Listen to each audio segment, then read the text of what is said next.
6 minutes past the hour. Welcome in to the Rick and Bubba Show. It is the kickoff hour, and we're sitting in studio live. I am Speedy. There sits Greg Burgess. Bubba here. Rick and Adler will join us shortly, and we have got a great show on tap for you today. 866-WE-BE-BIG is our number. That's what you can call. It'll be on-screen phone calls this hour, but you can also text that same number. Our text line is 866-932-3244.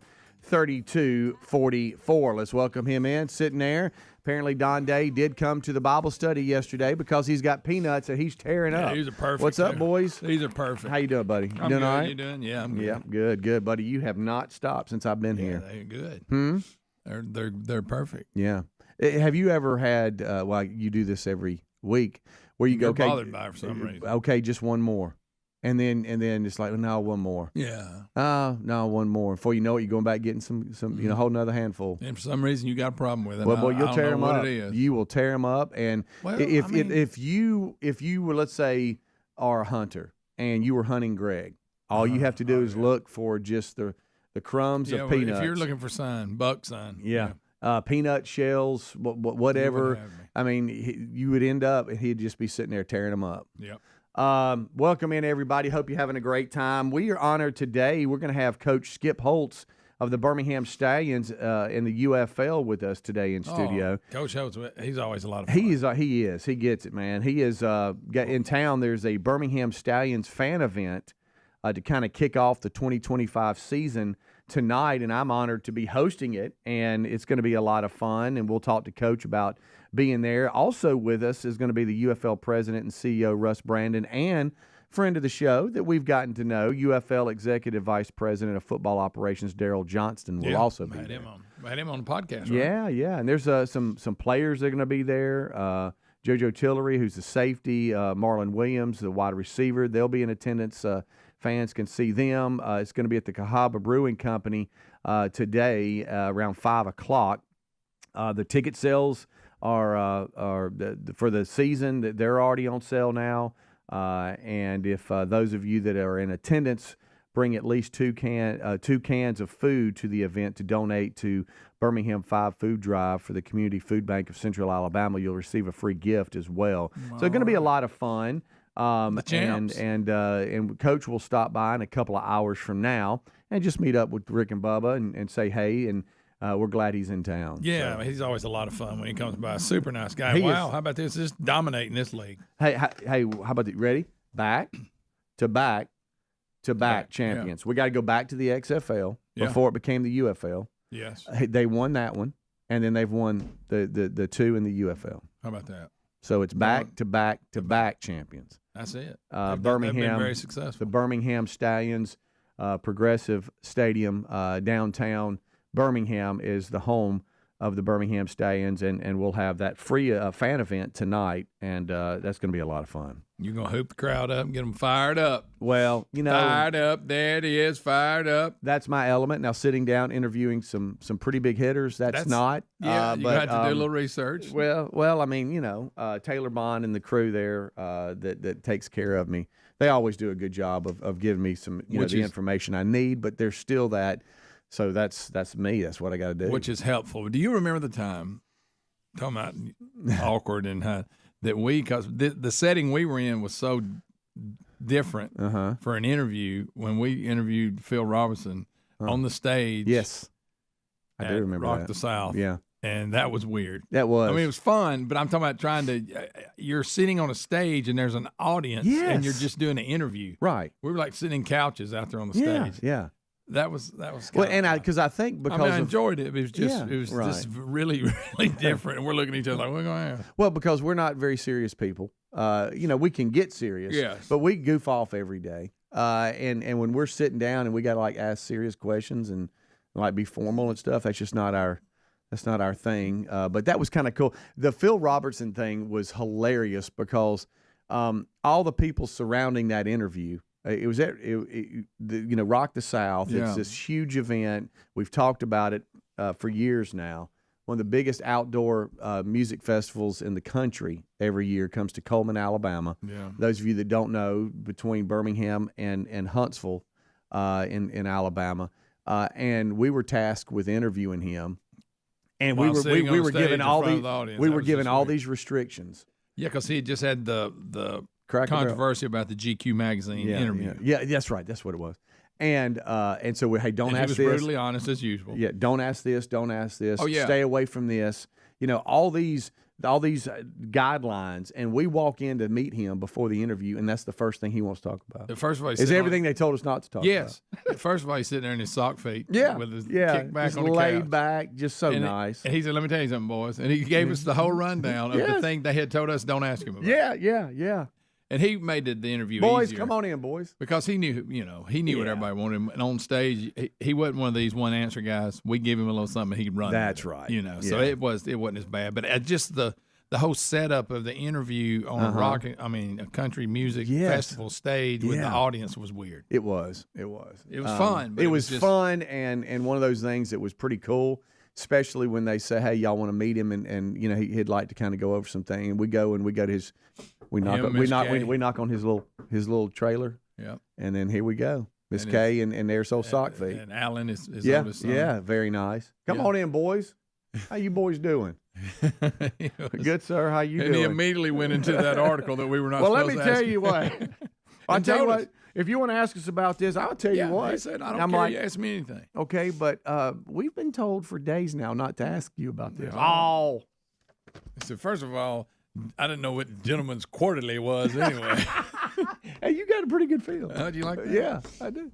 But anyway. Oh, man. So anyway, so that's tonight if you're listening live and in the Birmingham area. I know a lot of you aren't, but you follow the UFL. And spring football is kind of, it's continuing to produce these players that want to continue their career or maybe be discovered.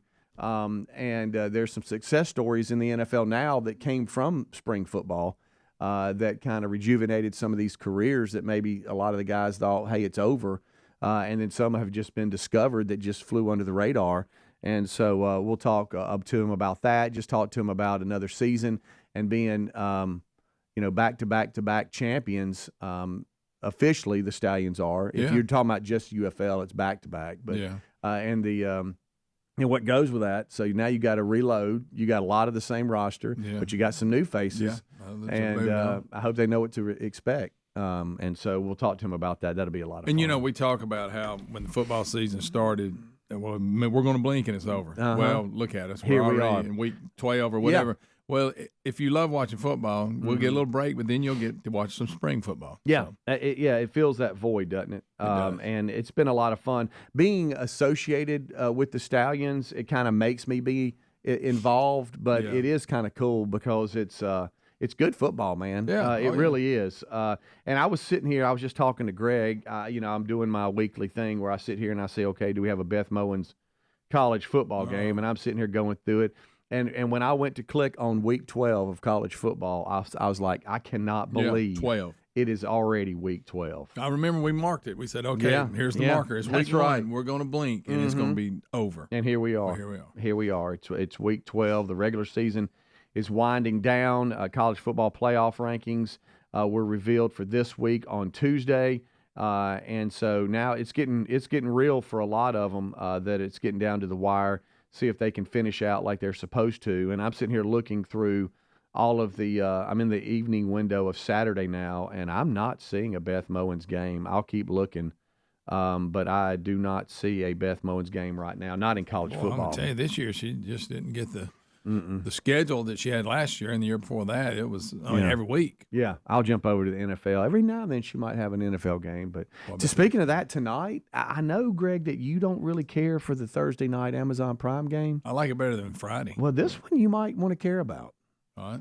It is the Commanders, Washington, at the Eagles, 7-3 and 7-2. Yeah. Wow. I mean, this is a big game. At 7:15 p.m. Central Time on Amazon.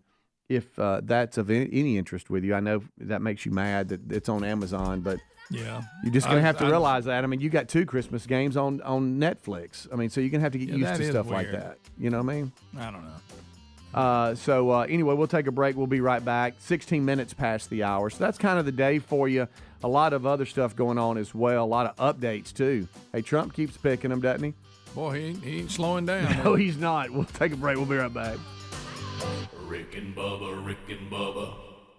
A medical test can reveal your body's biological age, which can show if you're aging prematurely. Better nutrition has been shown to reverse one's bio-age. Now, my hope of living better and healthier is why I take Field of Greens. Field of Greens is an organic superfood fruit and vegetable drink backed by the Better Health Promise. At your next checkup, your doctor will notice your improved health or your money back. Join me in better health with 15% off and free shipping. Go to fieldofgreens.com, use the promo code BIGVOX, or rickandbubba.com for a link. There's nothing more frustrating than your earbuds won't work, so Raycon is making your everyday easier with their best-selling everyday earbuds. 32-hour battery life and multi-point connectivity. Raycon's everyday earbuds are now even more easy to use. They're available in a variety of vibrant new colors, and the quality rivals some of the biggest names in premium audio. And right now, you get 20 to 50% off site-wide when you go to buyraycon.com/bigbox. Buyraycon.com/bigbox, or go to the link at rickandbubba.com. So let me guess, your medicine cabinet's crammed with stuff that doesn't work. You still can't sleep, you still hurt, you're still stressed out. Well, clear out the cabinets and reset your health with CB Distillery. CB Distillery's targeted formulations are made from the highest quality clean ingredients, and with over 2 million customers and a solid 100% money-back guarantee, CB Distillery is the source to trust. Get 20% off today at cbdistillery.com with the code BIGVOX,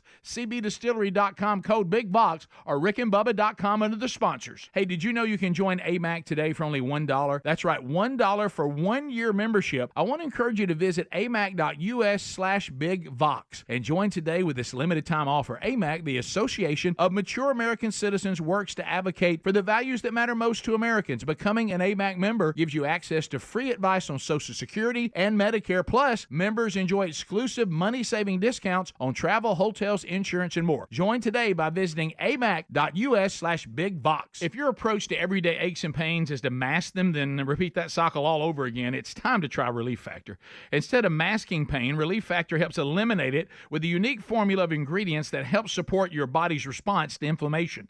Give it a try and get the 3-week quick start pack for just $19.95 at relieffactor.com, or call 1-800-4-RELIEF to get that deal. You can also find that information at rickandbubba.com under the sponsors. Don't mask pain. Fight it naturally with Relief Factor. Our friends at TheraBreath have some good news if you have bad breath. Try TheraBreath Fresh Breath Oral Rinse. TheraBreath is dentist formulated by Dr. Gaetz himself. TheraBreath doesn't mask bad breath like those burning alcohol mouthwashes that can actually irritate sensitive mouths. It's alcohol-free and free of gluten with no added dyes or colors. Find TheraBreath in all your favorite retail and drug stores. Look for the bright orange cap or online at TheraBreath.com. You can find a direct link at rickandbubba.com under the sponsors. TheraBreath, confidence in every capful. The Man Church Conferences are coming in 2025. Inspiring speakers, powerful worship, great fellowship, and incredible resources designed for men's discipleship. Tickets are on sale now for Birmingham, Panama City, and Atlanta. Get your tickets and all the details now at themanchurch.com. Disciple men. Change everything. If your spine needs some extra TLC, then you need a Helix Sleep mattress from helixsleep.com/bigbox. Each Helix mattress is designed for specific sleep positions and comfort. With 20 unique mattresses made from your personal preferences, you'll find one that's right for you, and Helix lets you try it out for 100 nights risk-free. Take the 2-minute Helix Sleep quiz to get matched with the perfect mattress. Head to helixsleep.com/bigbox to save 20% off your mattress order, or go to rickandbubba.com. With Helix, better sleep starts now. Our friends at Tax Network USA tell us if you owe back taxes, don't gamble with the IRS. It's a no-win. You need Tax Network USA on your side. Their attorneys and expert negotiators employ aggressive strategies to help settle your IRS issues quickly and in your favor, even if you haven't filed in a few years. They've helped resolve over $1 billion in tax debt for people just like you. Talk with one of their strategists for free. Call 1-800-780-8888 or go to tnusa.com/bigbox. box. All right, when it comes to protecting your home, it's always better to stop trouble before it starts. That's why Simply Safe is changing the game with Active Guard outdoor protection. Now, it offers a double layer of defense, cutting-edge AI plus real-time monitoring by Simply Safe's agent to prevent crime before it happens. Save 50% on a new Simply Safe system with a select professional monitoring plan at simplysafe.com/bigbox. That's simplysafe.com/bigbox, or find that link at rickandbubba.com. There's no safe like Simply Safe.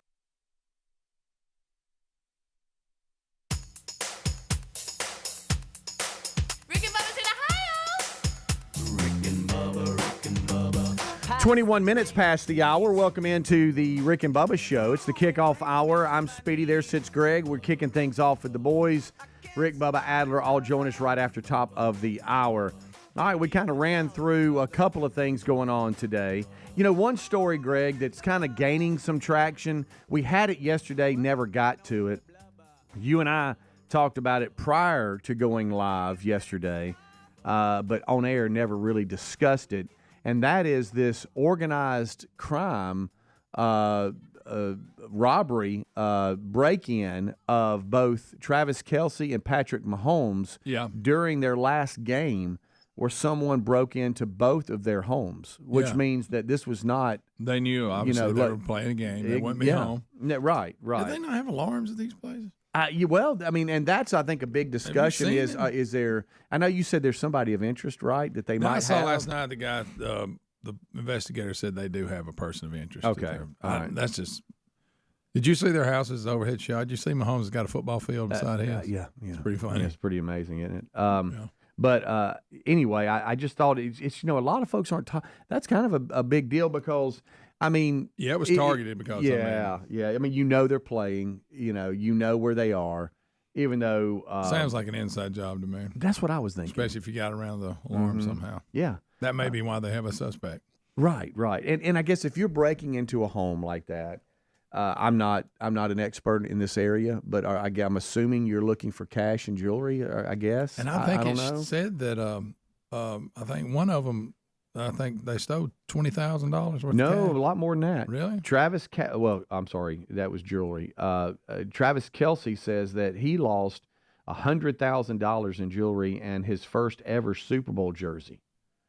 They knew what they were this doing. happened last month, and a lot of the stuff is coming out. TMZ revealed that this week that it is official. Both of their homes were burglarized within hours of each other, and it was during a game. It was initially reported that $20,000 in cash was stolen from Travis's $6 million mansion in Leawood, Kansas, there by Kansas City, while he was. His back door was also damaged, them getting in and all this kind of stuff. But now there's more that has come out, and he's broke down a little bit of what exactly was taken. And a lot of jewelry was taken, like I said, his first ever Super Bowl jersey and more. And now it's being revealed some of the items that have been taken. But, this is a little scary because it seems very planned and organized. Here, let me go back to the Super Bowl jersey. So you got that. What are you going to do? You can't sell it. I know. Because, hey, it's reported it's stolen. You can't. I guess you could keep it for yourself and never show anybody. The jewelry and stuff, you got people who can fence it, for lack of a better term, and all that. But, I mean, what are you going to do with this jersey? I guess he just wanted the jersey because you can't. There's no way you can sell it. So Mahomes. He had jerseys stolen, medals, trophies, awards. Again, all that. What are you going to do with it? I don't know if is there a black market for stuff like this, and Maybe, you just I don't know. But it looks like they hit his house first, and then a few hours later they hit Kelsey's.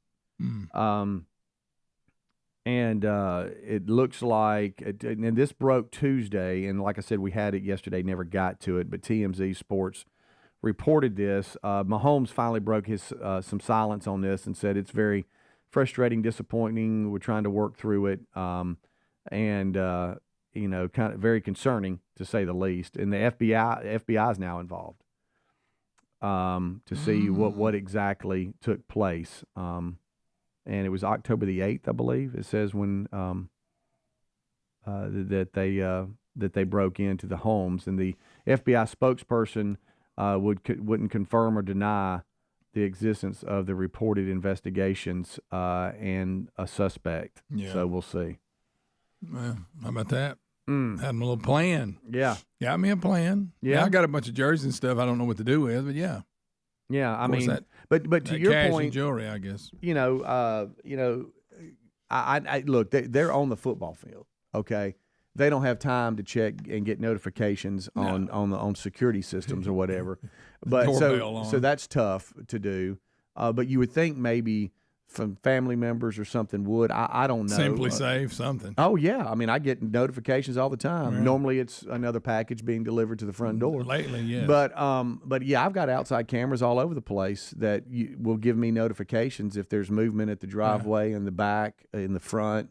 It's and so surely they have stuff like that, considering which they makes have it unlimited think: resource. Yeah. could somebody skirt around that? Is it an inside job? And you don't have any reports on who they're looking at. You just know that I just they saw a reported- guy make a statement, and look, I didn't watch the whole story, that there was a suspect. Now I don't. Mm-hmm. Maybe I heard it wrong. But that's what I thought I heard. And this is a great question because the text line is available, and those of you are reaching out about this comment or this topic. And what triggers an FBI investigation? Is it the dollar amount? Is it the amount, Yeah, or is it the local authorities requesting assistance? I don't know. Good question. But the FBI is involved. Yeah, what and- kicks it into a case that would be on their radar? Yeah, they're in it.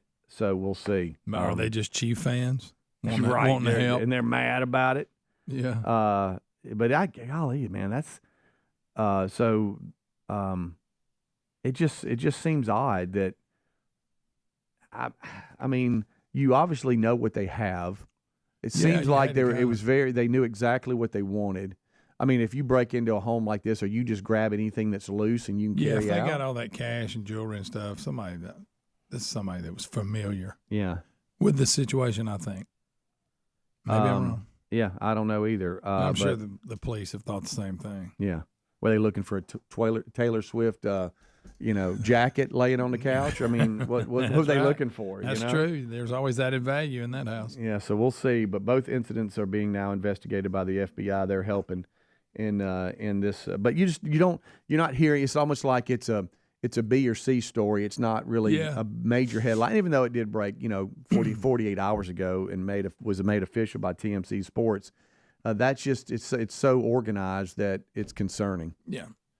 Somebody had a plan. Yeah. Well, I mean, they knew where they were, and that's why we both think it had to be somebody pretty closely involved. I think maybe with both of them. Yeah. I don't know, but if they probably knew what family members were at the game, who was at home, who wasn't at home, Must have. because how do they know that somebody didn't stay back and That's true. they Somebody were might at not the felt house. good, didn't go. yeah. Interesting. Just not getting the headlines that, and I heard a story coming in about it, and they kind of were saying the same thing. Not getting a ton of attention. It's out there, and it might build some steam. But right now, it's just kind of like, oh yeah, man, they got a house. No, that's pretty organized. We'll be Yeah. right back. Take a break. Rick and Bubba, Rick and Bubba.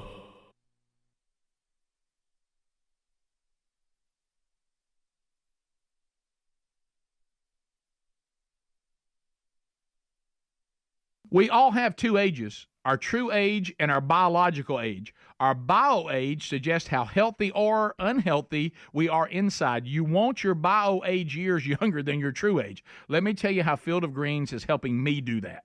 I love this stuff. I definitely feel better taking it. Field of Greens is an organic superfood, fruit and vegetable drink. And listen to this. Field of Greens was approved for a university study that doctors believe may lower your body's biological age. That generally means better health. Each fruit and veggie in Field of Greens was selected by doctors to support vital body functions like heart, liver, kidneys, metabolism, your immune system. Only Field of Greens is backed by the Better Health Promise. At your next physical or checkup, up, your doctor will notice your improved health or your money back. So why don't you join me in better health with 15% off and free shipping? Go to fieldofgreens.com, use the promo code BIGBOX, or go to rickandbubba.com, rickandbubba.com, find the link under the sponsors button. If your spine needs a little extra TLC, then you need a Helix Sleep mattress from helixsleep.com/bigbox. Everybody's unique and everyone sleeps differently. Helix has several different mattress models for you to choose from, and each mattress is designed for specific sleep positions and comfort preferences. In fact, the Helix lineup has 20 unique mattresses, including the award-winning Luxe collection and then Helix Elite collection, a mattress designed for big and tall sleepers, even a mattress made just for kids. Nervous about buying a mattress online? Don't be. The Helix Sleep Quiz takes into account your individual sleep preferences to match you with the perfect mattress. It only takes a few minutes to answer a couple of questions, and once you pick your mattress, Helix knows there's no better way to test a new mattress than by sleeping on it. So you get a 100-night trial, so see how you like it. With more than 12,000 five-star reviews, it's time to head to helixsleep.com/bigbox. Save 20% off your mattress order, or visit rickandbubba.com for the link. There's nothing more frustrating than when an everyday item that you depend on doesn't work. You know what doesn't cause that kind of fuss? Raycon's best-selling everyday earbuds. Raycon's everyday earbuds are made to make your everyday a little easier. Every time they update the product, they add new features to make them even more easy to use, like 32-hour battery life and multi-point connectivity that lets you pair with 2 devices at once. And they're available in a variety of vibrant new colors. That sounds good to me. But Raycons sound even better. Seriously, the quality on these guys rivals some of the biggest names in premium audio, and Raycon offers a 30-day happiness guarantee, so if you need to make a return, that's pretty dang easy too. Stop the fuss. Go to buyraycon.com/bigbox today and get 20 to 50% off site-wide. That's right, you get up to 50% off everything on Raycon's website when you go to buyraycon.com/bigbox or use the link at rickandbubba.com. All right, let me guess, your medicine cabinet's crammed with stuff that doesn't work. You still can't sleep, you still hurt, and you're still stressed out. Well, clear out the cabinet and reset your health with CB Distillery. CB Distillery's targeted formulations are made from the highest quality clean ingredients. There's no fluff, there's no fillers, just pure, effective CBD solutions designed to help support your health. In 2 non-clinical surveys, 81% of customers experienced more calm, 80% said CBD helped them with pain after physical activity, and an impressive 90% said they slept better with CBD. If you struggle with a health concern and haven't found relief, check out cbdistillery.com, but you need to use the code BIGVOX for a discount. Over 2 million customers and a solid 100% money-back guarantee, CB Distillery is the source to trust. Get 20% off today at cbdistillery.com with the code BIGVOX, or find a link at rickandbubba.com under the sponsors. I asked our friends at Tax Network USA about the IRS crackdown that everybody's talking about. Their advice: if you owe back taxes, don't gamble with the IRS. That's a no-win. That's why you need Tax Network USA on your side. Their attorneys and expert negotiators employ aggressive strategies to help settle your IRS issues quickly and in your favor. Even if you haven't filed in 1, 5, or 10 years, what gives Tax Network USA the edge? Their preferred direct line to the IRS and their knowledge about which agents to talk to and which ones to avoid. Now, they're not going to back down until they secure the best settlement for you, which could save you thousands. That's how they've helped resolve over $1 billion in tax debt for people just like you. Don't wait until the IRS closes in. Give Tax Network USA a call. It's free to talk to one of their strategists. 1-800-780-8888, or go to tnusa.com/bigbox, or the link at rickandbubba.com under the sponsors button. Rick and Bubba's in Ohio. Rick and Bubba. Pass the gravy, please. Rick and Bubba. Ooh, it brings me to my knees. Rick and Bubba. All right, 25 minutes until top of the hour. Thank you so much for being with us today. In today's show, the head coach for the Birmingham Stallions in the UFL, Coach Skip Holtz, will be stopping by in studio. He's in town in Birmingham, where we're sitting now, for a free Stallions fan event that's going on tonight at Cahaba Brewing Company. I'm honored to be hosting that event alongside some pretty big hitters. CEO and president of the UFL, Russ Brandon, and Daryl Johnston. We've had him on, 3-time Super Bowl champion, 2-time Pro Bowler, Fox NFL analyst. You hear him on Fox, NFL coverage and everything. Also, he is the UFL EVP as well of football operations. He's here in town along with Coach Skip Holtz. They're back-to-back champions, the Birmingham Stallions. Tickets are on sale for UFL football games as the first fan event to kick off the 2025 season.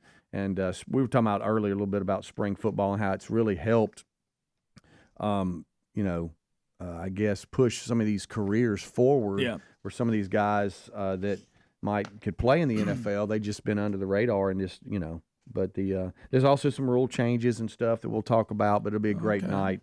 And look forward to being there with those guys, man. We've hit a number of things. This one here, though, is kind of interesting, and you hear all the nightmares. If you out there and you work in the home insurance world or anything insurance, this isn't an indictment to you because you might do great at what you do, but you hear these insurance nightmare stories when it comes to things that are covered, aren't covered. What's the fine print say in your policy? And these hurricanes that have come through and hit some of the Southeast this year, Florida and Georgia and the Carolinas. I mean, that's been a big story, and people are now understanding, wow, I wasn't even in a flood zone. I didn't have flood insurance, but, I'm in a handle now, or what's covered, what's not covered. You start working, with all these, adjusters, and they come out and all this kind of stuff, and there's some horror stories on what's covered and what's not covered. It's a couple in Tampa. They actually had flood insurance, but when they come out to inspect the damage, the adjuster said the 3.5-inch step down from the entrance to the living room. You've seen living room. Oh, yeah. The little step 3.5 down. inches. That's all it is. That declares it a basement, and basements are not covered. What? Of course, in Florida? Yeah, they don't have basements. That's what this said. To even come out and say the word basement in the state of Florida is comical. That's the lady whose house we're talking about. Yeah. She said, "I grew up in New York. I know what a basement is." Mm-hmm. But they had paid $3,800 this year for flood insurance through FEMA, a program they had set up. Well, that's some stories coming out about them. Yeah, and like I said, it said a room. If it considered rooms that are not fully below ground level, such as sunken living rooms and basements, because the lowest floor is below the ground on all sides. That's how you determine if you're so far below the ground on all sides or whatever. I don't think the 3.5-inch step really classifies. Like she said, there are no basements in Florida. Right. I mean, so you're talking about hey, we go from the kitchen to the main living room. It's just a little bit of a step 3.5-inch step. Yeah, you see that all the time. Well, the living room, they say, was not covered. What? I paid $3,800 this year for this coverage. Don't forget that. And so, as far as their policy goes, does the insurance company have something that? Are they? Well, that was the adjuster from the insurance company. So evidently, they think they're fighting it. But I've encountered some pretty cool insurance adjusters that have common sense and they walk around and they understand. They understand things and they work with you. And then you have some that just are not very pleasant people. I went through. When I was building my house, I had a situation that it got resolved, but the initial reaction was it's not covered. And I was like, oh, yes, it is. Mm-hmm. And we eventually got it worked out. Yeah. But sometimes I think they say turn them down the first time, just see if they'll take it. Okay. Now, that's just I have no facts behind that. Right. At all. So this person's home, is it completely, destroyed or Yeah, the flood, the bed, the living room. And I think that may be the only part of the house that's flooded. I'm not sure. But you can see it showing where they've had to cut all the sheetrock out because it got so deep and all that. Yeah, it was a bad one. Well, you heard horror stories on the Gulf Coast in Mississippi. I know I had relatives on during Katrina, like what was labeled flood, what was not. Did it come through the ceiling? Did it come through the side of the home? Yeah, and wasn't it considered if it was blown in as opposed to there were little technicalities. It was there. Did the roof open up? Did the water come through the roof? Yes. How did the water get in here? Yeah. And a lot of times you think you have insurance and you don't. Yeah. It's and nobody likes to look at that little fine print. It's so tiny. It is. But you really need to look and see what you have. I know I'm sitting here going, I'll probably do the same thing. Yeah. Because you're one terrible weather event from being in the same situation. But yeah, that I actually have a cousin that was in a handle when it came to flood insurance because of Katrina and how it came in, and they were way inland down in Pascagoula, Moss Point area on the Gulf Coast, Mississippi, and had terrible flood damage. And it's like, well, how did it get in? That determines whether or not it's covered. Yeah. Technicalities. And look, I get it. It's a tough job, especially when we keep having these huge storms. One of the active seasons, and you go, how will insurance companies even come close to paying this out? Yeah. That's the you're awful, taking the risk just like the homeowner. The footage coming out of this, in North Carolina, I believe, you have people that are halfway up a ridge that are like, I don't need flood insurance. No, exactly. And water's come. The water has kind of created its own new path. It's like, well, yeah, the river or the creek was over there, but see, now it's over here. Yeah, and we got this steep terrain. And you got all that waterfall, and here it comes. Yeah, I think we played the footage of. Oh no, we did of the house. Yeah, you can hear it coming. Yeah, the water, the river, the stream, whatever.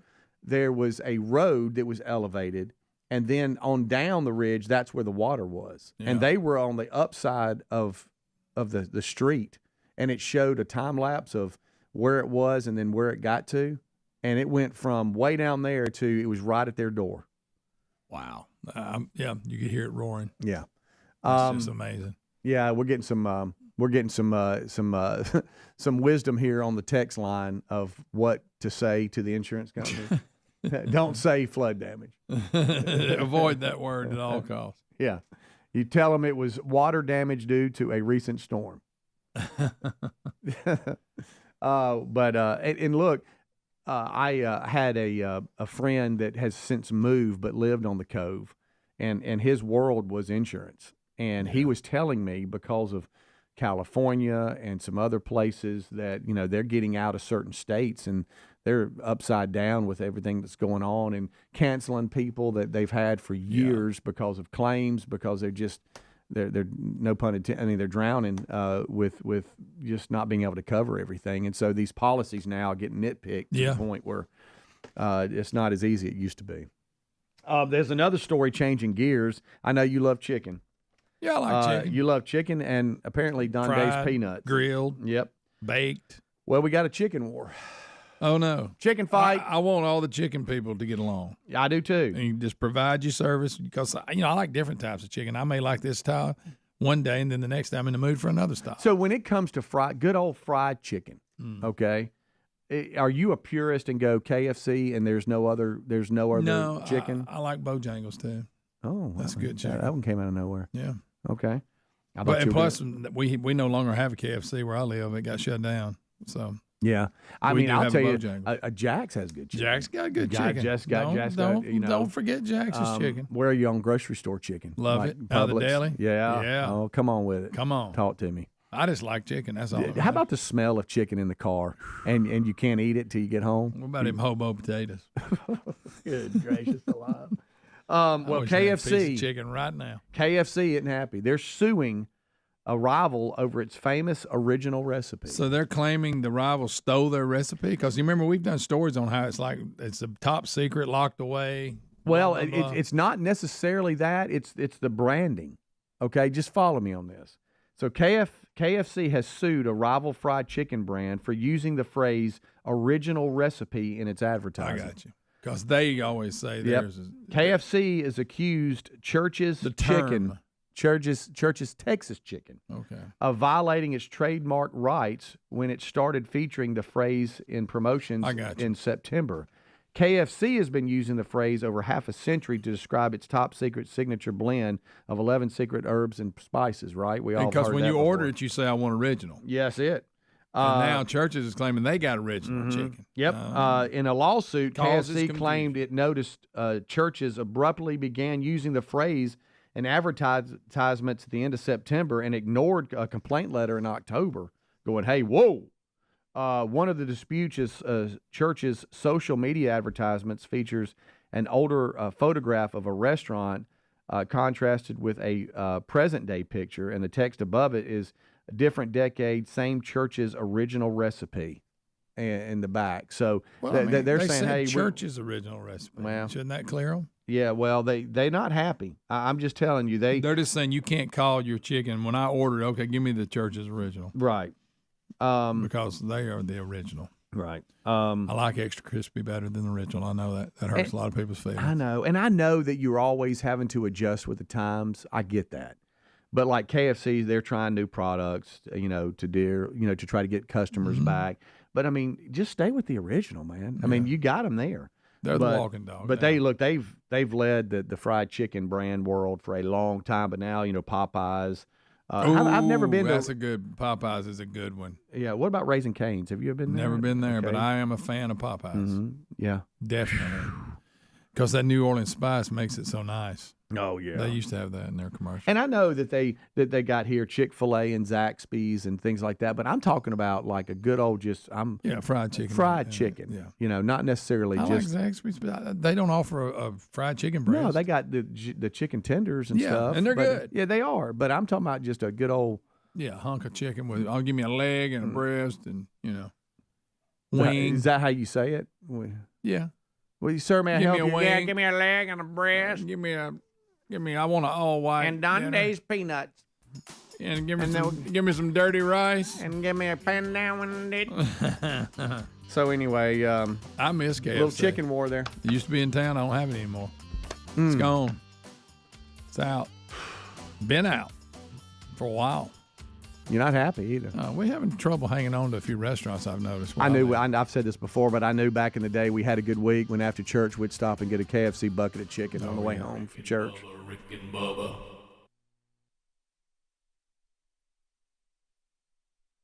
Viking, committed to exploring the world in comfort. Journey through the heart of Europe on an elegant Viking longship with thoughtful service, cultural enrichment, and all-inclusive fares. Discover more at Viking.com. Shop Dell Technologies' Black Friday event for their lowest prices of the year.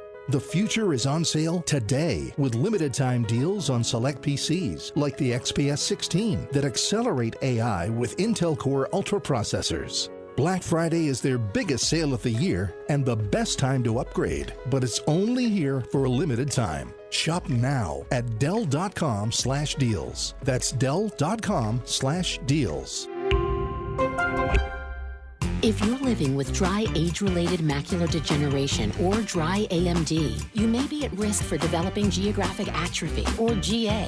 GA can be unpredictable and progress rapidly, leading to irreversible vision loss. Now there's something you can do to Slow it down and get it going slower. Izervay is proven to slow GA progression. Izervay gets GA going slower.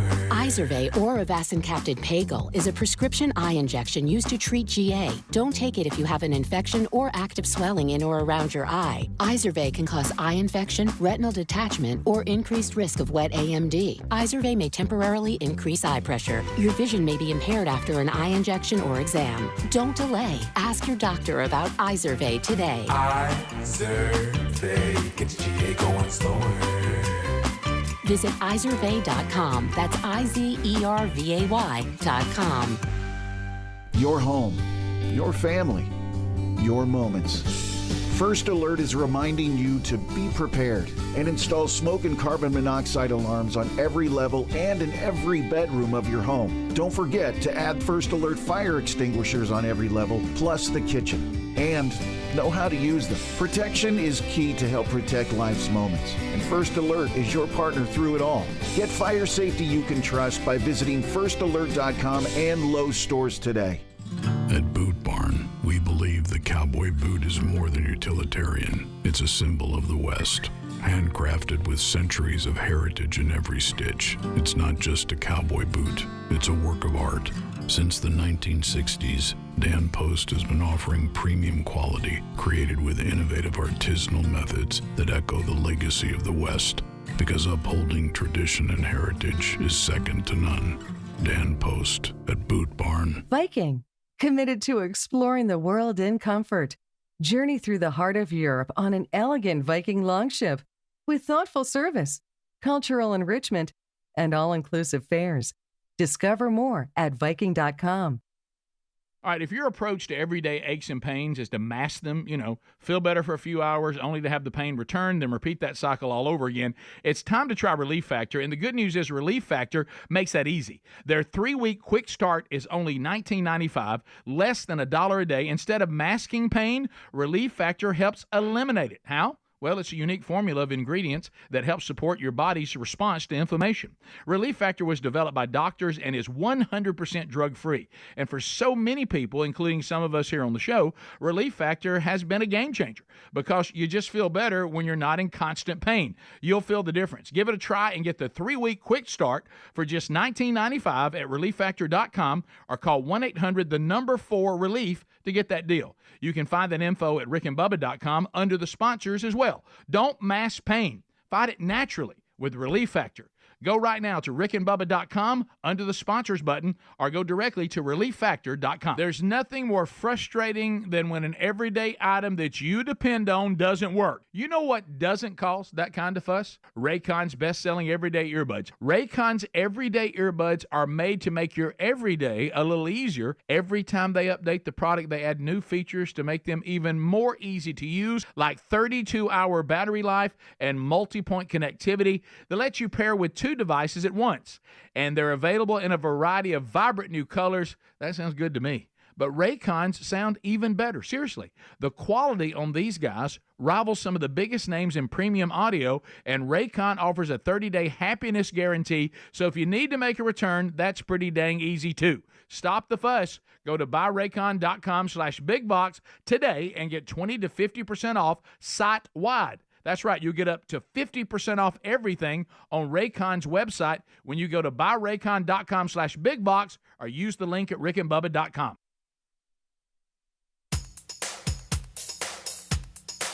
Rick and Bubba's in Ohio. Rick and Bubba. Pass the gravy, please. Rick and Bubba. Ooh, it brings me to my knees. Rick and Bubba. I can't start another day without him, brother. All right, we got 8 minutes until top of the hour. Thank you so much for tuning in to the Rick and Bubba Show's kickoff hour. This portion of the show is sponsored by Tax Network USA. That's right. Look, the IRS, you don't mess around with them, Greg. No. You know what I mean? It's a no-win. No. So if you're in a bind with the IRS, everybody's talking about their crackdowns and all that. You just don't want to gamble with them. That's why you need Tax Network USA, and the website for them is simply TNUSA, stands for Tax Network, and then USA, TNUSA.com/BigVox, BIGVOX. Their attorneys and expert negotiators employ their aggressive strategies to help settle your IRS issues, and they know, they have a preferred direct line, and they know who to deal with and who to avoid. And so let them go to work for you. It's a free, confidential consultation. So just see what they can do. Talk to a strategist. Imagine how much better your life will feel if you can kind of put this nightmare behind you. If that's something that's just on you, then just go ahead and give them a call. You have nothing to lose. See what they can do. 1-800-780-8888. Again, 1-800-780-8888. Or you can visit them online at tnusa.com/bigvox. That's tnusa.com/bigvox, BIGVOX. And there's also a link at rickandbubba.com under the sponsors button. Look at you. It's always a good default for you. I'm not going to spoil it because I don't think Adler's up on it. But did you know the finale of Golden Bachelor was last night? I do. My wife was watching it when I went to bed. Really? Yep. They were down to the final 2. I sit here, I'm looking, I know who wins. But I'm afraid to print it because Adler's going to scream, no. You know? Well, look, he had opportunity to keep. I think he's kind of faded on it. Has he? I don't know. He claimed that on Friday nights I thought or they Saturday were nights. so far behind that. Yeah, once I the asked kids him go the to other bed, day, him and Aaron just sit down and watch it. I think he got way behind, but I mean, it's public knowledge who won. I know, I'm and looking it's a story, and they're committed to spending the rest of their golden years with each other. Yeah, we heard that before. That last golden one really worked. So Joan was the she was the golden Bachelorette. If I said Bachelor, I don't know if I did, but it was the Golden Bachelorette. The finale was last night. Yeah, yeah. And I know who they. Oh wow. Okay, so there it is. They are committed to spending the rest of their years together. They Are you happy with her pick? I don't know who it is. I haven't found it. Mm-hmm. Oh, you haven't? Mm-mm. Okay, good. So I haven't. So you mean I know something you don't? Yeah. Hoo-hoo. I like that. Well, never mind. What? I didn't keep. Like I say, Lisa watched it every now and then. Like I wasn't gonna stay up and get sleepy, so I went to bed. But it's just. I mean, I'm not being mean, but people get a little work done, and that's fine. But her whole top lip didn't move ever. You can tell she had a little work, and that's. I mean, I'm not putting that down if that's your deal, but sometimes it don't turn out quite like you hoped it would have. Yeah, but like whenever she talked, her upper lip never moved. Then that like bothers you, yeah. Like a ventriloquist doll, how the bottom just goes. Just saying. Had a little work. Yeah, I got it. This is kind of funny. I mean, right now Trump is trying to fast track everybody through so quick because they know they only have a matter of time, and they want to get everybody's name out there. Who the people he's nominating, cabinet positions and different things. I mean, it's just every day it's two or three more. Yeah. Because they know. I mean, it's hard to talk about because you want to celebrate the victory. I mean, we hadn't even had the inauguration yet, but everybody's already talking about, hey man, midterms are in 2 years. I mean, you better hurry up. You only got 18 months to get this thing through because before long everybody's going to start running for office for the midterms. And so he's like, man, we got to hurry. And so there's some big things out there today, but one that's kind of jumped at us is the doctor that he's tapped as a key role in health. And I know we've talked about JFK Jr. Oh yeah. And this doctor's actually a good friend of his. But when I say when I say Trump's favorite type of food, what comes to mind? Oh, it's McDonald's. Yeah, fast food. Fast food. Because don't forget when they had the national champions up. Remember, he would have just the biggest spread of fast food you ever seen. Yeah. Well, Dr. Asim Malhotra, it's a British cardiologist. He's appeared on podcasts. Some of you might have seen or heard him on Joe Rogan or Tucker Carlson. He's close ties to RFK Jr., as I just mentioned. He is not happy with fast food. And he's going after him.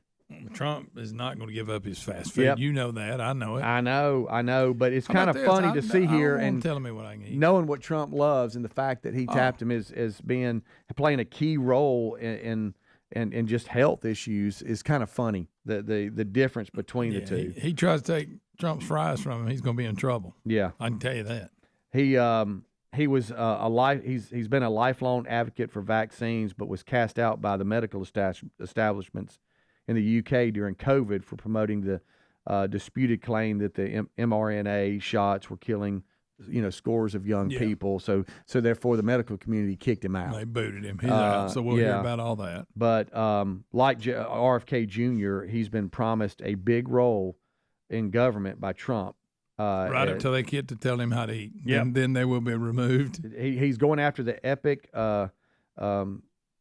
spiraling health issues that Americans are facing right now, and just chronic diseases. And he claims it's traced back to overconsumption of ultra-processed foods. Okay. But it's hilarious. The comedy of it is that's Trump's favorite food. It is. He loves it. Yeah. And it doesn't deny it. Yeah. Yeah. Dana White and RFK Jr., it's pretty funny for them to talk about being on the plane with Trump and the food they have available. Oh, yeah. Nothing on the plane's healthy. No. Fast food. Rick and Bubba.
It is 6 minutes now past the hour. Thank you for being with us today. A brand new hour rolling. This hour starts with our national anthem.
Seven and a half minutes now. Here we go. Brand new hour starting.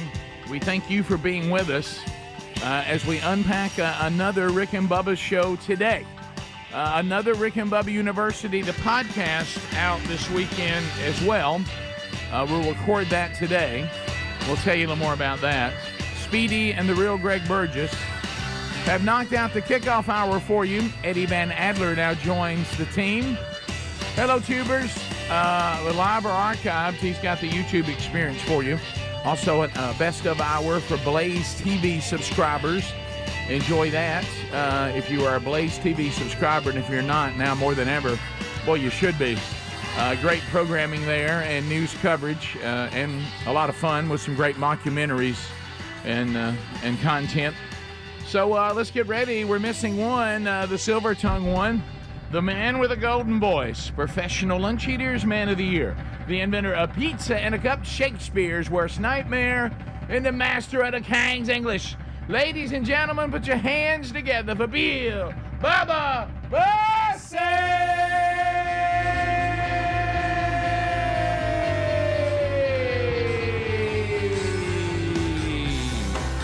Howdy, Bubba. How about it, Rick? Friends, neighbors, associates everywhere, welcome in to the Rick and Bubba experience. Come on.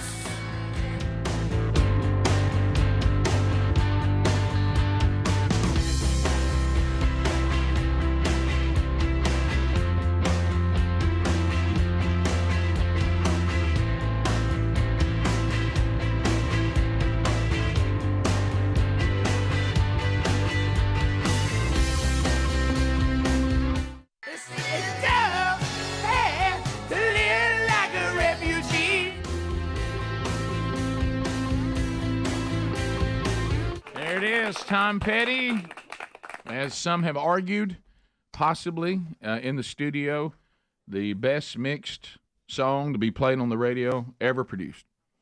Said that when you listen to that song on the radio, it was mixed perfection. And it's a good one. It is a good one. And if you can hear everything clearly, and let's face it, if it comes on the radio, it's hard not to go over to the volume and say, I'll have a little more. You know, I don't know, though. I put it right up there with the Gap Band early in the morning. Yeah, well, there you go. So. I did hear, what's his name, Greg? The guy that he was on American Idol the first few times. He was a producer, and he's the one that turned down Saturday Night Fever. And Jimmy Iovine. He was like, that was a miss. Yeah. And the soundtrack. So he said that he thought when they got in there and got mixing it, he said, I thought as far as the day, riding it and listening to the radio, we thought we mixed that perfect. Yeah. We've all had misses. Oh, yes. That's a big one. Yep. Jimmy Iovine. Also, one of the things that, you know how sometimes your age will rise to the top. And very rarely does the age gap, since it's only 6 years between my wife and me, show itself. So it did again last night, and I want to ask y'all. I know I could simply Google it. Do you agree that guys like us that like to converse and search things that Google's almost kind of ruined interesting conversations. Yeah. Because then somebody just goes, well, let's just Google it. And you kind of like hash you can't it out. dispute their answer. Does anybody remember, and all that? So anyway, and Bubba, I know this was one of your favorites in reruns.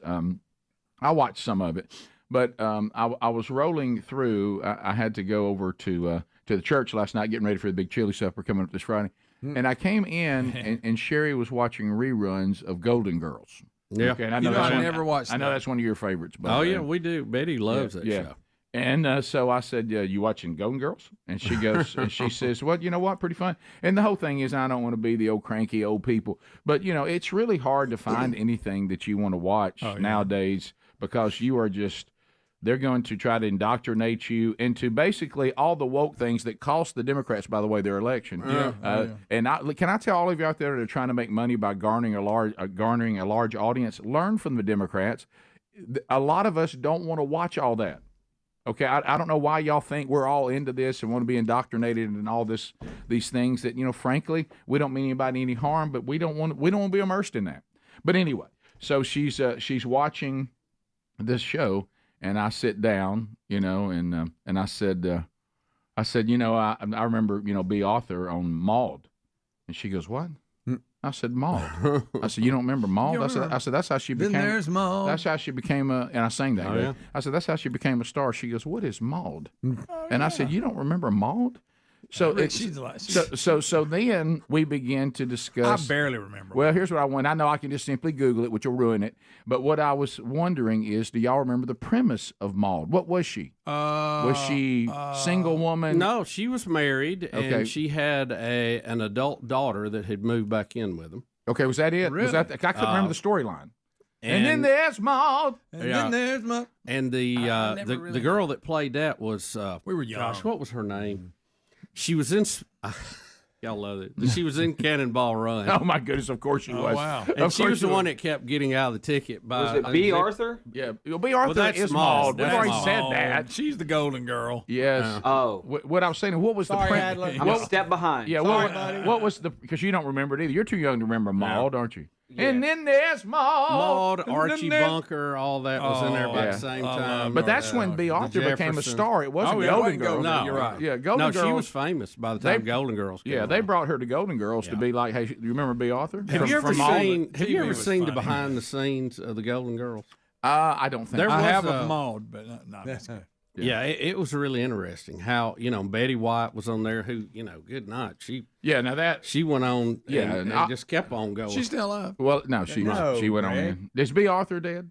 Yes. I think they've all passed away now. But I think you're right. I think Maude was that a spinoff? She was a character on one of the episodes of All in the Family, and like the Jeffersons spun off. Yeah, all in the Family had all kind of spin-offs. But the premise was what? Look at this hard-working woman with her husband and her daughter moved back in. What was Maude's deal? Yeah, she had a unique way of dressing. I can't remember. Yeah, all and then Adrian Barbeau. That's who it was. Oh, okay, I know you're talking about. Oh yes. And all the young and Maude was always disgusted about something. Yes, and she just carried that into the Golden Girls. She's the same character. Yeah, it was like Maude was in the Golden Girls. Well, let me tell you, Golden Maude. On the Golden Girls, Betty White's very funny. Who plays kind of the person who doesn't have a lot of sense. Then you've got the one that's the Southern, basically tramp. Yeah. And then you have the old lady that's her mother. But B. Arthur still does drive that train. Yes, she has the best lines, and she plays the straight, disgusting. Dealing with all these people. The lady who played her mother, was not as old as all of they were. Right, I know they made it look like it. But she started getting early onset while they were still doing the show. I didn't know. And they had to really help her with her lines. Oh, I didn't know stuff. that. Yeah. It was, and they were talking about how they did it and how they were cueing her and reminding her of stuff, and it was interesting. It was a pretty funny show. I mean, we used to laugh at it. But Rick, we used to watch, and this is old. Let's see, it was on Saturday night. It was Mary Tyler Moore. Mm-hmm. That was an old one too that we used to watch. I loved it. She worked at the TV station. They're saying on Archie Bunker, All in the Family, Maude was supposed to be Edith's cousin. She was kind of a women's libber. That's right. Right. And her and Archie went back and forth because he was not. no, he wasn't. No, but he in real was life, he awesome. was. What an actor. He played a great character. Here it is. So anyway, there was a little bit of an age gap there. It was the first time Sherry didn't know who Maud was. And I'm like, how you not know who Maud is? Oh, yeah. But think about that name. She goes, "Are you saying Maud?" I said, "Well, that's what I'm saying." No, it's a strange name. And then I would sing it, and then there's Maud, and then there's me. And the fact that the song said that she was supposed to be some I happening want to chick. tell you one other one. You need to go back and see the early episodes of We Come Back.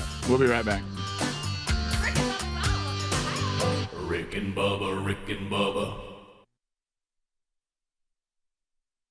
I'm just still in the glow of a great weekend.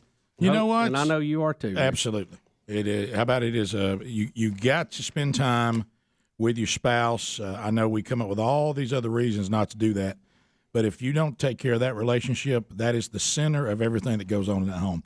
And if it's not healthy, nothing's healthy. And I know. But you just get away and you don't worry about if the dog's fed or it's great. Sometimes if anybody's got lunch, you just kick back, There you go. And it is great. How about this? There's no greater gift you can give your children than to make sure that mom and daddy got their. Nobody enjoys being irresponsible more than me. Oh, I mean, really, isn't that the that's greatest? The bottom line. Isn't that the greatest? Yeah. And you just call it. I'm out. I'm checking out. Well, how about this? Punch the clock and you're out of there. Responsibility is important, but let's face it is a hassle. Well, everybody needs a break from it too. Yeah, absolutely. Then you come back to reality and you got to get your job done. But checking out for a little while, nobody hurt. Hey. Yes. What all y'all do? You just hang out, get a massage every now and then. It was a dang love fest. Relax, love fest. Yep. Sleep late. I heard snuggle. you said you sat by the fire. Well, what's wrong with the fire? There's not a fire in the room. We had to go down the lobby to sit by it, but it was pretty fun too, watching people. And it was kind of funny that Rascal Flatts checked in right behind us. I thought that was funny. Yeah, too. they had their big show this week. Yeah, because we pulled in, and then there was this motorcade come up right behind us, and I thought, well, how about that? I hadn't seen police motorcycles in a while. Did you just say motor cave? Yes, I did. Well, Rick, that's what he's on his mind. He's getting away. Down in a cave What is the somewhere. correct word? It's motorcade. That's what I said, isn't it? Motorcade. You said cave. Well, okay. I'm gonna write that down too. Hold on. Motor cave. No, I think you're thinking. Motorcade. I think you're thinking. Motorcade. I think you're thinking of Geico commercial. So a lot of eating and sleeping and massaging. Yeah, and just, my goodness, just staring out the window. What is your problem? I like just sitting and looking out the window. And it was, it was so cold. It was crisp out there. Oh, and, yeah. It was just kind of neat to just sit around. Yeah, because it easy. you were talking about the fireplace because I'm incredibly hot natured. Oh yeah. And matter of fact, my wife and I talked about this over the weekend because I like a fireplace, but I can only be near one when it is ice cold. Because fireplaces. Good news this weekend was the that's time. right. It's perfect because fireplaces are hot. Yeah. I don't even enjoy fireplaces. I like looking at them from a distance, but I mean the ones that actually put off heat, like the real ones. I mean, they're too hot for me. I mean, you over there and everybody's like, man, this is great. Next thing I'm like, man, I'm burning up. I can't be near it. So like sitting around looking out the window. Speedy. That's right. Just talking and reflecting on the we've been married 23 years. I mean, that's throw in 2 years dating. That's 25 years of crazy love. So that's right. Mm-hmm. Yep. Talking, reflecting. Yep. Right. Yep. So no worrying, just no hanging out. worry. I didn't even know what time it was. Right. Didn't care. No, who cares about that? You have to put down. Is it time to go eat? I don't know. You hungry? Right. You are? Don't we'll you go. love that? If not, You know what? sit here by the fire. The greatest getaways of all time. Where's my shoes? The greatest getaway of all time are the ones. I sure am thirsty. Are the ones that have nothing to do with planning. No, I don't want any planning. None. None. Not at all. When you None. want to water in eat. there? When you want to eat. Whenever we're hungry. When you want to go to bed. Now. That's right. I'm not sleepy. I think I'll stay up. Yeah. So what? I'm sleepy. Time to go to bed. That's right. It's a great thing. I love it. Mm-hmm. I just unplugged the clock. I didn't even look at it. Did you take your CPAP? Oh yeah, well sure. You want to sleep, don't you? That got in the way, I bet. No, not really. You don't bring that. You don't bring that on to it's official. Hey, honey, you sleep? If you could have pulled off Rascal Flatts singing to Betty, that would have been. Oh man! Well, they looked like they were busy. They were in a hurry. Then they had to get on to the Little Rock. But plus, that guy talks so high pitched. You Right. can't, How y'all doing? I'm good. Yeah. When I had my hair brown, with a blonde Here we tips, I go. kind of looked like that guy. After a bee sting. You know what? He was a little heavy in the early days too. How about this? He's not lean. No. Not You at all. see that comparison much more than you see Lenny Kravitz. Oh, yeah. Yeah, I'll give you that. Hey, little fella, you sure do sing. I want to ask you a question. So you looked out the window. You sat by the fire. Yeah. Got a massage. It wasn't a couple massage. No, I don't think I could. I'm just not. I don't do couple massages. Well, what all you want to know? Well, I'm just Because I go to sleep. I'm just out. I'm going to be snoring in a few minutes anyway. I don't even know. I'll say took this. a CPAP. I went to get a massage. I never know if I get one or not because I'm out. You know, I'll wake up. They could have gone and got a Coke, sit outside. I don't know. Can I tell you something? Time to wake up. Okay. that's good. So you paid to take a nap. Well, basically. pretty much. This is the thing that always baffles me. You know who you are to massage therapy? You're the drunk guy that can't remember the concert. right. Yeah, I've never.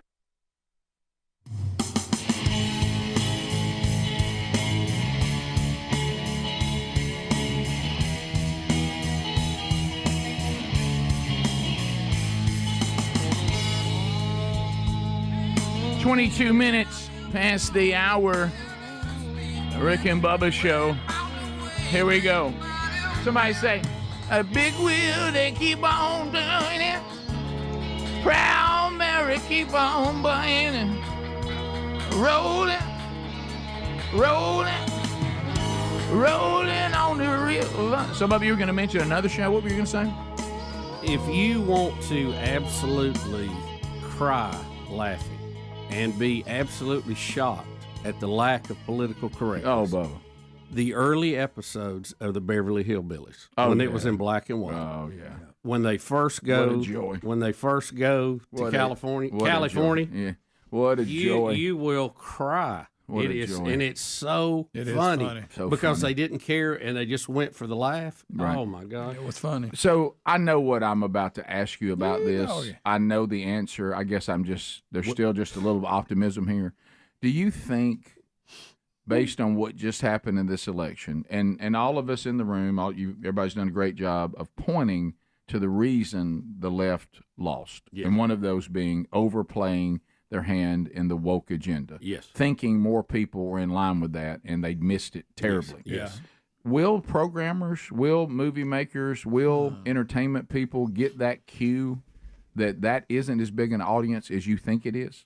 No, not to the level you think they would. And I'll tell you, I thought after 1984, right, 84, when Reagan went in and won 49 states, I thought, well, that is pretty much the end of liberalism. We won't have to deal with that anymore. Good point. But it's never that way. Everybody drifts right back. Yeah. And there's a lot of people in the middle out there that are not pollywogs, I call them, policy people, that just kind of vote for who they like, and who kind of, I'm all right with them. What is it? They say they're not real deep. Do they on do their that. head like that? They just kind of vote who they like, Feelings, you know, and typically, if you just look through history, it swings back and forth all the time. It does. So, in the midterm, more than likely, you're going to see the Democrats pick up a lot of seats no matter what happens.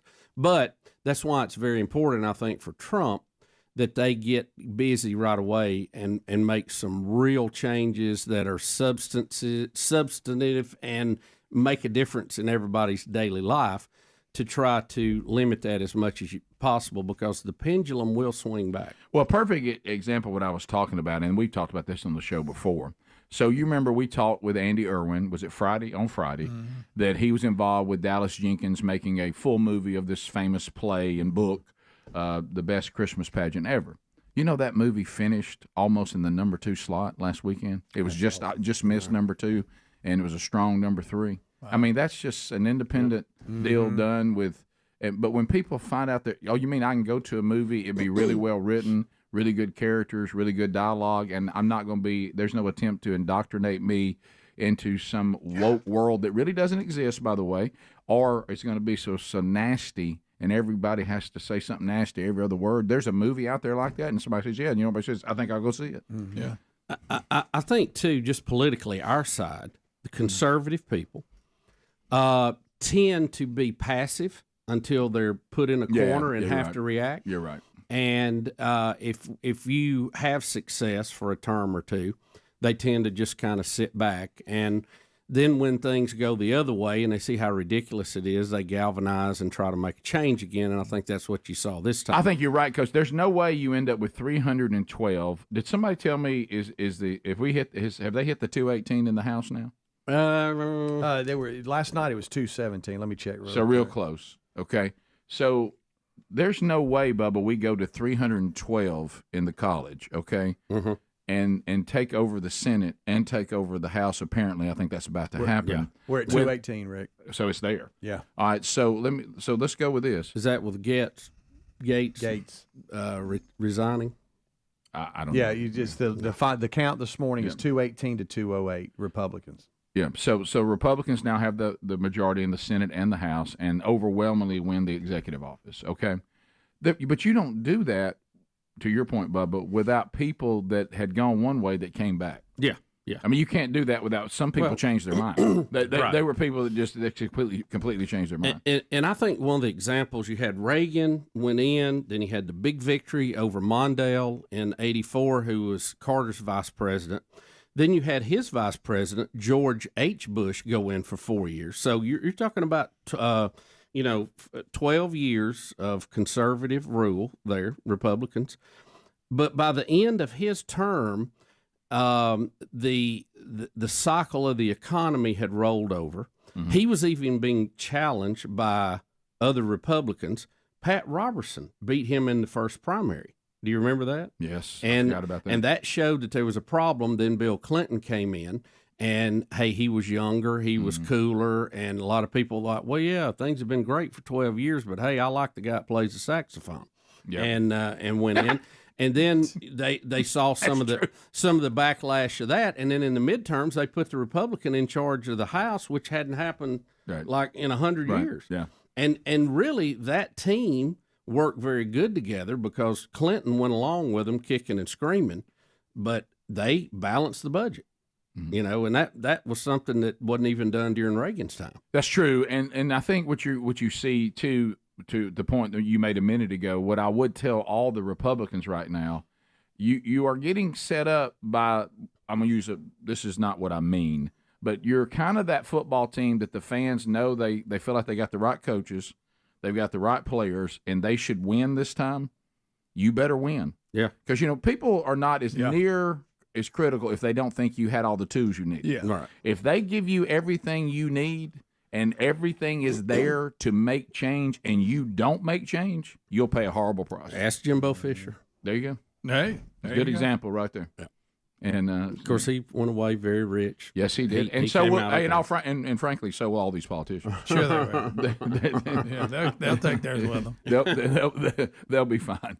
They're going to go home wealthy no matter what happens to us. So I think if you keep in mind the cyclical aspect of it all, you look, and really it could get down this simple, and this is what Clinton ran on. We've talked about Reagan. His message was very simple. Are you better off now than you were 4 years ago?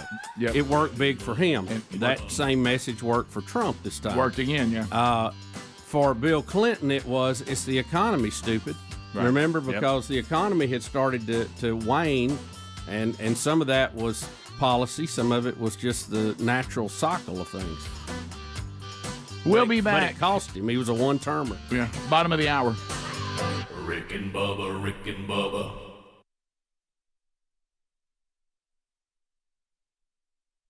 Understood those guys get so drunk they pay money for an event they don't even recall. So do they have to shake you to wake you up? Well, usually they'll say. So what about what does not roll over, not wake you up or anything? Well, yeah, that part would too, but that's just 1 minute, then I'm out again. Why don't you just go lay on your stomach for free? But I do feel better. Can you imagine that massage therapist when he's laying there? I feel better when it's over. So well, you think you do, yeah. Because I'm telling you what, if you were my client, and it's well, I wouldn't be your client to begin with. I don't let dudes rub me. As dependable as Bubba is on going to sleep, you know what they do. They book two people. Yes, they do. That massage therapist does, and once he goes to sleep, they go, all right, let me get over here on this other one. Yeah. And then in a minute they go, wake up, you okay? Wake up, okay. You know what Bubba said? I feel a lot better. You know the placebo in our mind. Yeah. I feel better. Oh yeah. Now, do you take your CPAP into the massage? No, you don't. No. Well, I didn't know. you said you sleep. So I you didn't know snore. that. You snore then. Probably. Some of it. Do you? Some of it. So you drowned out like Enya playing in the background? Could. Probably could. Yeah. What are you focusing on during the massage if you don't know what they're rubbing? Well, I'm asleep. I'm not really focusing on anything. So why do you go? Well, it makes you feel better. You know, you get circulation. But what if they're not really rubbing on you? Well, I don't know. That's what I'm saying. I mean, don't just know if honestly, they're you not. really don't know. No, You really no. don't know, so you don't know if it's feeling better. That explains. No, I feel better in my mind, even if it's a placebo. I took one. But So, listen, but let me tell you something. That explains because I met a male massage therapist said he gave you a massage, and I said I don't think so. He goes, yeah, he didn't know it. yeah, it was. That would be the case. He said we called that switcheroo. And look, you know, I don't want to, you know. They do. I'm sure they do a great job. They do. But my spine won't relax knowing a dude's rubbing me. Now, if we're in public and it's a trainer situation, I have no problem with it. Right. But I don't want to be in the dark room and all that. It just my spine just tenses up. Can't I can't even go to sleep. Right. You know what I Yeah, mean? you don't want to hear just relax. No. No. not Which really. which leads to an uncomfortable commentary, really, on why it makes you uncomfortable. But then a woman comes in that's not your wife. Right. The reason it makes you uncomfortable, the dude's in there. Now there's a woman in there. I mean, it really gets all twisted. Yeah, well, it really does. I think you're probably gonna have to just take, pick. So I just, I think it's the callus on his hands that bother me. Yeah, because I figure if I'm attacked, the dude could hold me down. Yeah, but I think the girl I could get away. You know what I mean? So you go that far with it. Especially if they, you know. Well, no, I mean in any You ran some situation. scenarios I didn't think you ran. Yeah. Hello there. Dude, I'm I just know saying, you. If you were attacked, you always think, hey, can I take this situation? Now, do you go for the deep would you be tissue attacked? massage? No. He wouldn't. No. You just like the barely rub I want the relaxation so I can go to sleep. I don't know what you're doing over Rick, there. what did you I did not see What it behind was my that? laptop, Greg? but I'm sure it was inappropriate. I was just wondering what kind of attack we're talking asked me a question. He goes, what do you mean by attack? And I said, well, I can tell you. Okay. Well, in any situation, I'm kind of from the you are. aircraft carrier defense mode. I don't want anything in the area that can get me. You know what I mean? So you keep it outside that area. So just a slight. So basically, you like to be itched to sleep. I wouldn't use that term. Bubba, Rick and Bubba.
Is key.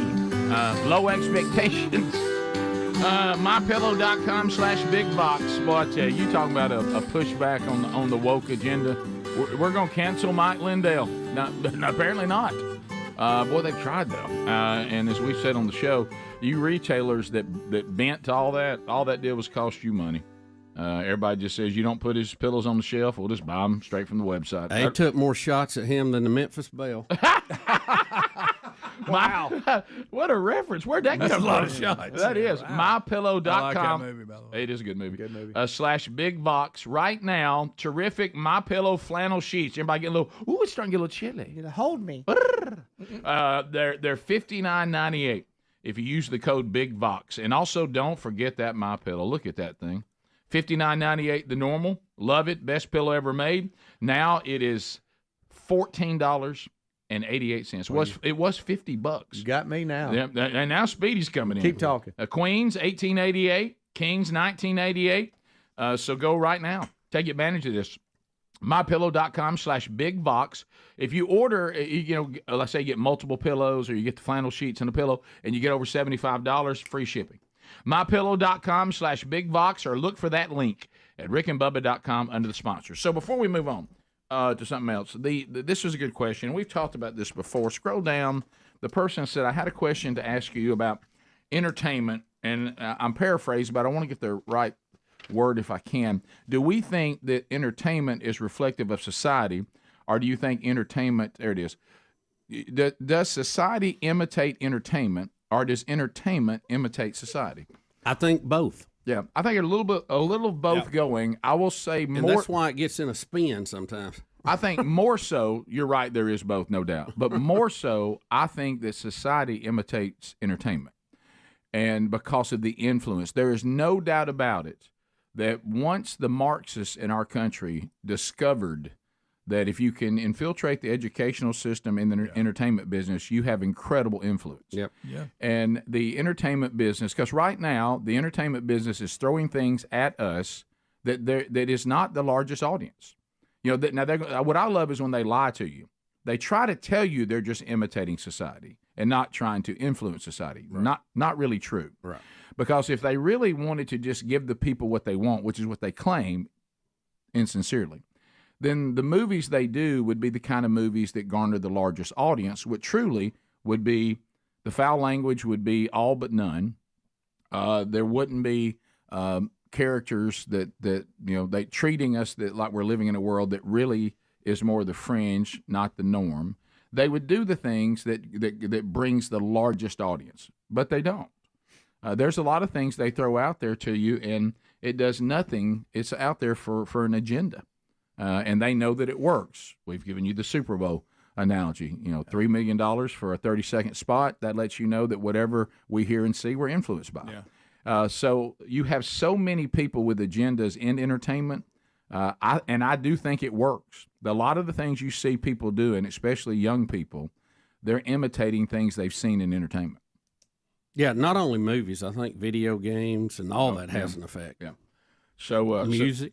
So but there's no doubt sometimes there's a little bit of both. But they can pull each other around. It's like a 2-star system flipping through space. Yeah, but if you go to the biggest movies that we've seen, they really aren't about trying to force something on you or try to change you. They're telling great stories that are inspiring, or they have things that make you laugh. There's some things. There's things that just think about every time you saw something in a movie that you thought, this movie would be great if these things weren't in it. Well, why are they in there then? Yeah. You'd have to have some of that. Well, like we've said, for instance, if we came on the air and we decided we were going to take the show and we were going completely blue. Now, blue means we're going to be nasty. That's what that means. Well, if you just think about it logically, people who love nasty, they're not that likely to say, I wish the show was more nasty. No. Right. Mm-hmm. But people who don't want to tolerate that are very likely to say, I wish the show wasn't nasty. Yeah, I've never heard anybody go, I wish it was a lot more nasty and had more foul language. Yeah. I would like it better. People going, you know what? Our nasty numbers aren't where they need to be. So it may not bother people if they do, but they don't go, well, you were in the movie, there wasn't enough naked or cussing in it. Yeah. Dang it. So there you go. So I think it is a little bit of both. Now, we mentioned that that the current administration that won the election, that they better make change and they better get results, or they'll pay a big price for that, because the people think they've given this administration all they need. Yeah. Well, Trump is just rolling out people being appointed to different things. Oh, yeah, man. He's been on it. And it just gets more and more interesting by the day. He's had some Very good picks. I think that across the board, he's had a few that people are going, well, we'll have to see how that works out. You speak of Matty Gaetz. I was gonna start with Tulsi Gabbard. Okay, go. Good news. Good news first. Yeah, Director of National Intelligence, former military person. She served. She's been in Congress. She made I think a very strong showing on The View. I mean, that's where we go to prove our weight, right? You're talking about that. If people are saying it again today, I didn't see it. Did Whoopi Goldberg really say she's part of the working class? Yes. Did that happen? Yeah. She said she's something working about rich. if I had all the money, how'd she phrase She it? said, if I had the money, if I had the money, I could afford it. I wouldn't be here doing The View, but I can't afford not to work. So basically, I'm paraphrasing. So not a good money manager, if that's true, because she sure has made plenty. Yeah, she's done. I all bet right. that check on The View's been really good all these years. Oh yeah, they do very well. Matter of fact, they're looking for somebody. By the way, anybody that wants to apply. Oh really? Yeah, they need a conservative, and no conservative stays on there. They all leave. They can't stay for just a little while. They get flogged every day. Bubba, anything you want to tell us about 2025? No, I don't. Tulsi, though, I think a good pick for Director of National Intelligence. We'll see. Boy, I tell you got, now that department is over the FBI and the CIA. This is one we wanted Bongino for, right? No, he was Secret Service. Secret Service. Okay. Yeah. Okay. That's still to be done. She was placed on like a potential terror watch list, and now she's their boss. So that's just fantastic. Yep. I'm great with that. See, there's America. What a great American story. But I will say this: there goes Trump holding back women again. Yeah, right. How dare him? Chief of Staff. Y'all know how she's got that silver streak in her hair? That's evidently from when she was in the Army as a medic. The stress of dealing with all those horrible injuries on people. That's when it showed up.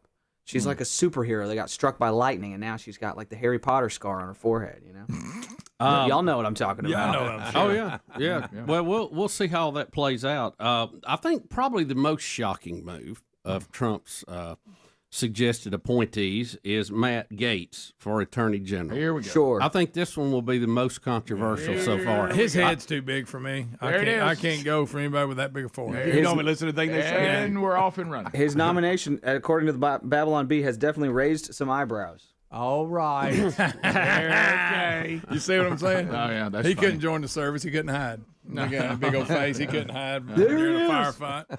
We see him. You know, I rarely go down the road that Greg goes down on something that shallow. Well, but I have to say, this guy does look odd enough that it does bother me. Rick, I throw him in there with Elon. They don't look right. There's something there that's not with us. It's just something's not with us. Well, Just plus telling you, there's some kind of lizard person. This is strange, and I'll tell you why it's strange. He has been a disruptor in the House. Mm-hmm. He's been part of the Freedom Caucus, but he's been one of the more outspoken ones. You remember he almost got in a fisticuff with Mike Rogers on the floor of the House. He's been under an investigation, an ethics investigation. Yeah, boy. And that was about to come out. And this is what I find very strange. He resigned his position in the House, and he has not been confirmed yet. Most people wait till they're confirmed to resign their position, at least what I understand. So I don't know why that is, but the fact he resigns, it kills that report from coming out. The ethics report. It's over. It's dead. It's gone. So, because it's an in-house thing. So I don't know. There's something about this particular one that looks a little funny. I can't figure out really what the play is here, but something is not exactly right about all this. There's also the recess technique that they're supposedly going to be using, and I don't understand this at all. I'm just trying to figure it out. Representative Massey, who I love, he was asked about Matt Gaetz being confirmed as AG. He says to the press, he doesn't need to be confirmed. Recess appointments. He's the Attorney General. Suck it up. So I don't know if they're going to use this recess technique just to get all of these appointments done, or did the Attorney General resign already? Well, you can't. He can't be the Attorney General if we have one. You have to have the first one resigned, and then and Trump can take his resignation, if you will. but he can't till he's president. So I don't know. If he's resigned, they could. I want to ask you something. We come back about this, and I don't want to be a Debbie Downer, but I want to ask you this. Okay. Don't be a Debbie Downer, Rick. I'll try not to be, but Rick, please don't be a I Debbie think we Downer. both want to talk about it, though. We'll be back 15 minutes to the top. Rick and Bubba, Rick and Bubba.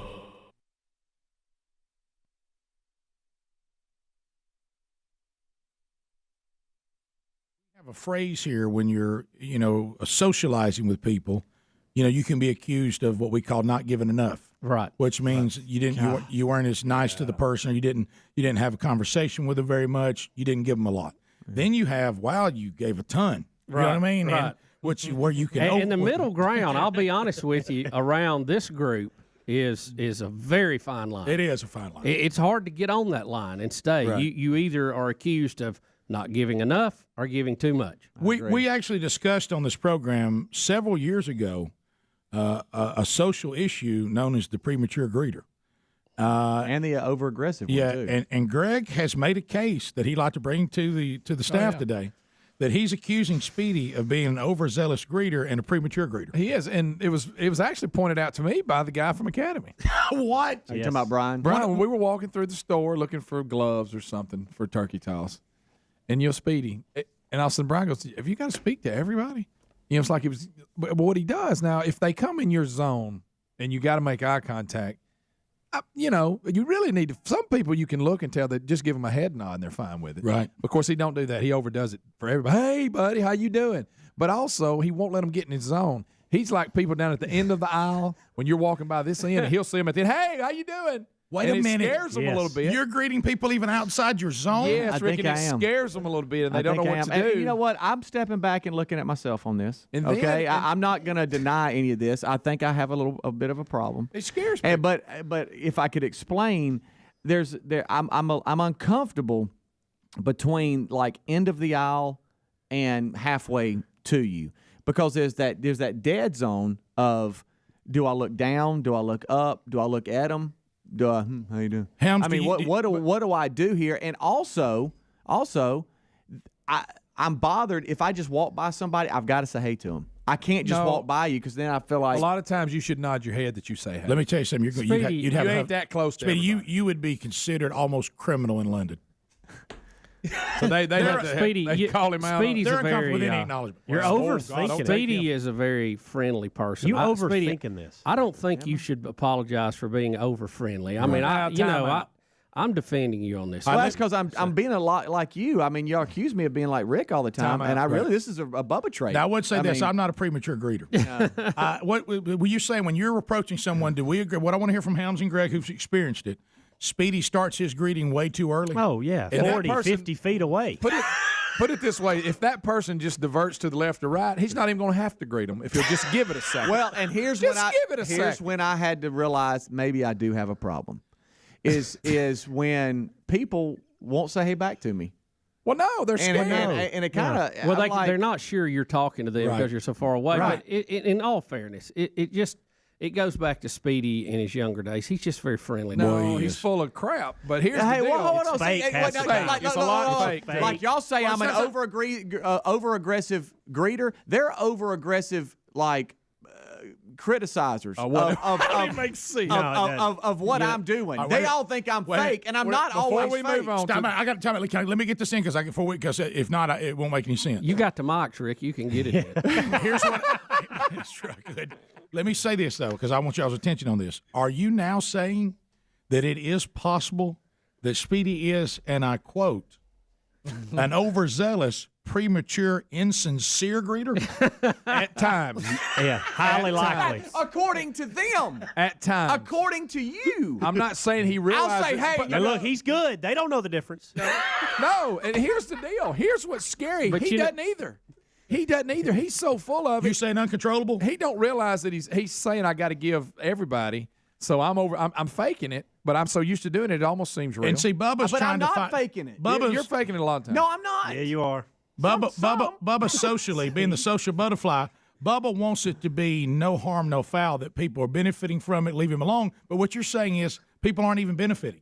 They're confused by it. They're bothered by it. No Let me give question. you the confusion on his I'm greeting. confused. I think you're faking when you talk to me. I do Howard. too. See, that's I not decided true. he doesn't that's like me. because you're. Listen, What? Say it, I've Greg. noticed Man, it you're one probably day. closer than anybody. Well, I hope. I don't know. One day we were here doing a show by ourselves, and I'm not going to call a name, and it's not. Here I'm we gonna go. act like I'm making Here we go. this See, up. this is a classic Greg Burgess. Somebody came up. Somebody. That kind of we didn't really want to deal with. that's just a lie. Okay. And I knew he didn't. You're an over-aggressive But liar. when that person came in, you'd have thought that Speedy had been looking for him his whole life and couldn't believe he hadn't seen him in a while and just gave him tons and tons and tons. And he left. I said, I'm not even sure you really like me.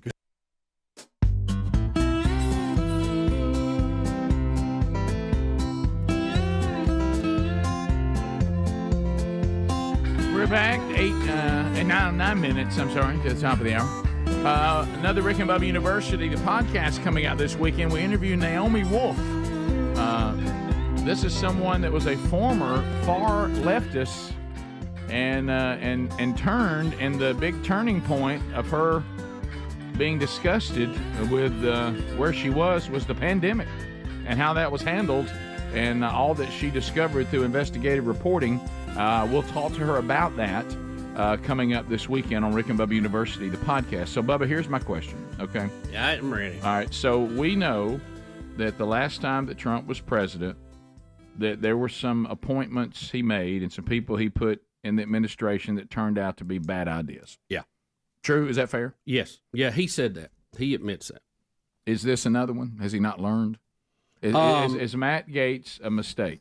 Is this him once again making the same mistake that he made the first time he was president on a little bit of a shoot, ready, aim, no Trump assassination, pun intended, not thinking things through? Because what he doesn't need to bog down what we all want him and this administration to do, and that is to take America back on all these things: secure border, booming economy, the proper standing in the world, dealing with the enemies of our country, making sure we have good trade deals, etc. We don't really need any story that the media and the leftists can just jump all over that now distracts that whole moving forward on something that really wasn't necessary. Is the Gaetz gamble worth it? I don't know. With the baggage that he could potentially bring. Yeah, I don't I would know. just kind of say, look, I understand why people like you, and sure, you're a, hey, I'll say whatever needs to be said and all that, which is, Trump is drawn to that. I get that, but you got to be smart. You don't want there to be someone that it just feels like there's a lot circling around Gaetz that from a moral standpoint and things that could be concerning. And I don't know what is and isn't true. I just don't know if I was in Trump's position that I would say what his good outweighs his potential bad. I think what we can safely say. I'm just saying that would be my concern. I think what we can safely say, he is a bit of a gamble. Can we say that? That's what I'm asking. He's not. He's not where everybody's going. Oh yeah, well that's a good. And you may be pleasantly surprised. And I'm not talking. I'm not even talking about politically. Right. I'm just saying I understand what the draw to him is. I do, but there's baggage. Yeah. Can I tell you, I was surprised. I'm sorry, Bubba, go ahead. No, go ahead. I was surprised, there's some behind-the-scenes footage, and it's pretty funny how Trump tweets. I don't know if y'all have seen that. It's kind of like they're sitting in a hotel room, and they're watching different events, and I think one was Kamala speaking, and they were coming up with different tweets and how to do it and everything. It was really funny. Matt Gaetz is in that room. So is Gabbard and some others, and that struck me because I didn't know, but apparently he's been on his inner circle, and I don't know, but this is it here. This is funny how he tweets and how he comes up with things and what he wants to say. But if you'll see on the other side of the room, Gaetz is sitting in there, and so I just wonder if he thinks that, does he trust him? He's like, hey, he's been close to me. I've been vetting people for 4 years. And I don't know. I have no idea. I'm just trying to. You ask the question. So well, I don't all know. I'm saying is, can we not go back to the first time? Would he not trust those people that burned him? Well, he said he didn't know them. He said he did. He thought he knew, but he was an outsider. He had never been into Washington, so he didn't know who to truly trust. But now he's learned, and he does. That's what he said. But this is him telling how to tweet that we're rolling. And y'all love behind the scenes stuff, but him doing that is pretty good. Rick, I think it's a numbers game too. An incoming president has to appoint, gosh, I don't know how many thousands of people to these roles. And like he was telling Joe Rogan the other day, he doesn't appoint every one of them. He'll appoint probably 20 of the top ones, and then they appoint 20, and they appoint, and you end up with, I don't know, 4 or 5, maybe 10,000 people when it's all said and done. So, you just don't know. You can appoint somebody, and you never know what's going to happen. I mean, you do it based off your judgment at the time, but you never know how it's going to play out. So let's just say that I think you and I are comfortable, maybe the rest of the guys too, that we'll land on the phrase, it's a gamble. We're not saying it's going to be good or bad. We're just saying it is. I think it's the riskiest pick of all of them he's made so far. Yeah. Yep. And that would include Secretary of Defense, which, I know some people want somebody that's been a Pentagon insider who's worked their way up, but there is something to be said for bringing in new blood. And this guy has carried a gun. He's shot. He's been fired at in, 2 different theaters. He's got all kind of medals. He's a strong conservative. He's anti-woke. He carries himself well. He speaks well. Looks good on TV. He probably was the riskiest pick before Gaetz, but I really think that. Talking about Hegseth? Yeah, that Hegseth. Do you think? Do you think he's too military and it gets away from the civilian? We civilians run the military. There's probably a balance there. The fact that he's been in it and been on the ground. No, with I'm people pro actually shoot, because a lot of these people have never had anybody shoot at them before. Right. Yeah. They probably have a little different take on sending someone's son or daughter to a war zone. Right. And I hope they do. I hope they're very careful. And he's not in the military now, so he is a civilian. Yeah. The Gaetz thing is what, and I do know that this is one of these things in Trump's personality that he has to be careful of. Okay, and I'm being careful on every word I choose. Just because a selection is provocative doesn't mean you should make it. Because I know he loves that. He wants to say we won, and here come all those people y'all hate. And we're all the people that have gone to war, and there's actually even that I like that to a degree, but you got to be careful when the goal is provocative versus don't lose thinking it through. You got to be smart too, and there's a lot of we're not just talking about personality. We're talking about baggage that could be that could be ugly. And because you don't want it to blow up on no. Because you got other things to worry about than something like that coming up. So, and to some of you're being silly on the text. Yeah, text people. Look, what we're talking about. If it turns out that there's there was no risk, then great. I hope that's true. But some of y'all are just anytime you bring up anything, y'all just. And that's why I was trying to choose every word. I do want to get back to where you can have open discussions, even within. I just don't like this thing that I'm being told I must go all in on everything with an R by it or is red. Yeah. And if I have anything to say that might be something to consider, I've abandoned the whole movement. Oh, yeah. If you even say tap the brakes, you're somehow now a rhino. Hey, just so y'all know this, I'm never going to be that person. I'm just never going to be that person. Bubba's never going to be that person. That's just not who we are. So if that bothers you, then you're just going to have to be bothered. Yeah, I don't get talking points and make my decision how I feel about things. Top of the hour. We'll be right back. Rick and Bubba, Rick and Bubba.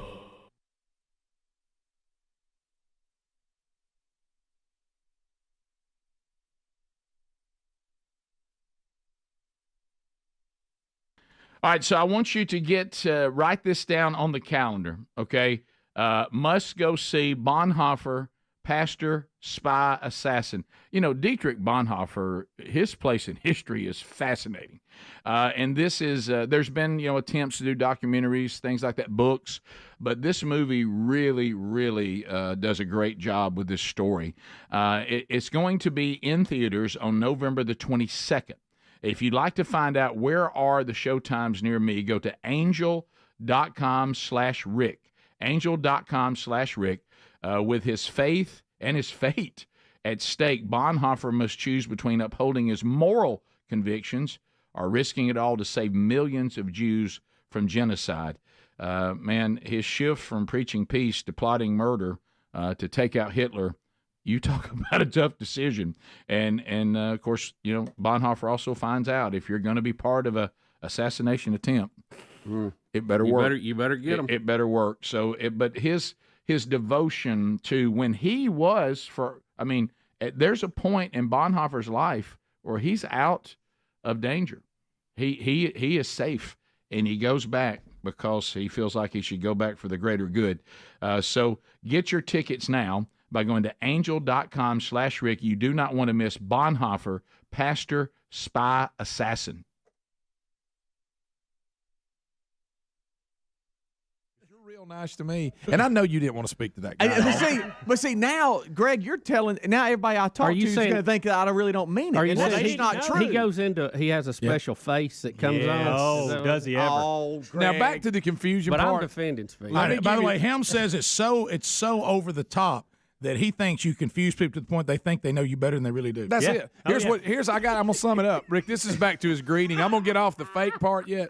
I'm gonna get off the fake part. Thank you. His overzealous greeting. He greets people at the point where you would only yell to a person you know real. Hey, Rick. That if I saw you off in the distance, hey, that's an exaggeration. He starts greeting them at that distance, and they think, well, I must know this guy. And then they look, they go, I really don't. Are you And saying it he's confuses handed them. out personal greetings to people he don't even know? You know what I'm talking about? If there's somebody far off that you know very well, you're going to holler at him. Oh, yeah. Well, see, he does that to people he don't even know. Well, good gosh, that's weird. That's a little bit of exaggeration. No, That's really. a classic Greg Burgess exaggeration. Classic. By the way, Speed, that's Hams? weird. Hams? It's true, And Speedy. how about this? When I got a Jeep, I thought, hey, man, I've got the perfect car or Jeep vehicle because you wave at everybody in a Jeep. I mean, if you see another Jeep coming, it's common courtesy. Hey, you wave at them, okay?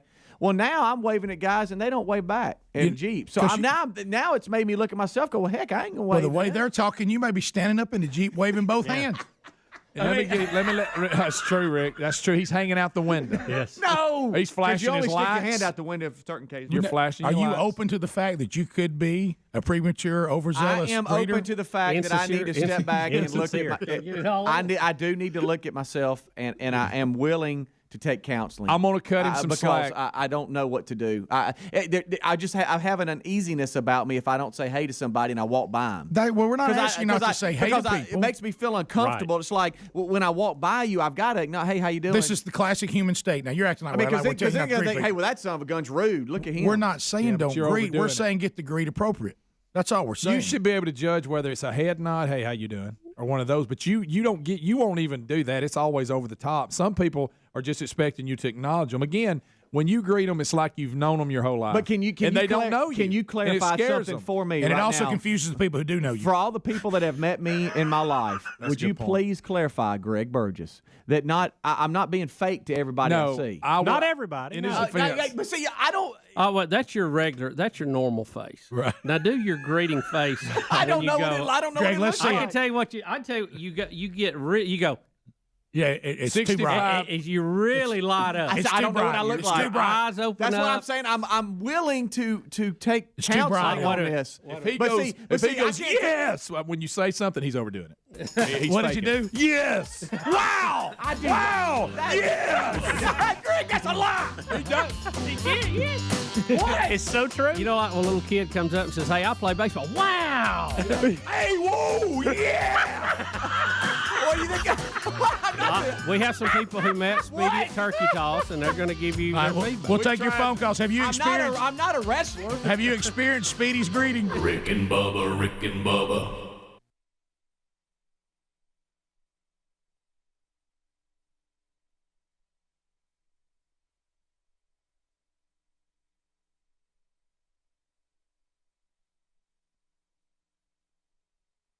Is it safe to say that based off of your comments, you're suggesting that these women at these abortion rallies are ugly and overweight? Yes. What do you say to people who think that those comments are offensive? Be offended.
Thanks for being with us as a brand new hour is rolling. And as you heard from the great Ken Osborne, everybody's here and ready to go.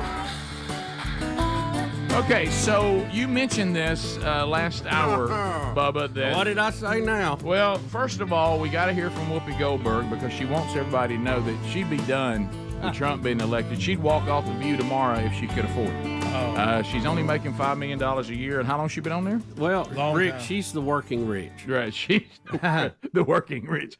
And so here she is, first of all, telling us that. Then we'll get to this thing that Bubba talked about, the dilemma that the View now the faces. dadgum dilemma on the View. So here's Whoopi wanting all of you to know she got to have this job. She can't give it up. I mean, she's got to keep on rolling. So here we go.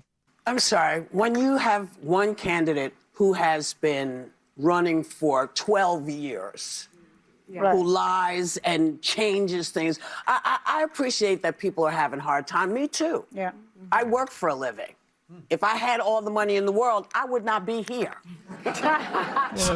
If anybody had all the money in the world, they wouldn't be here. Okay, so look, she didn't really. She was just saying that flippant. She didn't really mean it. So I'm not going to hold her. She was having a hard time. Me too. I'm having a hard time too. You think that's more of a shot at Trump saying, if I was in his position and I could do all this kind of stuff? Look, that quote, if you take it for what it is in print, is out of context. I'll give Whoopi a pass on that. Now the View is desperately. Yeah, that's great. The View desperately is the word in the story. Bubba, desperately is the word. The View bosses desperately are hunting for pro-Trump panelists after the woke stars all back loser Kamala Harris. Kamala, be careful. That's what I said. Yeah, Kamala. Hey. ABC News executives are reportedly actively searching for a conservative pro-Trump voice to join the panel of The View after its woke stars all back Vice President Harris for president. So they all did. They all lost. They all did. Yeah. I thought they kept a semi-conservative. I remember run. one of them said, "I've never voted Democrat in my life, but I am this." Yeah, guy. I think she really? bailed out. Yeah. Yep. All right. The talk show George hosted Bush. by Whoopi Goldberg. All right, let's so- see. Featured the vice president in an episode just 1 month ahead of the election. Then one day after Trump's victory, the panelists dressed all in black as if they were attending a funeral. Okay, so let's. When's Sister Act 3 coming out? By the way, Greg, I know They the say answer. they're feminine. I know the answer from you. I think I know the answer from Speedy.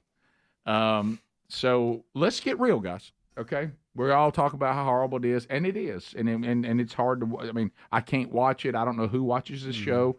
I watch it for the same reason that I dial over to watch Rachel Maddow if I think something bad's happening on her, something she doesn't like. Just to, I don't know what it's that mouth ulcer. You just can't help but mess with it. But here's the real deal. Now let's get real. Okay, let's say I'm going to just use this since let's go with the number we know. We know that Whoopi. Now I know the new host may not be Whoopi's level, but let's say it's somewhere close. Whoopi makes $5 million. Oh, if it's half a year. If they offered you, Greg Burgess, $2 million a year to sit on The View, are you in? Absolutely. Yes, sir. I'm picturing you sitting in I'd the do middle. it for $1.5 million. I'll give him a deal. Speedy, will you be on there for $2 million? Yes. Okay, Adler. I would do it for $60,000. You gonna give him a deal? Bubba, any way they buy you to be on The View? Oh yeah, sure. I'd go there. I'd have fun with them. I would try to win them over to a Somebody more says Whoopi clear makes line $8 of million. thinking. Yeah, somebody says $8 million is the real number. I don't know, but anyway, She's barely getting by. We almost got into their studio one time when we were in New York. We were in the building and they were next door to us. You remember, we could hear the audience clapping through the wall, but we couldn't get in to see them tape. And we were there doing the show on one of the tours. We were up there, and we actually had rented a studio from Al Sharpton. Oh, I forgot about that. And Al Sharpton's board op was our board op. I forgot about that. Yep. Boy, you talking about weird dude. You know, I like building bridges. What if we were? I'm a bridge builder. Right. What if just picture it? Just picture it. What if we looked up and there sat Greg on the panel? Oh, I know. Right I in the middle got of 'em. popcorn. I'm ready to go. Right in the middle of them. Yeah. Of course, Bubba said Joy ain't bad for her age. No, that's one ain't a problem, Greg. Okay, let me underline that. Greg, the one he struggles with is the way Sonny talks. Oh no, yeah, that's a whole nother story. Yeah. Gosh, she's out. She is out You there. talk about clueless. Well, her daughter has less rights than she. Yeah, and I can't even finish the sentence. They live. Rick, now listen, that was one of the dumbest things I'd ever heard. It really was. Because they live in upstate New York. She lives in this big mansion. Good for her. I'm not Yeah, jealous great. of that Of at course, all. yeah, whatever. But the right to an abortion has been in New York since 1970. It was even before Roe v. Wade. Yeah. And So you're covered. And so, yeah, I mean, nothing has changed because it's at the state level now. So I don't really see that. And of course, people were making fun of her statement. It was Well, ridiculous. it's the dumbest thing I've ever heard. Yeah. Well, but again, that's that. They just say anything. I mean, and you're just like, that's that's not true. What are you talking about?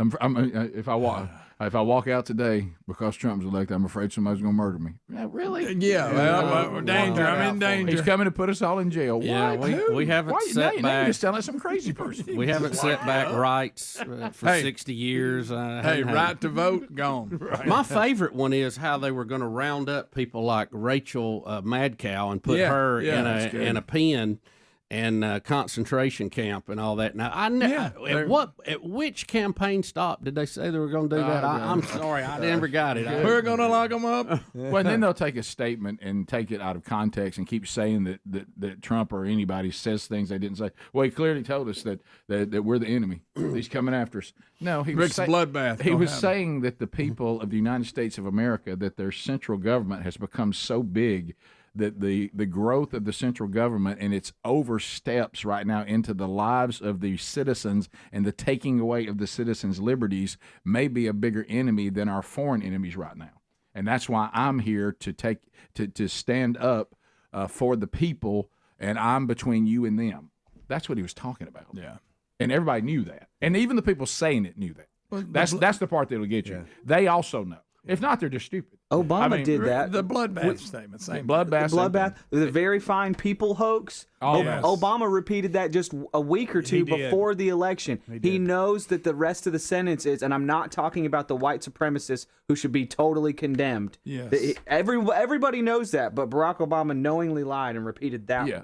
Keep in hoax. mind, when they take these things out of context and they leave parts out that explain the true narrative, they know it too. Yeah. That's the part you can't forget. They are on purpose trying to mislead you. So anyway, that's so everybody here is for sale if the View is willing to pay. Yes. And I'm gonna tell you, if I'll miss you guys, but heading on out. We'll get back together later. I wonder how long one of us would make it on there before they get rid of us. They say that it would be a short stay. They say it's tough. But the audience to be would, the long. but the audience would grow. You better have a good buyout. Well, think about it, guys. No offense. Men and women are equal, but they're beautifully distinct in good and bad ways, men and women. It's one thing to sit on a panel of a bunch of men that disagree with you and hate you. It is different to sit on a panel of all women who hate you. No, that is true. No, it's like falling down in the chicken house and being flogged. You know? Just constant. I mean, you can't swat quick enough. They're coming from all directions. Oh, so Diddy's back in the news. Hey, Diddy, what'd you do? All right, 15 minutes past. We'll be back. More of the Rick and Bubba show coming your way right after this.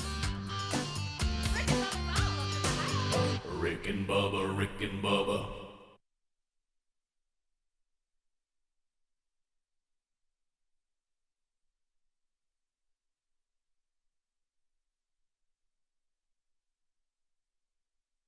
We talked with Speedy. He was trying to get in the Indy car that is street legal and go to a drive-thru. Speedy, you're back. Speedy? I don't think he can hear me. Speedy. Yeah. We're back. Go. Hey, buddy, we are currently in traffic right now and trying to get through the drive-thru to see if we can't play drive-thru password in the Indy car. Now I'm behind the driver, and we are currently about 3 or 4 deep in line. But they got 2 drive-thrus working, so it should be pretty soon here before we get in to order. Well, let me ask you this: do you know how to play? I think I do. How long have you listened to the show? I've been listening for about 17 years. Okay, great. That's great, man. That's wonderful. Yeah, what's your favorite part of the show? Well, my favorite part is what's your producer's name? Speedy. Speedy. That bald guy. Yeah, Speedy. Speedy. Yeah, Speedy. Yeah, I like him. Yeah, okay. All right. Well, yeah, so do a lot of people. Right. Now, you know how to play the game. Don't say any part of the word. Use the word or tell them you're on the air with the Rick and Bubba show, right? Okay, I got that. I got that. Hey, driver, how you feel out there? Pretty good. Eat some breakfast. All right. Have you ever gone through the drive-thru in one of these? Yeah. A little tricky sometimes, but make it happen. You can even make those turns. He's not afraid to let her. Now, I did forget one thing, and that's money. So I kind of ran out, and that's going to be kind of interesting. Maybe we can. Oh, Speedy, you're just playing a joke on us for April Fools. We know better. That's right. Next thing you'll tell us we're getting a dirt bike. All right. Yeah. What I could do is I could order food and then not pick it up at the window and just say April Fools. We don't really need it. Yeah, you can do that. Right. A big hassle for everybody, but yeah. And now, are you getting a lot of looks? The fact that you're sitting in drive-thru in an Indy car. I'm sorry. Yeah, I'm sorry, Rick. I can't hear you a lot. I got a motor in my ear. What was that? I said, are you getting a lot of looks since you're in a drive-thru in an Indy car? Yeah, just a few. This is a chick magnet, by the way. Well, Speedy, what does that matter? Well, the bad news is if you picked up a chick, you wouldn't have anywhere to let her sit. Right. That's a good point. All right. Okay, now we're next in line. Okay. Can we make this turn, do you think? I'll probably have to get out and push, but we'll make it happen. I love that. I have to get out and push. Speedy ain't going to get out and push. It's like I'm in college. What do you think you could have fit in the seat, but you couldn't get out? What do you want me to order, you guys? Do y'all want anything? I want a lot.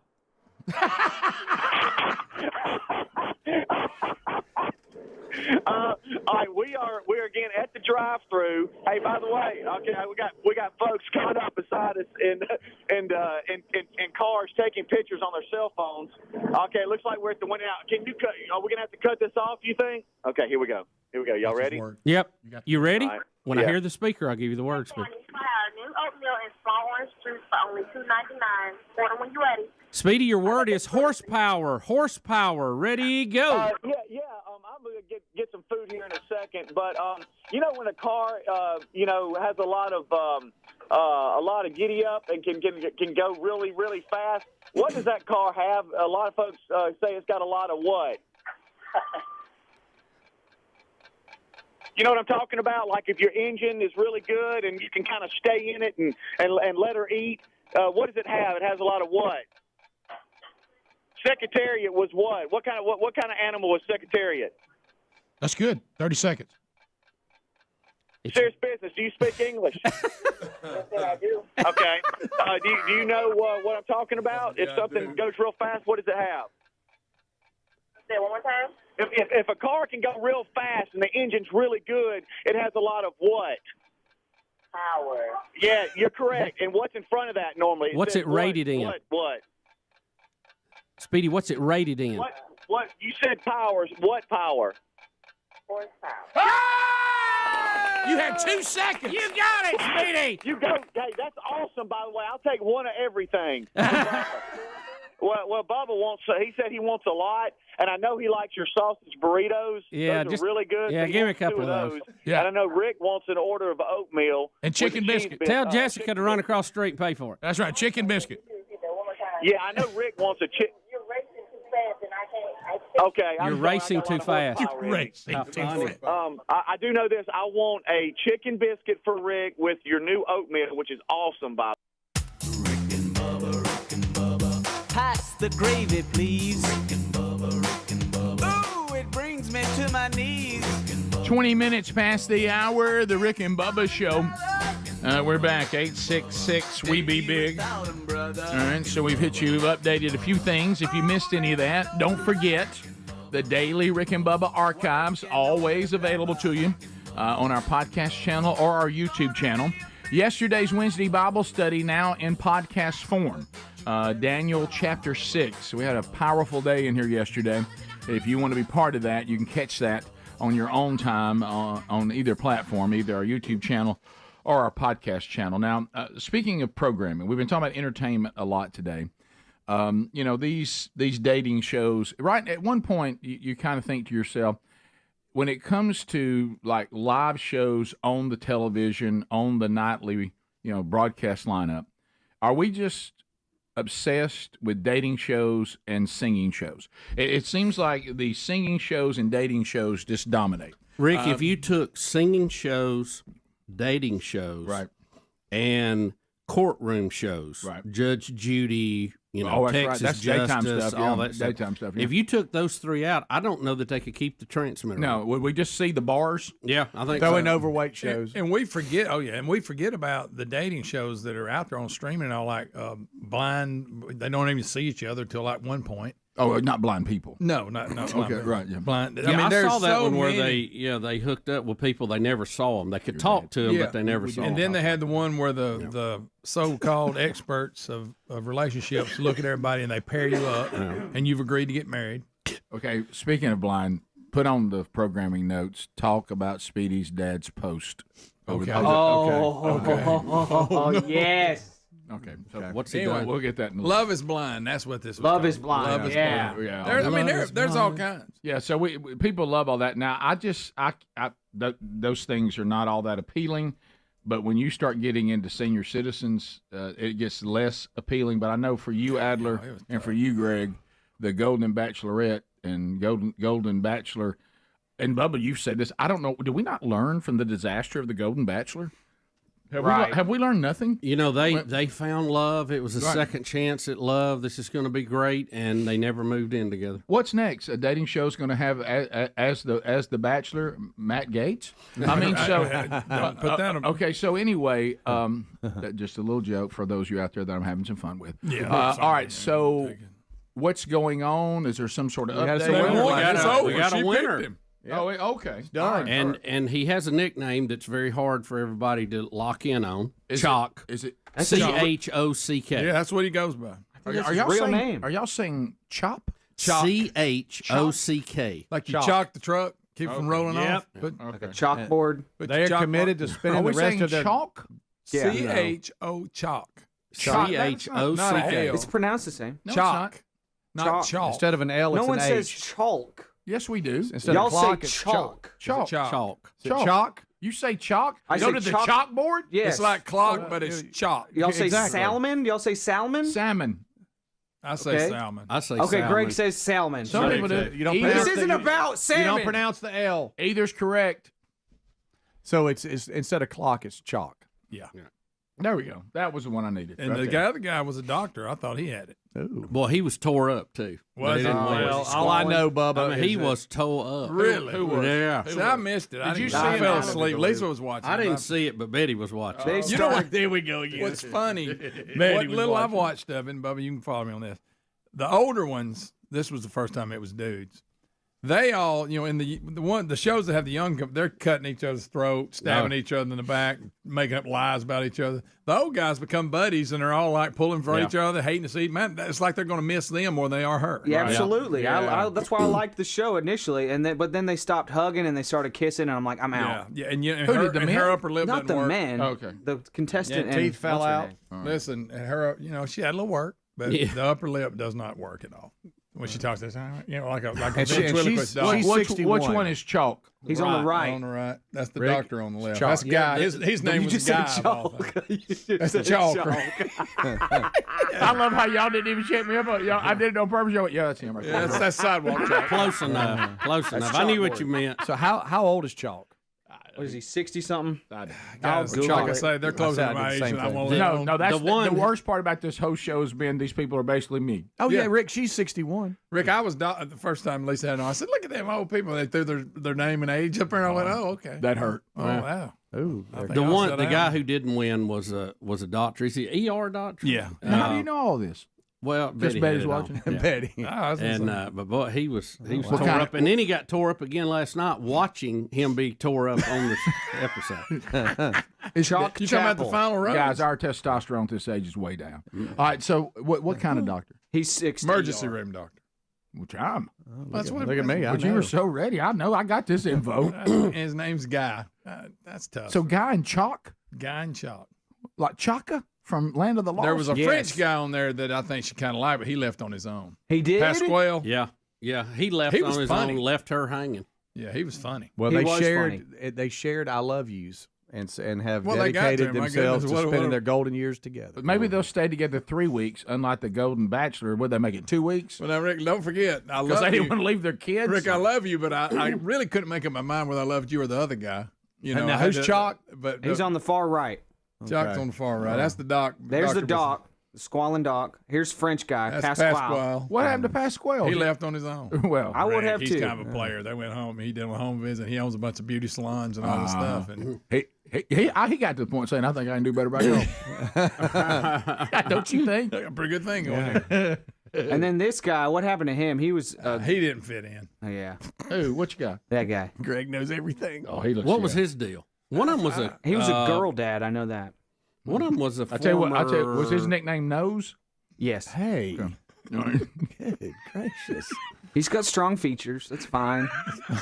So where do you think they will go now? I mean, we've had regular Bachelor, we've had Golden Bachelor. They're going back to regular. Will they go to nursing home Bachelor? They've already picked the new regular one, so they want to win it fire. Are we all surprised? They go for a roll together. I mean, what are they going to do now? Wheelchair Bachelor. Are we all surprised? Are we all surprised? But again, it goes back to what I said a minute ago about the fake world because they know they won't garner a big enough audience.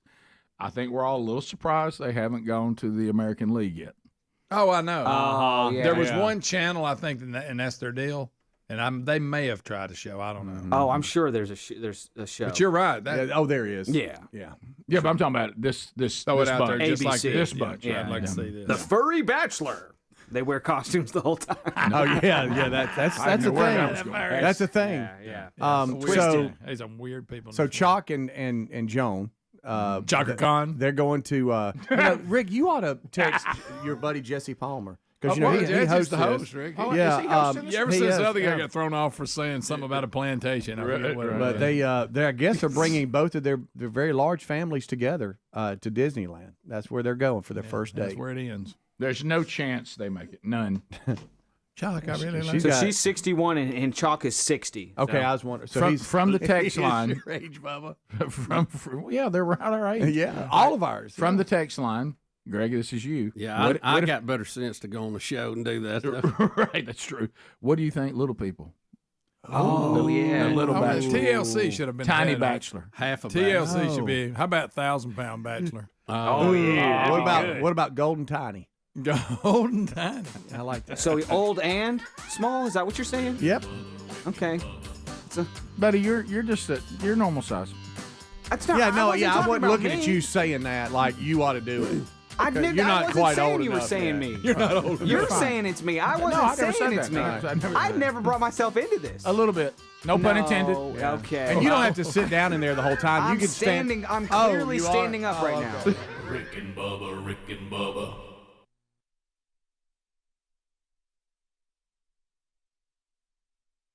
Way, and then I want 2 breakfast burritos for Bubba because I know he loves that. Now, what do you want? Bubba want any chocolate burritos?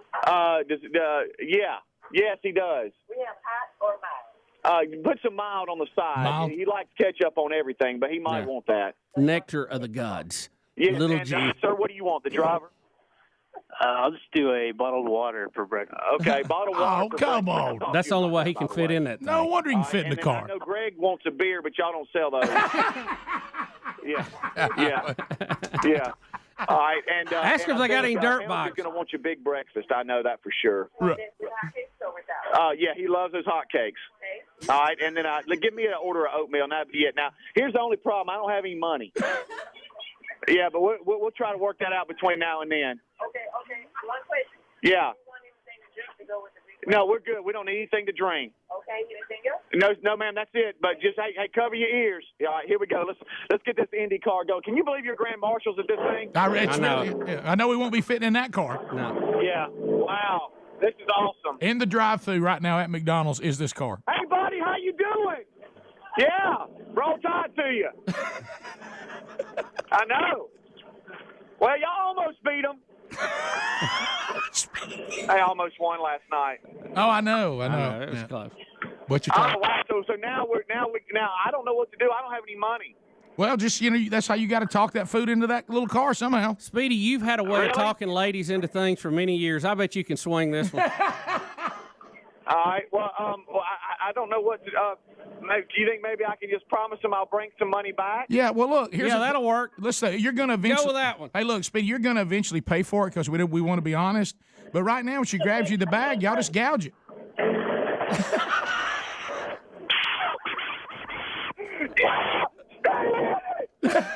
That was awesome. Man, I mean, did y'all just hog and jog? We did. We well, not kinda. We let her eat going around the corner. We don't have any money. We don't have any money. Look, there's Speedy. Can we still have it? Oh, there's people bringing us money. Give me your debit card. Okay, hey, cut in front of this Suburban. Charge it to Jeff Tyson. That's right. No, you ain't gonna buy me breakfast, but you can if you want. She stopped. Can you go right there, guy? Is that food ready? She's got to get to work. I'm sorry, ma'am. Hey, guys, how you doing? Hey, is the owner here? Is the owner here? We don't have any money, but I can bring it back. Look, there's a great shot of Speedy at the drive-thru in an Indy car on the Ustream right now. Money. We'll bring it back. El Money. El Money-o. El Money-o. We'll bring these some moolah back in a second-o. Can we do that? Oh, gracias. Tell her you got 4,000 pesos. He said gracias, senorita. Mucho gracias. You go, girl. You're a hot senorita. Speedy, he still got it, doesn't he? He does. I mean, he still got Some it. things are forever. A Speedy thing. I'll take a hot coffee, baby, senorita, lady. If you leave us, have a great weekend, and we'll see you this weekend. If you got more, stick around. We'll be right back. Rick and Bubba, Rick and Bubba.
Thanks for being with us. 35 minutes past the hour.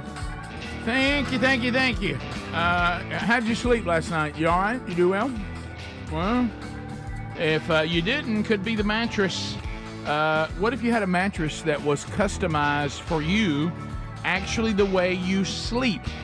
Greg and Lisa Burgess, they have theirs from helixsleep.com/bigbox, and they love it. What a difference it can make if you have a mattress that was designed for you. They manufacture them right here in the old USA. They have their own facility. They ship them straight to you, no charge there. And they want to. Yeah, you did, but you did say, look, be sure you got some room when you open it up. And get it where you want it to be. Because once it spreads out, it's pretty heavy. Yeah, so you do that. So get it in the room you want, open it up, go. And they're going to ask a few questions. Will not take long. Will not take long at all for you to tell them you sleep on, your back, your side, your stomach, whatever it is, and how you like the mattress, firm, soft. Would you like it somewhere in between, maybe medium? This takes about 2 minutes. They'll get that, and they have all their different designs and they customize the one that's best for you. They have a child's mattress that Parents Magazine voted #1, big and tall. They got that as well. Big and tall. You got 100 nights to sleep on it to be sure you love it, and you will. If by some weird circumstance you don't like it, well, then you get a refund. So don't worry about that. Don't worry about that. Go right now to helixsleep.com/bigvox for 25% off. Just find that link too under the sponsors button at rickandbubba.com. So, Bubba, as we know, Greg, guys, Speedy's dad, God love him, so great good. man, man of God, as this story will show. Yep. But unfortunately, over time, has lost his sight. Wow. Right? Yeah. Yeah. I mean, and you've been keeping us updated. We've had many updates of you being a good son, helping mom and dad. That boy. It's an honor. They've taken care of me my whole life. That's right. Right. Kind of wish they'd moved to Birmingham when they had the shot at it, but had that set up. Yep, had that set up. that went backward. Right. Now they're 2 hours away. But anyway, your dad, as we know, is a lot of things. He's has written children's books. Yep. Yes. He's an author. Yep. Poet. Poet. He is. We're holding back a poem about the show. We're holding that back. He's written one for the Big Year Ender. Yes, sir. We have that, and he loves to continue to participate in social media, and he likes to encourage people, put out words of wisdom. He loves, Bubba, and like in this case, to throw out things from Scripture. Yep. To remind us, but when you're typing, you can't see well or see at all. It can lend itself. You got to be careful. And I'll tell you guys, I cannot wait for you to It's see truly amazing to watch him get around the eyesight issue. Yeah. And he's set up like he likes it. Loves this show. Matter of fact, Yes, has he written does. a poem about the show. That's right. And We're sends it to holding me back. for any typos. And I told him that's probably the wrong person to send it to. Right. But, Yeah, that's good. I do look it Tell him over. to send it to you, sis. And so, Greg, I will have that for you before the 13th of December. I've sat there and I've watched him in his recliner, set up like he likes it, has his coffee, has the show on when it's live, doesn't miss a minute, and he's over there just talking into his phone. Can get Siri to do anything she wants to.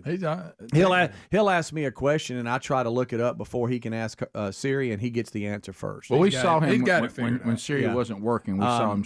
But I got a notification, one. and it popped up on X, and it was a notification, and I could tell somebody tagged I'm me. losing my vision. No. Somebody tagged me in a post, and so I'm like, "Well, what's this?" And it was Saturday. I was moving along my day, and it just simply said, "I love your dad, Speedy." Okay. And I'm like, "Well, that's weird." So I click on it, and I went, "Oh." Dad had put out a post, and Rick, you're right. He, folks that follow him, they love his post. Always very encouraging, very scripture oriented and faith based. But he's huge patriot. He loves our country. He loves his country. He loves God and country. That's God and country, baby. He loves God and he loves country. That's been handed God, down. family, country. That's been handed down through our family. That's why y'all make fun of me. And he I'd sent like to this. see you He like sent country. this out, and see if y'all can see where maybe there was a mess up. But before we, real quick, does he speak into his phone? He for the verses? and Well, stuff? a lot of times he'll speak into it, but a lot of times he'll literally. It's amazing because, and I don't want to get too technical here, but I was with him for his last eyesight. And the way they said try to make a circle with your index finger around the middle where your thumb meets, and really pinch it down to where there's just a little bitty hole you can see through. And one of his eyes, that's how he sees. One. And so he had because the other one's pretty much gone. So he has his phone really close, and he's trying to see what he's doing, and it's really remarkable. So how does he do it? Like I just said, yeah. And then does he have it like read it back to him like in the robot voice? A Because lot I could of times, see how it would mess this up. sometimes it'll do that. But like for instance, sometimes I'll text, I'll like voice to text, and I think I've got it right, and I look at the text, and it didn't understand what I was saying. So sometimes there's I think that they missed too on this one. And so shaking hands with dangerous. we had us a problem. I've edited it, just so I edited it. You did? Yeah. You gonna ruin it? No, you'll still see it. Oh, okay. So do we want to see it? Yeah, sure. All right, sure. here's- Y'all can read it. Oh, you did edit it. Okay. So, see the first word there? Yeah. It actually had two S's, not one. Okay. And he's talking about Paul and Silas. As with Getting- Paul and Silas. Yeah. Mm-hmm. Yeah, except it said the. I can see where that would happen right there. Yeah. Hey, Greg says this a lot in the breaks. So there wasn't a beast of burden that went with Paul and Silas. I don't think so. No. I don't Instead think of so. as with Paul and Silas, he said something. He added an S. A few years ago. That was Oh yeah, he sure. Or you could say, I didn't know this. Paul and Silas one time had to deal with Greg on the road. Right. You know, That's a donkey. You can say it. Right. No, Greg. Oh, especially in the Bible, it's all in there. It's not all in there. It's all in It's there. not all in there. I think it's like not the 18 way times. you use it. Yeah. Not So- the way you use It's it. the first word. Yeah. Look, Oh yeah. I mean, couldn't be any picture clearer. you're following him. Couldn't be any clearer. Here comes. Don't be messing. Yeah. What are you mad at Paul I can't Silas say about? anything. So then the decision comes: do I call him? Yeah, you got So Terry comes in. I said, "Honey, you're not going to believe this." And she says, "What?" I said, "Dad had him a. He's an S adder. Sometimes we. Yeah, it happens. It happens. And I said, check this post out." And after she stopped laughing, she says, "You have to call your dad." And I'm like, "I don't know that I do." Did you? What did he And say? so it was Buck, at this sweetie? point. It was about 5 to 6 hours after the post. Oh my goodness! Well, let's just. I'm figuring it out, and I mean, I didn't sit on it, no Who's pun messing with intended, Paul and all Silas? day. Drug your But- feet just a little bit. So I call him within about 15 minutes of discovering this. Hey, Dad, what's up? Hey, not much, son. What's going on? Of course, we're talking about state, and they have no chance against Tennessee, stuff Right. like that. And then we're talking. I said, hey, Dad, real quick, you sent out a post today. Yeah, son, I sure did. Said, the Paul and Silas post that you put. I said, he said, yeah, son. I said, well, that's good. Getting out of jail was step one, recovering the country and all that. Great concept there. You added an S, and instead of as with Paul and Silas, it says this. And he got to laughing, and he didn't stop for a minute. And now, what I love about him is that he won't go back because you can't. And I hope Elon changes. We got this. We got to be able to edit. But you tweets. can't I have edit things misspelled all You the time. can't edit a post. You have to delete it. And he just was like, yeah. Well, they know what I meant. Yeah. He left it out there. And I said, well, yeah, Dad, it is from like 5 or 6 hours ago, so it's probably out there and not really worth deleting. But he got to laughing, guys, and he could, and I just love that attitude because most people would probably get frustrated and mad, but he just gets tickled because they've earned it. Because he's like, well, they know what I mean. They've earned I it. said, oh, yes, sir, they sure do. It could have been a lot worse. Yeah, it could have been a lot worse. Could have been a lot worse. Of all the mistypes, that one It could have been. It could have been a lot worse, and there have been worse that he has sent out, and that one was deleted. But bless his heart, he You just remember didn't that see it, and to the point that he didn't know. Right. And I had to tell him. I did feel better for calling and telling him though. And I said, "Oh, give him a heads I said, up. honey, this might be show worthy." She said, "You better not go on air without telling him." Oh, he loved And it. I was like, "Well, okay, yes, ma'am." So I called him. He got 8. And he gave you clearance, obviously. Yeah. He got 8 likes on the tweet. He did. He did. It's at Wilburn and then Joe, J-O, at Wilburn that's a good Joe. Great follow. He's a great follow. He is. You can That's go so back and look good. at some of his tweets. That one is from Saturday morning. Don't miss that one. Phone calls are next. 866 We Be Big. We'll talk with you, America, right after this. Rick and Bubba, Rick and Bubba.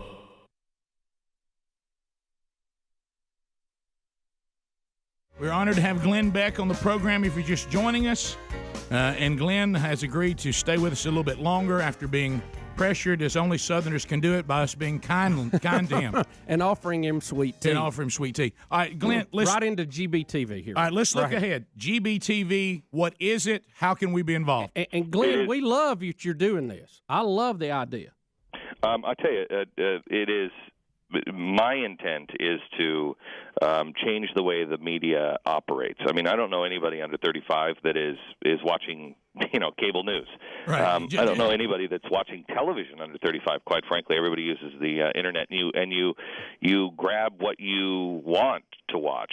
So what we're doing is we're building a network. I don't know if you guys are members of Netflix, but we are doing to the media what Netflix has done to the to Blockbuster.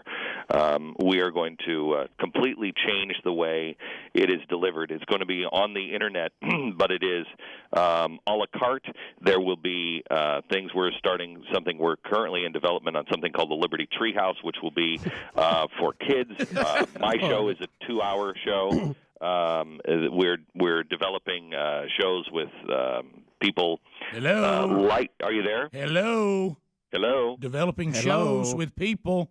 Developing shows with various people. Hello. I can't hear you guys. You're breaking up.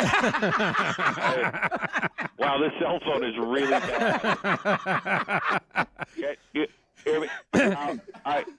Well, see, Glenn, I love it because you're getting the gatekeepers out of the way. That's right. And that's one thing we deal with, and I know you do in syndication, that you hate for people to make decisions for you. Yeah, my business partner is trying to talk me out of this billboard. I'm getting a 3-story billboard in Times Square, and it's down to two slogans on it. One, and they're both just to poke a needle in the eye of the people here in New York. And one of them is if I had $1 for everybody who tried to put me out of business, I'd have enough money for a stupid billboard in Times Square. I like it. But my favorite is Too Crazy for Fox. Oh, I'll show you Too Crazy for Fox. Now, you know what? Both are good. Rotate them. Can you go electronic and rotate them? Yeah. Those are great. I need more enemies so I can have more dollars. Well, Glenn, we've been a fan for years, and some other friends that we have, we've always felt like this is the way that, media will be delivered in the future. It's going to be more. It's not just a delivery system. You guys nailed it earlier, where it's right directly. There's no filter. Right. There's no reason to have a filter. If my sponsors don't like what I say, leave. If the audience doesn't like what I say, leave. But I have a right to say it, and I'm going to say it, and I'm going to say it plainly. Yeah, Glenn, one of the things we've said on this show, and I know you're completely in agreement with this by the things you're already saying, look, if you choose not to support or listen to what we do, fine, but I don't like when other people choose it for you. And don't give them the chance to make that decision. Somebody ought to say, I want to watch and hear what Glenn Beck has to say, Rick and Bubba has to say, or I don't. There shouldn't be other people keeping you from making that decision. I've never, ever called for a boycott. I've never, ever said, I was supporting the stupid Dixie Chicks when they were over in England and out in the country. It's their right to be dumb as a box of rocks. Right. It is the same thing with Hollywood. It's the same thing with MSNBC. Leave them on the air. Who are you to decide? George Washington said it'll be decided on the battlefield of ideas. That's the public square. That's what the original argument was about. They had to make the case. You don't like it? Don't vote for it. You do? Great. Glenn, this move, not only do you eliminate the gatekeeper, but it's a highly technical move. I mean, was that a trouble area getting all this done? No, that's why we went and we got into business with Major League Baseball because they're the absolute best at it. I mean, they're the ones that can do instant replay. When you see what I'm working on, we are pushing Major League Baseball to explore ideas and technologies that they haven't even thought of, and they're way ahead of the curve. By next year, at this time next year, you'll see there will be a way for you on your television set to be able to watch the show and say, wait a minute, I don't understand that. What's QE2? You'll be able to click on it, and it will take you either deeper and show you a deeper understanding of QE2, or it will take you to the basics.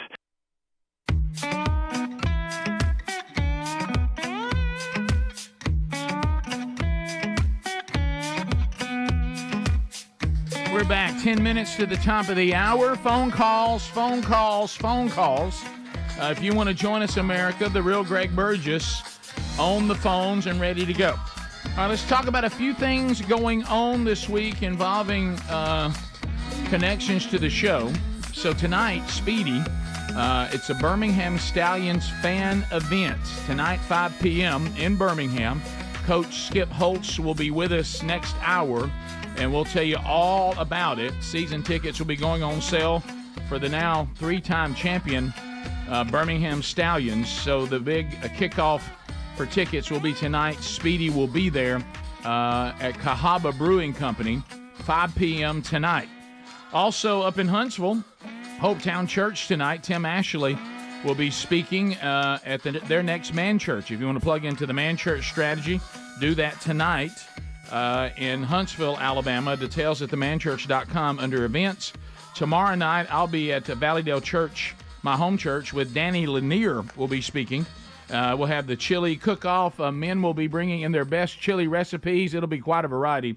Enjoy that. Then we'll go in for the service, and I'll be getting to sing a little bit tomorrow night too. And Danny Lanier will bring the message, and we'll plug you in to our opportunities for curriculum too. We're doing 2 different curriculums, so that's all going on tomorrow night. So Skip Holtz coming up next hour. Let's go to Frank.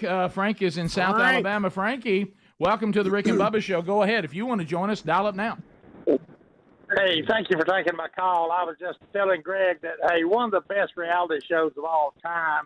I was on vacation a few years ago in a place y'all are familiar with, 38. And after dinner, we got back to the condo, and my adult daughter turned on Honey Boo Boo, one of the best reality shows of all time. It was like a car wreck. I couldn't turn away. You know, I struggle with that show, Frank, because I found those people to be gross. You know, like when they would eat and they just were messy and sloppy, and I struggled with that. That was tough. It kind of made me sick. Yeah. We continue. Let's go to Jeremy, Brookhaven, Mississippi. Jeremy, go ahead. Hey boys, I was going to tell y'all that if you got premium on X, you can edit posts.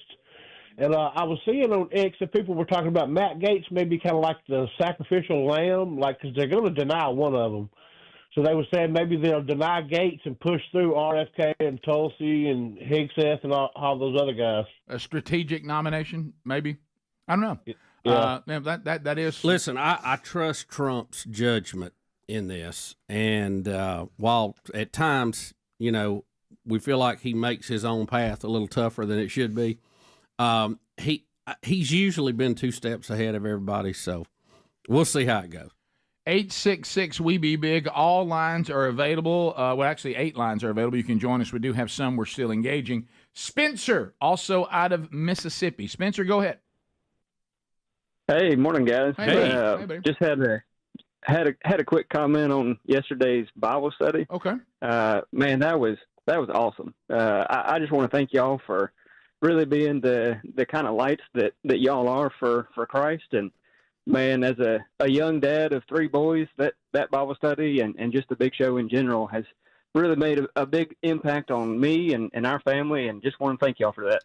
Well, you're very kind. Yeah, yesterday, you know, especially these stories that if you grew up in a house of faith, you know, Daniel in the lion's den, you know, I mean, that's the flannel board. I mean, you remember them the flannelgram and all of that. But, you know, the more you go back and continue to study the Bible, as you noticed yesterday, Spencer, there were so many takeaways from that I had, you know, never seen. Some I had forgotten about. And, I mean, that was one of those that you go, you know what, I'm going to put that over here in the sermon folder. I think that's going to, you can build a whole sermon off that chapter. I mean, it just had so many points that were so convicting and affirming and challenging. It was incredible. Daniel is a challenging individual. You talk about someone who was solid. He's really something. Of course, it's God that's really something, but his devotion to God has really produced an incredible man. Mm-hmm. We continue. James, Asa out of Alabama. Asa, go ahead. Good morning, guys. Hey. My first point is I see y'all sent Speedy to the Cahaba Brewery and not Greg. Yeah, and, you got to be smart. Oh, yes, sir. And second, I understand what Speedy's dad's going through. I'm not blind, thank the Lord. I have good vision. But my name is spelled A-S-A. Can't imagine. And it's so easy whenever you're spelling that. You know, they got the A and S right there next to each other. It's a tough one. Very easy to misspell it. That is a tough one. You can misspell it. You can mistype it. You can misspeak it. It's very easy to do. How about the autocorrect when you want to spell it a certain way and they go, nope. This is what I want, and you're like, no, I don't want that, and it just does it anyway. And you're like, I've had better luck with Siri on using New Zealand than I have English. Yeah. I think they speak more Southern. Yeah, Frank in Huntsville. Below the equator. Frank, go ahead.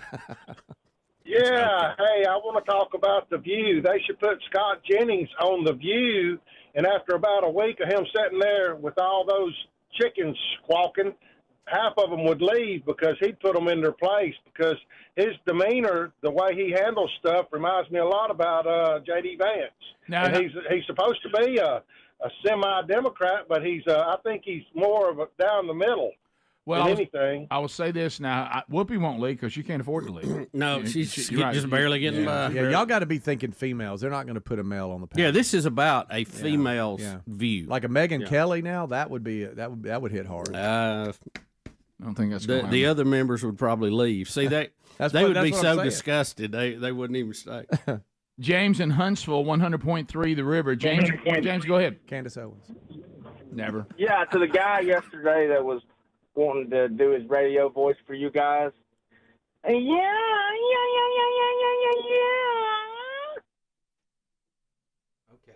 Yeah, does everybody think that he loves it in there? I know, but does everybody think a joke, you have to be able to find the joke or get it, or I'm out of the loop. I understand, sometimes you just want to be odd for the sake of being odd. Yeah, we understand being goofy, but I'm not sure what my benefit is. Where's my takeaway?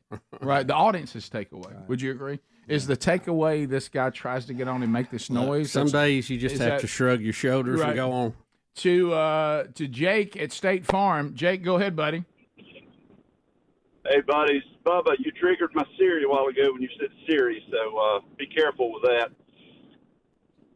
He said it twice, though. You just said it twice. Right, you just said it twice, Jake. Yeah. We're trying to help you, and you just... That's why I'm being quiet. You just buried yourself.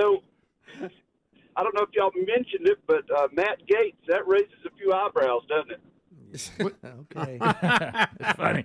Yeah. A little late to the game. Babylon B had that one, Jake. I hope you didn't see it from them. We gave that joke about an hour ago. Let's go to Alan in Florida. Alan, go ahead. 30 seconds. Hey, guys, I'd like to tell you that I already got my Christmas tree and Christmas lights up. I think y'all would be happy to hear that. I would like to say you're early, but a little early for me. Hey, guys, just to let y'all know, I got a wife, 4 and born, and they actually start Christmas after Labor Day. You know what? That's a great tradition. I wish we did. I love having that tree up and it lit when I come through there. Yeah. Remember how you used to lay up under it and look up through it? I know. Top of the hour. We'll be back. 866. I'll be doing that again. Yes.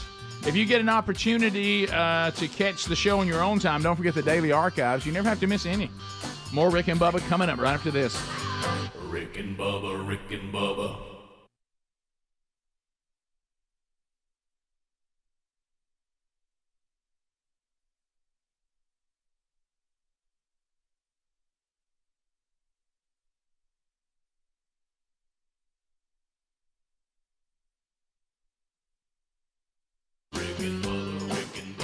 This is the Rick and Bubba Show. Watch more at blazetv.com/Rick and Bubba.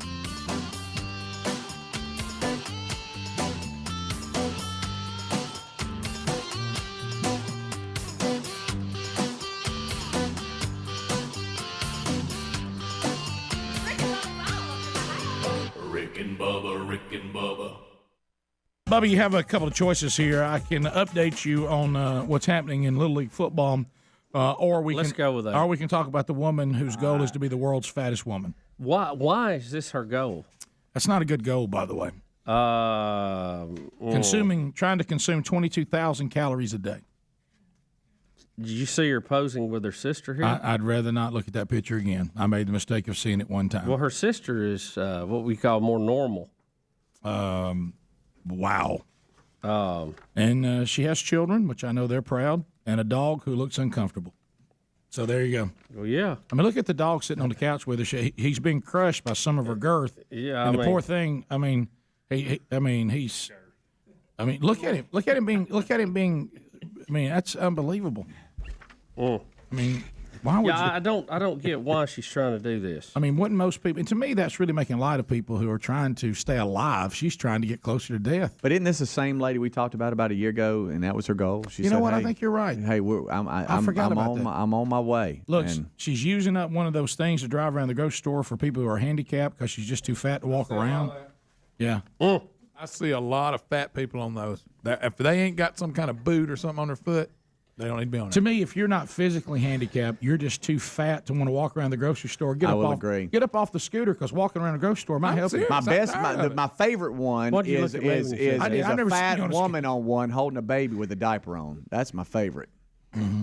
I want you to get your picture made. I told you that time I saw people that were just but not holding them the right way. I'm talking about squeezing them underneath the armpit and they're just hanging. Well, there. you remember the time I got into the altercation at Disney World? When I got in my mind that I thought people were using the scooters who were not physically handicapped and they should have been using them. There's a bunch of them. And all of a sudden somebody screamed, "Here comes Mickey Mouse," and the son of a gun stood up out of the scooter. I said, "Aha!" I said, "You're fine. You just don't want to walk around. It's lazy." I said, "I got news for you. I don't want to walk around this theme park in Orlando summer either." Yeah. But I'm doing it. What do you got? Plantar fasciitis? Get up. Yeah, get up, and move around. Tubby tub, tip top, tippy tippy. I saw one in Walmart the other day. He heard you. She was just big, had them stretch pants on. She was just riding that scooter. She wasn't handicapped. She didn't have no boot on, and you could tell by looking at her that she, people. I mean, you got to feel kind of bad if all of a sudden a guy pulls up in a handicapped parking spot. He's getting his, they're getting the wheelchair out. Yeah. He's trying to get in the grocery store. That's what those are for. Right. And there's not one available because Tubbs is riding around on one who could walk around and maybe help themselves. I know. Move around a little bit. And they'll get crossway in the aisle on you and mess you up. Oh, yeah. Walmart's got their aisles so skinny anyway. You can't get down them. Now you got somebody Big Mama's crossed up. Can't get the sport about to turn. She tried to do a 3-point turnaround, got hung up. Yeah. And God forbid it be an aisle with a pole in it. She with the broom on it. Dadgum. Yeah, I hate that aisle's got the pole on it. I mean, that's the worst one. Old Big Mama Wop Wop's got her. She's going for that 3-point turnabout you had to do to get your license. Can't pull it off. Big Mama it looked like a mushroom sitting on it.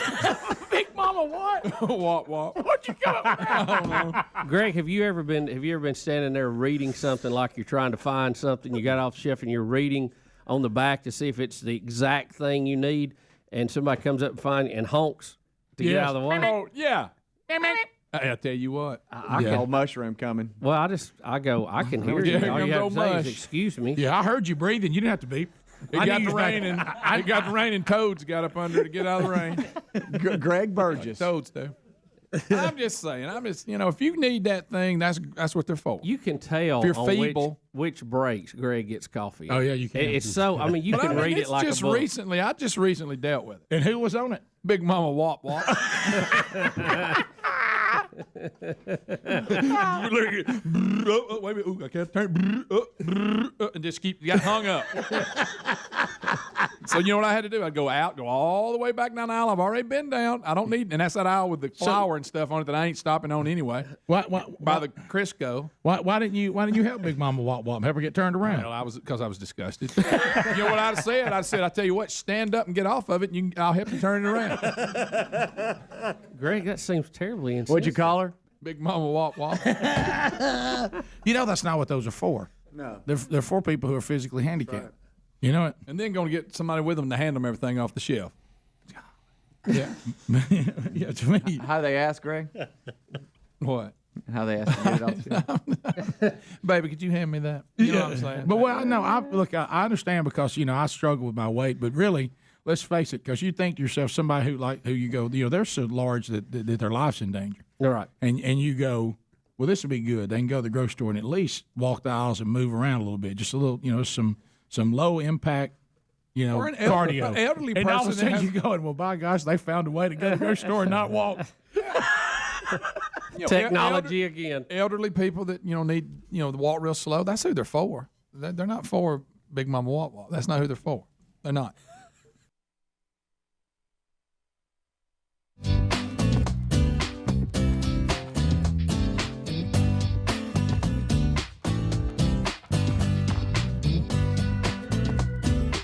Thanks for being with us. 6 minutes past.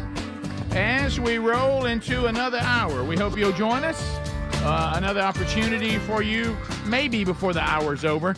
Skip Holtz is with us, head coach of the Birmingham Stallions. He'll be with Speedy tonight in Birmingham for a big gathering to start the ticket sales for another season coming up. The Stallions coming off another championship. So that'll be coming up later in the hour. Everybody's here. Speedy, the real Greg Burgess, and Adler.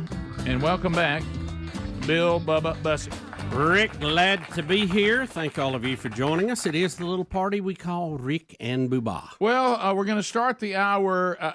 I'm telling you this, talking to people that you and I have worked with, in this world of streaming and podcast and Jimmy Jam, and this was said to me as clear as I've ever heard it said. And he said, let me give advice to you and to Bubba. If you ever desire to have a successful podcast, stay in the paranormal. Do UFOs and do all of that. You will have gillions of people. And he said, literally, it's one of these groups that sell advertising now and are trying to figure out the digital world. He said, I can sell hundreds of thousands of dollars worth of advertising if y'all can keep up with constant paranormal UFO. And I just said, you know what? I mean, how many more times? I understand what he's saying. You remember even on Rick and Bubba University, they were just saying, give us more. Oh, I know. I know. He goes, have you looked at y'all's podcast when y'all do UFOs and stuff? Oh, I know. And he said, you have millions. He goes, and I don't. So we are all obsessed with this, I guess. A lot of you are. So here we go. We have the UFO hearing. You remember that, right? Well, we've had another one. Yeah. And it's been going on, and I thought the time was a little suspicious, but it's going on now that the election is over, and all this is going on about who's going to be the leader of the Senate, who's going to be this, who's going to be that, and it's really not in the headlines. But they're actually having hearings in Congress on it. Again? Don't you think the timing's a little strange? Well, I didn't think they gave us why didn't we get more? They said everybody was telling us, oh, this is, man, wow. But then they never said much. And so here is... But just think the fact that this year we saw them actually have a hearing on it. Right. Which has never happened before. Never even talked about it. Never acknowledged it existed. And now you have all these people coming forward testifying under oath that all this stuff is going on. Michael Schellenberger, he's the journalist behind Exposing the Twitter Files, right? Yep. So his expose talking about UFOs, and he got on a watch list just for doing this, is that right? He talks about if you even mention the name of this program, you can be put on a watch list. Okay, all right. And he kind of sets the stage for this entire thing. On either side, he's got Defense Department researchers on either side of him during this entire thing. And here's Schellenberger kind of setting the stage. All right. We have a right to know what UAPs are, no matter what they are. However, we now have existing and former U.S. government officials who have told Congress that AARO and the Pentagon have broken the law by not revealing a significant body of information about UAPs, including military intelligence databases that have evidence of their existence as physical craft. One of those individuals is a current or former U.S. government official acting as a UAP whistleblower. This person has written a report. This is the report that says the executive branch has been managing UAP NHI issues without congressional knowledge, oversight, or authorization for some time, quite possibly decades. Furthermore, these individuals have revealed the name of an active and highly secretive DoD unacknowledged special access program, or USAP. The source of that document told me that the USAP is a strategic intelligence program that is part of the U.S. military family of longstanding, highly sensitive programs dealing with various aspects of the UAP problem. The new UAP whistleblower claims that the U.S. military and IC database includes videos and images taken using infrared, forward-looking infrared, full-motion video, and still photography. What? The report that was just shared with Congress says Immaculate Constellation serves as a central or parent USAP that consolidates observations of UAPs by both tasked and untasked collection platforms. Immaculate Constellation includes high-quality imagery intelligence and measurement and signature intelligence of UAPs, the whistleblower's report adds. The sources of this intelligence are a blend of directed and incidental collection capabilities, positioned in low Earth orbit, the upper atmosphere, as well as military and civilian aviation altitudes and maritime environments. I've stopped listening. I've been out. I'll give you the nutshell here. Thank you. I wish we'd have just done the nutshell. It was clear as day. He is saying. Please don't read to me. When he people is read to saying me, that the U.S. government or people in our government have absolute proof of UFOs and flying saucers. That's what he said. Videos, pictures, thermo. That's what he said? Could we have just put like one little phrase from it? Now, after Bubba said? Now, the next guy you're going to hear from was actually. We gotta do another one? I know this one's much better. It's 22 Everybody seconds. chill out, It's please. 22 seconds. Too much coffee, guys. Okay, Bubba, we like it when you tell us. Yeah, just tell us. He is going to. This is a much shorter bite. You'll be okay. Hope it's a different person. He was in charge of the government's UAP secret program that Travis Taylor was on. Yeah. And he's also been a guest on Skinwalker Ranch. Oh, here we go. Well, now I get it. He's legit Yeah. now. I should have just started with me. Same All day. right, That here we was go. That's on me. Immaculate Constellation is the name of the. If you even say that, they'll put you on a watch list. Yeah. You just said it. Yeah. I know. I'm on a watch. I know the few of you that are still with us, this one gets right to it. So listen to this. Here we go. Some people's brains are normal, y'all. Some people can listen to stuff. All right, so I'm sorry. I don't know what world you live in. Here's is it Lou Elizondo or Louis? Go. Okay, Roll it. he's a Defense Doesn't Department really matter. Defense Department researcher. Over the last decade and a half, I learned that certain UAP programs were and are operating without any of these elements. Although much of my government work on the UAP subject still remains classified, excessive secrecy has led to grave misdeeds against loyal civil servants, military personnel, and the public, all to hide the fact that we are not alone in the cosmos. See, there you go. I say it. There you go. That's provocative. Yeah, I know. I put it in the list.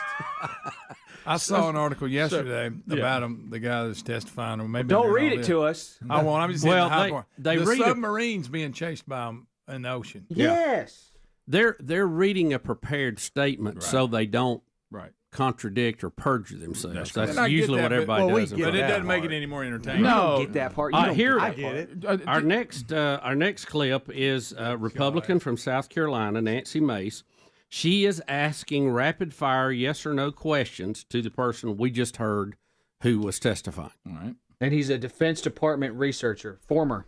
Louis, is it Louis or Louis Elizondo? Buddy, we got it. All right. We don't. Has the government conducted secret UAP crash retrieval programs? Yes or no? Yes. Okay. Were they designed to identify and reverse engineer alien craft? Yes or no? Yes. What?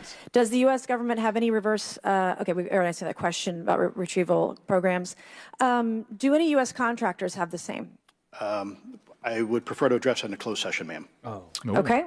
In your book, you mentioned government employees who've been injured by UAPs, placed on leave, and receiving government compensation for their injuries. Is that correct? That is correct. How can the government deny we have recovered craft if they're paying people because they've been injured by recovered craft? Ma'am, that's a great question. That's why I think we're here again, because I've seen the documentation by the U.S. government for several of these individuals who have sustained injuries as a result of a UAP incident.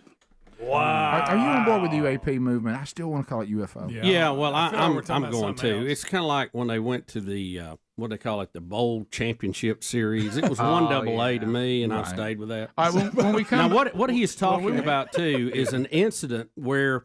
And there's been several of these where an alleged UFO landed on a military base, and the soldiers who approached it were actually injured from it. Yeah, I hear they have to. I hear they have to sit on pillows now.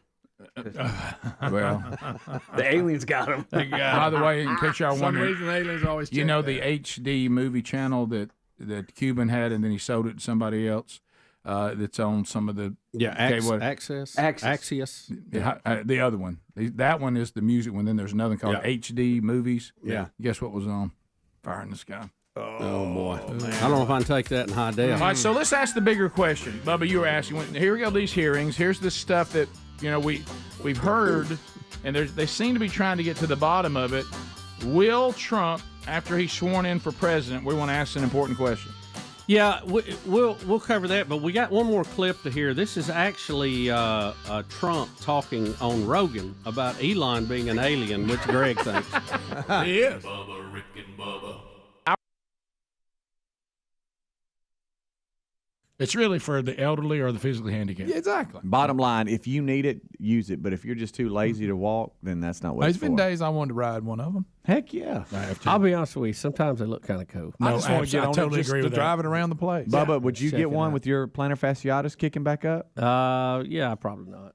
Yeah, I mean, you thought can't about it. You got to have some sort of, decency that you don't want to take it away from somebody that really needs it. And some of them bring their own, though. Oh, don't think I. Oh yeah. Listen. Don't think I wasn't drawn to the ones at Disney World, but I just couldn't. I just thought, man, I just can't do that. Couldn't do it. I can't do that. You know what? They pack up and they got it mounted on the back of their vehicle and they get it off. They bring their own. Yeah. Listen, there was this couple. Oh, here you go. Here we go. And they What weren't has ignited him right they now? weren't That even coffee? like large or nothing. This is one of his areas where he really wants to talk. In downtown Heflin. Anybody from there will know. And there was a couple, and that's what they rode around on. And they would be paired up on it. It had a big flag on it. It was awesome. They'd be going right down the street on it. No. Yeah. Did it go slow like they all go? Just like they all go. That's how they got around. You But it can had walk one, faster than it goes. pretty much, especially with two people on it. Two on it. Yeah, they were doubled up. They go sheep fashion or Did they- side by side? Did they have issues, or were they? Are they just walk? Front and back. No, they were regular size. Well, maybe something. Hey, wrong they with just them. rode around. No, that's Did just he how have they a got beer in around his town. hand? No. He looked like he'd take a drink. Now, I don't know if you got that look about him. They look a little ashy. He looked Kind of red, whole face is red. You think he might take him a bump? Zev in Florence. Zev, go ahead. Yeah, I was wondering what Dickie Nightmare would say if one of the Big Mama Womp Womps got in front of him. All right, I'm going to step in here at the mart and pick up something for Phyllis. Good gracious, there's Big Mama Wub Wub. God almighty. Sitting there looking like a mushroom. They got hung up. Hey, little Dickie do. Run in there and see if you can get some flour from Mama and run back from underneath her. Stand in there and get you some shade for a minute. Good night. Now the other flour, Martha White. Self-rising. Yep. Self-rising, that's what your mama used to get. Hey, Big Mama Wop Wop, can we get to the fire, please? Roll Tide.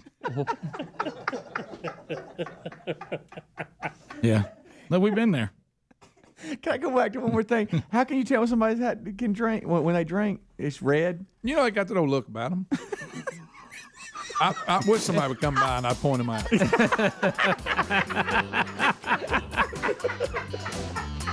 You know what I'm talking about. You look at pal.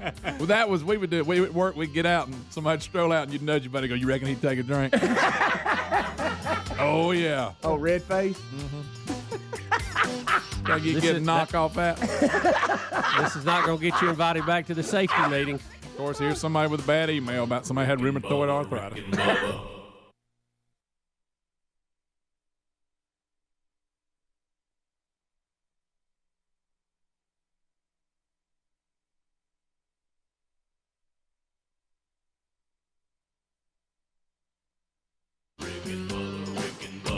This is the Rick and Bubba Show. Watch more at blazetv.com/Rick and Bubba.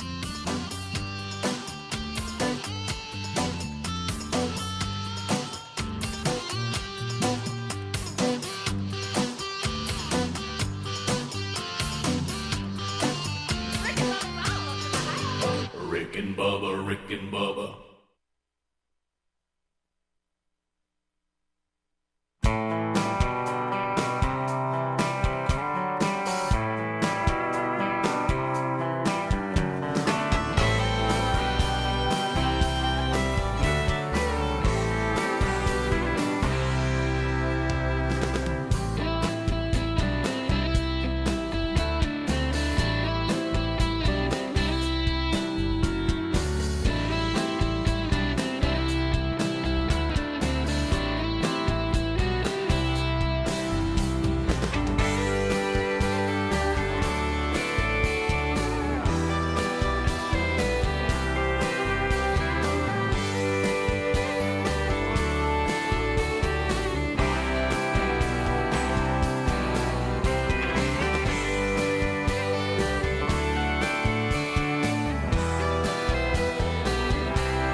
21 minutes now past the hour.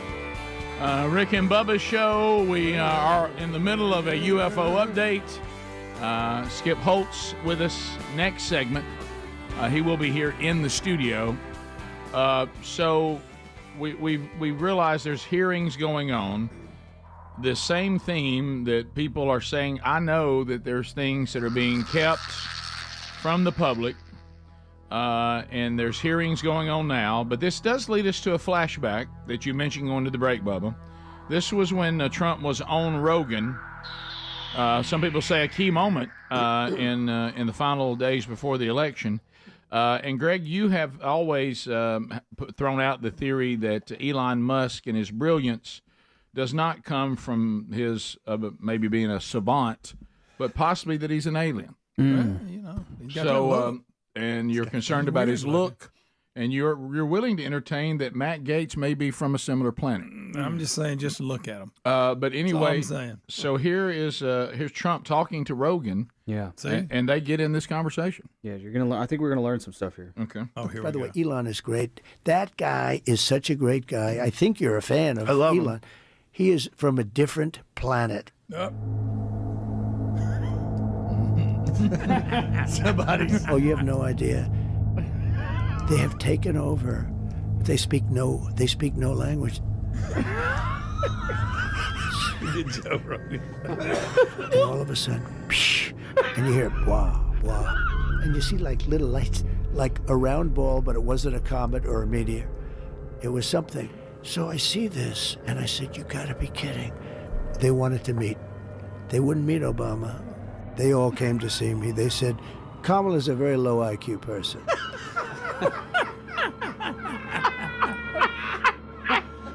That is funny. So good. Who put that together? All right, I've got it. Classic. That is good. Of all the things and all the clever editing and production that's done now, has anybody seen, you know, the old Hitler thing where they come in and tell them they're losing the war? It's been done 100 times. Has anybody done it over the election yet?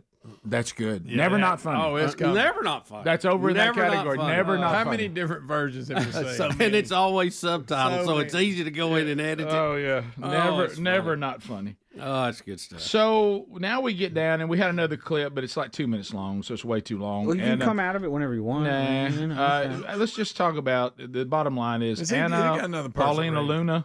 Yeah. She asked the same guy, you know, whether these were interdimensional, tough word, or a living craft. What is a living craft? What Like, does that mean? Is this aircraft that we're seeing?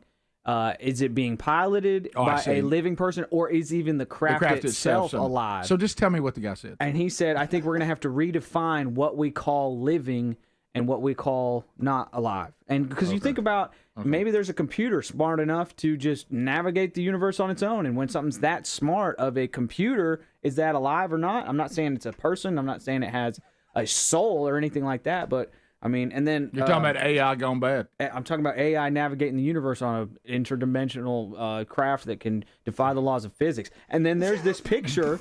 This picture, guys, y'all tell me if you think this is real because it was unveiled. This has got Bigfoot riding the Loch Ness Monster while a flying saucer's over. All right, so Bubba, let's get down to it. So Trump, two things. Trump, apparently, you know, unless something happens, God forbid, he becomes president. And remember, before he said he was going to tell us about the JFK assassination and said we couldn't handle it. Okay, so he and the UFO when he ran as a client before, we talked about this about a month ago, right? Mm-hmm. And I won't go into all the detail again, but he said I'm going to open the file up on JFK. Well, he got in, and we know firsthand. We saw him in action. He does what he says he's going to do. He didn't do that, and two people have done interviews about that, and one of them was Judge Napolitano that was on Fox for a long time, who's a friend of his, and he brought it up to Trump. He said, Trump, you said you were going to open the file on JFK. Let us see it. End all this Release the Kraken. mystery. Let's just open it. Let it, fall where it may. Deal with it. Let's get on with it. And he told the judge, it's worse than you think. We can't do that right now. And the judge was shocked by that. He said, I'll tell you what I'm talking about when I see you. He wouldn't even discuss it over the line that they were on, however they were communicating. All right, what about UFOs and UAPs, whatever they're called now? Well, the same thing. Is Trump going to say, look, I'm going to come clean? This time, he told RFK he was going to let him see the file on JFK. And he said that he and would let him bring it to the public. By the way, you're coming on with that impression. I've left him. You're going to hurt your voice, dude. I know. It hurts. Shake it a little bit. I've done it in the car, and it hurts, so I didn't try that. So, but is Trump going to say, I'm releasing all things? I'm going to let you know what we know about UAPs or UFOs, LMNOPs. and I'm going to let you know what we know about JFK. Or will he say it's all just too troubling? So, again, why would we be concerned about the JFK file? What is in it that's so bad that Trump doesn't want us to say? I think you're more interested in it than you are the UFOs. Are you? Well, no, I just want to start with it because I thought it was more straightforward. Well, that's true. It has to be something embarrassing for the United States. That's why he won't do it. Are they combined? Like we had somebody in our government involved in it, possibly Lyndon Johnson or the FBI or CIA or somebody. Did an alien kill JFK? Ooh. Pull it all together. Bringing it together. I don't know about that part. Now, I saw him, and I don't know if it was on Rogan or he was on Theo Von. It was on one of them. And he said that he was going to release it, and they came to him and said, don't. We wish you wouldn't because some of the people involved are still alive. Yeah. Okay, is that part of it, Bubba? Well, still alive? that was part of it, but I think at this point they've got to pretty much all be gone, right? I mean, this happened in 1963, what are we talking about? right? Yeah, I mean, Carter didn't know at some point it's got to become part of history. So Sure. if Trump doesn't release it, who in the world would? Tough question. Elon Musk. I think RFK is such a good person to decide, honestly. He's got a pretty close connection to it. He does. Bubba, right now Trump is sitting in this room. Yeah. And you get to make the decision for our country. And he asks you, I'll release one, but I'm not releasing both. I'll let you know what we know about the other planets, or I'll let you know about JFK. I think we would learn more, and he has better evidence on JFK. I think some of the UFO stuff is still sketchy. Okay. There you go. I actually understand what you're saying. I agree with you. I think we could Let's we get could down to take something one of them off the table. The other one would completely. only be We would still partially. speculate and all that. Yeah, you're like, man, can I One take of that them, out? Now, one of them we he get the told- answer. If he told me, he said, "Look, we're going to. This is going to expose how the U.S. spies on people, and da da da da da." Or, it's going to show that our own government took part of this and it's going to be an embarrassment and whatever. I'd say, yeah, maybe so. But let's just end the, we're already speculating that they're doing it. Let's just clear it up. Let's go. Yeah. And make sure it doesn't happen again. Yeah. We don't have as clear answers. With Matt Gaetz in there, he'll straighten it out. We might have some cool stories to make us go, ooh, on the UAP, UFO. But Kennedy, we know what happened. Now, and that's different. if he says we can go on national TV and roll out an alien body, then I'm like, we'll do that one. Not a fake. Not a fake one. Oh, yeah, it's flopping around. Take me to your leader. Yeah, let's do it. We'll be back. More Rick and Bubba next. Rick and Bubba, Rick and Bubba.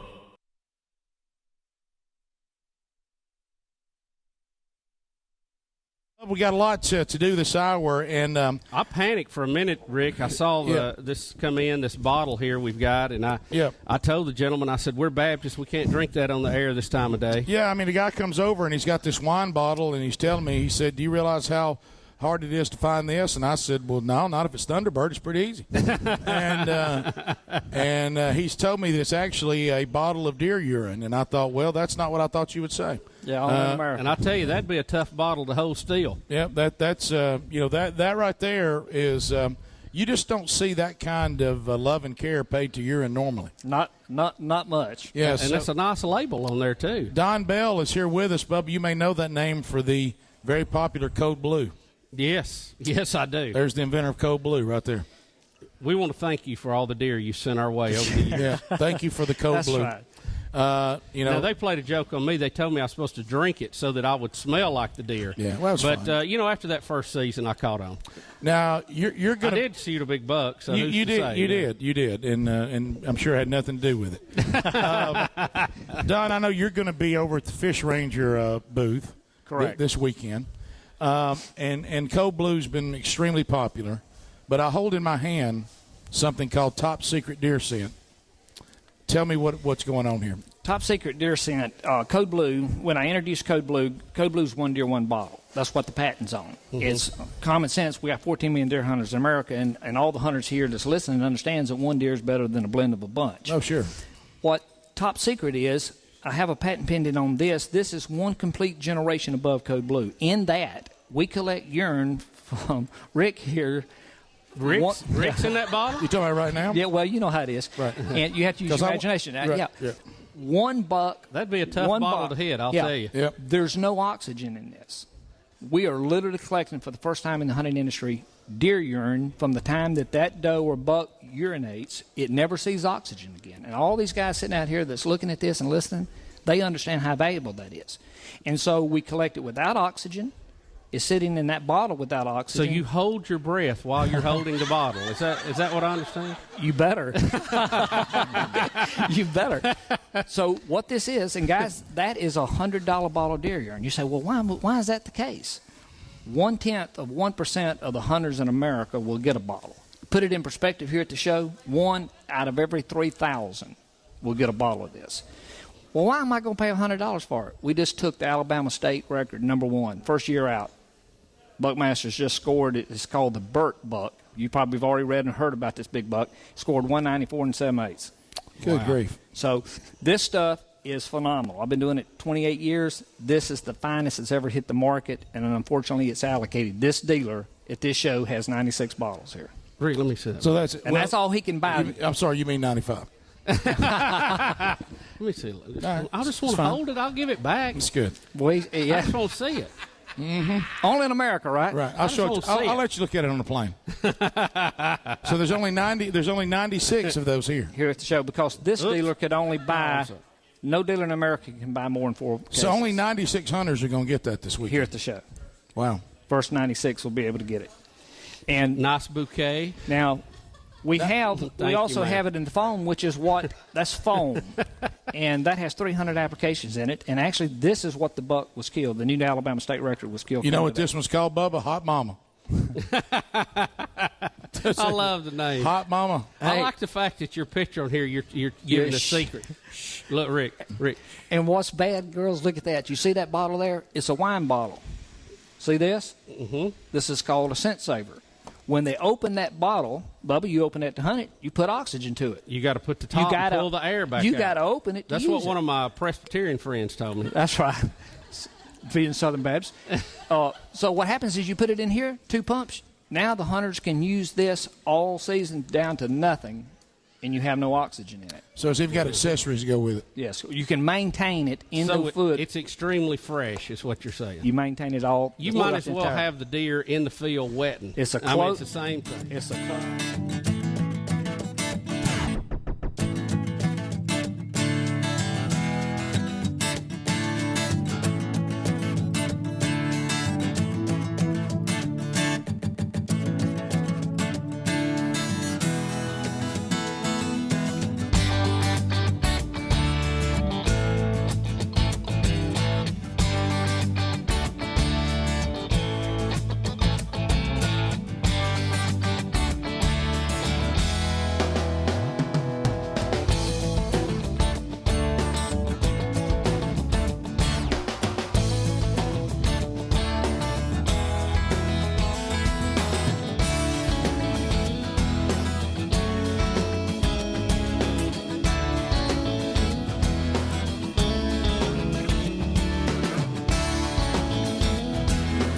Got it, baby. We're back. 35 minutes past the hour.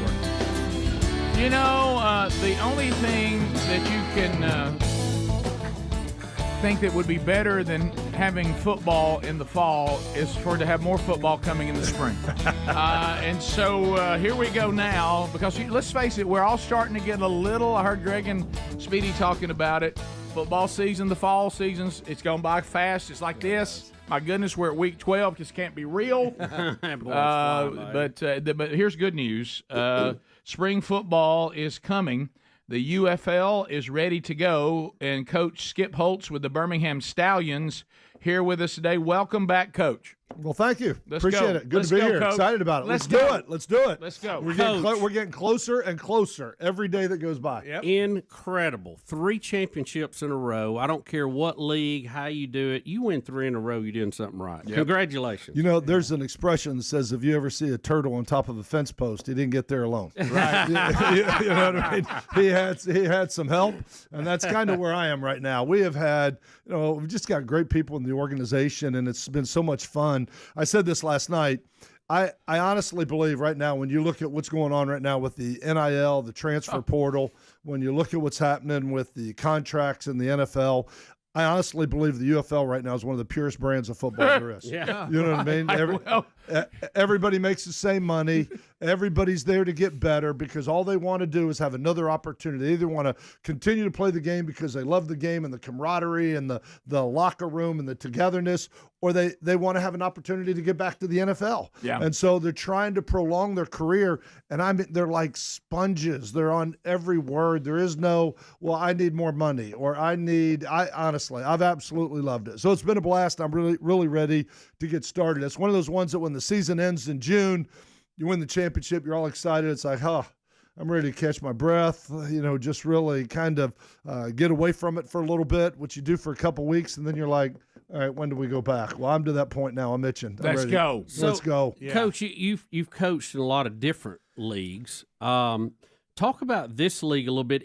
Does it have more of a college feel because of the turnover, and you have to rebuild Old every college, year? not current college. Yeah.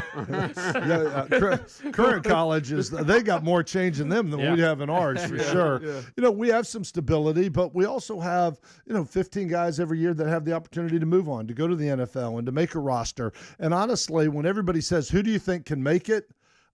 I'm sitting there looking at a team of 50, and I'd give you about 45 guys that, if given the right opportunity to get their chance, whether there was an injury ahead of them or something like that, they could make it. But the NFL's a numbers game. There's only so many spots, and there's guys that are good enough to play in that league. They just need their opportunity in their window. So I have really enjoyed. You're dealing with probably a little bit older. You're not dealing with that 18-year-old that decides which school he's going to go to because they have a Nike contract, or because they're with Under Armour, or because they wear a certain color. But they're making business decisions. I tell this story all the time. We were in Canton, Ohio, getting ready for the first championship, and I was at a curbside cafe eating dinner with a guy, and he said, what's the biggest difference between what you've been doing in college and what you're doing now? And one of our players was walking by pushing a stroller with 3 kids in it and his wife. And I said, that's the difference. Oh, yeah. You know what I mean? Yeah. You're dealing with grown men that are making business decisions. It's serious to them. You go into a team meeting and say, there's 3 things we got to do. And I mean, nope, I'm losing everybody's pen. We got tons of them. And everybody just starts writing, and they're taking notes, and they're just into it. And that's what I've loved. They're sponges. And so I've loved the league. With Russ and Daryl, I think have done an unbelievable job in their leadership. I mean, we were talking last night. We're past, are they coming back next year? Mm-hmm. I remember year 1, we went into game 7, and the official came up and said, congratulations. And I said, for what? And he said, this is the first spring league since the 80s to get to the 7th game. Right, yeah. With all the spread, there's been like 5 or 6 of them. Yeah. But this is the first one to get to 7 games. We completed the season, 2 leagues, merged together, stronger than ever. We're past, are we coming back? It's when does it start? Yeah. And that's the fun part. So, it's a really healthy process right now. And I think Fox and their leadership, Redbird Capital, the job that those guys have done at the top has been unbelievable. When you look at that, you talk about the difference in what you're doing now. I would assume, since these are guys, you're kind of in a sweet spot, like you said, the purest form of football. You don't have the modern day college player, which we all could tell 1,000 horror stories about that. Right. We all believe, I think you would agree, I don't mean to speak for you, but I'm going to assume this is why we don't see Nick Saban anymore. Right. I don't think he was done physically and mentally. I think he was done with what was happening to the game. I think there's a lot of people that are getting in that boat right Correct. now. A lot of coaches. So you got you got prima donnas, and these are young kids that frankly are not mature enough to even handle what we're doing to them right now. Right. And that's not even derogatory. That's just a fact. Sometimes you're just you're not old enough yet. Right. You don't know enough. You haven't been around long enough, and then you get up to the NFL where you got billions of dollars and all of this, and I'm making business decisions today, and I'm not gonna play today, and then you're getting they're not in either one of these worlds. They're as you said, they're older, they're more focused, and they're fighting for their lives. They're fighting for they're playing. There's no prima donna, I would think, attitude in this league. This is the last stop. Right. There is the bus stop's the next stop. Because I'm going to go sell insurance. This is goodbye to their football world. Right. You know what I mean? If they don't get into the NFL and they want to continue trying, they get into the UFL. If they're in the NFL for 2 years and get released, they just want to rebrand themselves, come back, have a great Alex McGill. Quarterback from a couple of years ago. He was with Seattle for 3 years, gets cut, comes here, becomes the MVP, gets signed at Green Bay. Right. Adrian Martinez, same thing. We go through so many guys on our roster that most of the guys on our team have been in the NFL for a year or two, and that's the hardest ones because they've tasted it. They want to get back. Right. You know what I mean? It's not like they never had it. It's like, I want to get back. And they bet on themselves. I'm going to go have a great year. But they are they're fantastic young men. They are in it. They're asking questions. It's like, no, coach, when the safety comes under this, do you want me to? They are into, and you got to make the pretty 5. heady too, since a lot of them been around. Very. It's not, it's the hoodie's on. Laid back in my chair, not really paying attention. Right. But I got my $500,000 NIL money. It's like, look, eyes up. I'm in it, asking questions, and it's been great. I've absolutely loved it. I've said this from the beginning. I've coached in college for an awful long time. I loved ED, the college game when I was in it. Right. I love the development. I love watching a freshman come in and watch him grow academically, watch him grow mentally, watch him grow physically, watch him grow fundamentally as a football player. Now they come in and they don't play, they're to the next one. You have to follow his career online if you want to watch him grow because there aren't many guys that stay in the same place. I can't even imagine on December 9th of this year how many players are going to be in the portal day one. How many players are immediately – everybody wants to go. I think we talked about this on here. I don't want to get on a soapbox here, but – Climb up. Stand up on it. Go right ahead. Let it go. You know what? When you look at – I think the transfer portal is a great thing, and I mean this because I think there are players that – need the opportunity to enjoy this great game. I'm a backup quarterback at School X. I'm going into my senior year. I ought to be able to transfer without sitting out a year and have the opportunity to enjoy this great game. Mm-hmm. I go far away to school. I have a family emergency at home. I want to be close to home. Not what I thought it was going to be. You know what? I want to be closer to home. I think those are all great reasons to have the transfer portal so young men can enjoy this great game. I think it's long past what the money's made in this sport. I think that the NIL is a good thing. Under control. Right. Let's give them lunch money. Let's give them laundry money. Let's give them $1,000 a month. Let's give them, whatever that is. And for those guys that go on there and win the Heisman Trophy, the next year they ought to be able to make a car commercial. They ought to be able to go sell a widget. That was the original intent. That was the original intent. Right. And they ought to be able to do that. I think all that's great. I think the two together are poison. I think people are now using the portal to get more NIL money, and it is just creating a mess. And I think it's very hard to build any stability. I think it's very hard to build any depth. I think it's hard to be hard on a football player, which sometimes you need to be hard on a team to come out on the other side as a better team, better player, better person. I tell that story all the time. My dad was tough on me. I went away to college.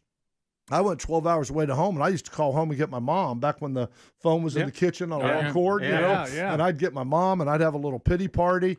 I called home one day, and I got my dad, and he's like, well, what's up? And I was like, I don't know, long way from home, just thinking maybe, about coming home. He said, hey, if you're not tough enough to make it, put your tail between your legs and bring your sorry ass home. There you go. And I went, click. Yeah, I'm out. I ain't calling home ever again. And you know what? Best thing to happen to me. Yeah. Right. Because you know what? I stopped looking at what I was missing and started making it work. College was one of the greatest experiences I had. We continue with Coach Skip Holtz next. Tonight, Speedy will be at the Stallions event, Cahaba Brewing Company in Birmingham. Starts at 5 o'clock as they're getting hyped for the next season. We'll talk more about that when we come back. Rick and Bubba, Rick and Bubba.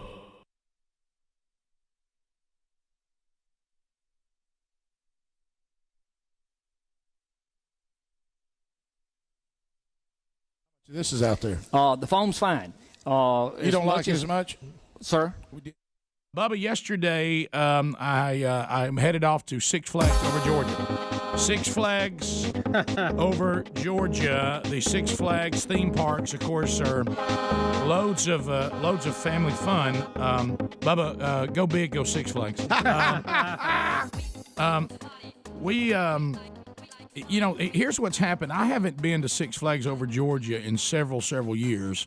My wife has actually been the person who's been going with the boys because she has we have a family friend that has boys the same age, and they've been taking a trip before school starts every year. So that's kind of been checking that off the list. So it's been now, I've been to Six Flags with the kids many times, but it was when I was younger. You're right. Okay, right. I have kids that are 21 and 20, and it's different now. Yeah, and so I went yesterday. My 12-year-old, Big Love, had a friend invite him to go to Six Flags, and then his friend's dad and I took the two of them to Six Flags. Big Love, you got to understand. First of all, let me give the characteristics because all your kids are different. He's the ride anything kid. I will ride anything. Tie me to anything, drop me off anything, throw me at anything, shoot me through anything. He's all in. Spin me, roll me, drop me. He'll ride it all. And I'm not necessarily that person. You know what I mean? And when you're close. I'm close, but now when I you wasn't when you were little. No, and I wasn't either. I was scared of them Yeah. things when I was little. So when you go to Six Flags over Georgia, we mapped out a plan. First of all, I believe in the following format. And it has always delivered for me as a Rick, why are you telling everybody that? You're going to kill it for us. Well, you're right, just like what you did to the Apple products. Yep. Back when, Back when you could get in there and get service. But see what I'm able to do and what we're able to do is not, a lot of people don't have jobs like ours, so it really doesn't matter if I talk about it or not, they can't do it. Yeah. So my deal is you go on a weekday after the show, you arrive there, because if you don't have a show, that for us, that would be leaving about 11 o'clock, 11:30 Central, okay, lunchtime Eastern, which is where Six Flags in Georgia is located. We're about 2 hours and some change to get there from where we live. So you want to roll there, eat, grab lunch on the way, you drive through for lunch. You eat on the way. When you hit the ground at Six Flags, you have in your mind, we will hit the 9 roller coasters. And we will hit them. 9. And we're going to look at the map, and we're going to hit them as they show up. We're not going to go the other end of the park. Yeah, racing back and forth. Because I got to ride Superman, then come all the way back to Goliath. We're going to roll through them as they appear on the map. Okay? We will drink water, and we will not eat anything until we've completed the task. Okay? Right. And we might, you don't want a full stomach on one of those. We might stop for water a few times, but that's it. We're not eating candy. We're not doing any. We're rolling. So when I got there, I immediately knew that I was in business. And I always can spot the parking lot on how things are going to go inside. Mm-hmm. We had almost perfect conditions. We had a small crowd because I think rain was in the forecast, these summer thunderstorms, but it never happened. Meaning the locals thought it was going to rain, so they passed on it. Right. Okay. Critical. So critical. We had cloud cover with no sun. Okay. No, it didn't rain a drop, and small crowds, meaning we could ride anything we wanted to ride and ride it multiple times if we wanted to. Okay? That's the life, Rick. That's the life. Now, I have not ridden some of the newer roller coasters. And, I'm old school. I love a coaster. But one of the things I did, which was crucial this time compared to some of the times I've gone in the past, When I have to start losing weight is when I pass the weight of 290. when I go 290, I have to do something. Right. So Time for action. I've gone to Six Flags at 290, and I swore I'd never do that again. Yeah. Okay. So this time I went to Six Flags at 271 was my weight when I left. So I felt better about that. I felt leaner. My stomach was not as far out as it had been in the past. You don't want a big stomach on these rides. It's hard to get locked in, isn't it? There's nothing worse when nobody can ride because of your fat self. Yeah. Okay. And only one time did they have to bring the key over to lock me in. Only once. and let me tell you this: when they bring the key over, and it's like the people who are, because when they've got, because some of the roller coasters only had one train going, right? But the ones who have two going, which is the ones you're gonna get through the line quick. They're on a timer.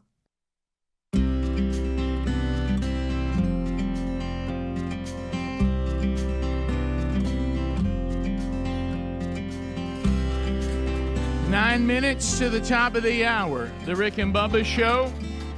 We're back. Skip Holtz is with us. Relief Factor. Let me tell you, this is a game changer. And I got a call or a text this week from my sister, whose daughter is in the dance line, and she said, hey, look, she's 15, her foot's killing her. They've done the medical test on her, and they said it's just full of inflammation. What do you think about Relief Factor? I said, absolutely. So she said, well, I'm ordering it right now. Look, if inflammation is the problem, this is the all-natural solution.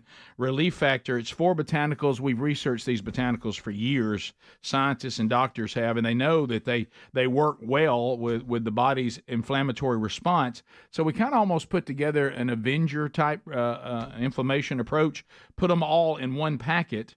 And boy, some incredible emails. Dennis, Beaumont, Texas, said I had severe left knee pain, having a lot of trouble walking, using a 4-prong cane for stability, and I can't take the anti-inflammatory over-the-counter stuff because I developed gastritis for many years of use and overuse for my back problems, because there are bad side effects when you use the over-the-counter stuff or the prescription stuff. That's the beauty of this being all natural.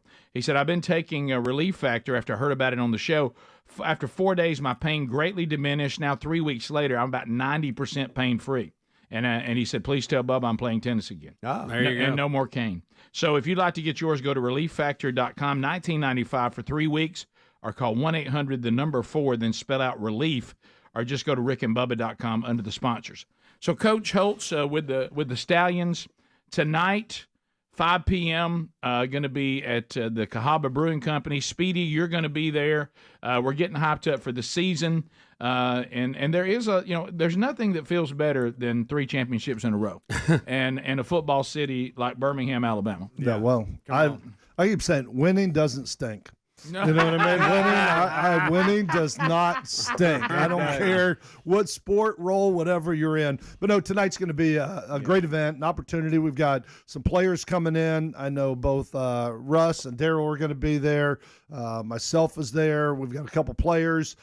We just want to come back. We just want to get back into Birmingham and get in front of the people that have been we're so appreciative for the support that they have given us. Yeah. We want to come back. We want to talk a little bit about season tickets, talk a little bit about next season, do a little Q&A, intermingle. Get your picture made with the trophy? Exactly. Well, you got to do that. You got to get your picture made with the trophy. You got to do that. We've got to get a setup where we got all 3 of them up there. Yeah. We've got the UFL and the 2 USFL. Oh, man. Yeah, man. That would be special. So tonight, JoJo Tillery will be there, your safety, and Marlon Williams, one of your wide receivers, will be there. Yeah, both of those guys are coming in, and just great, as we talked about before. Come and talk to these guys. That's really what it makes the personal, it puts the personal emphasis on what this league is all about. Mm-hmm. Get to know these guys. Talk to them. They're great people, and both those guys coming in. Wish we could bring a whole bunch more in. Looking forward to getting back here with more than just 2, where we get to bring the whole team. But we'll get a chance to do that. We got a little kick in for the food drive. Bring a couple cans of food. We got free surprises for people to get into the food drive to try and help some people that maybe are a little less fortunate. Some people that have gone through some very difficult times with the hurricane. There are still people without power. I mean, there's still people without power up in the Carolinas, and I don't know if anybody's been up there, but I haven't been up there and seen all this right now.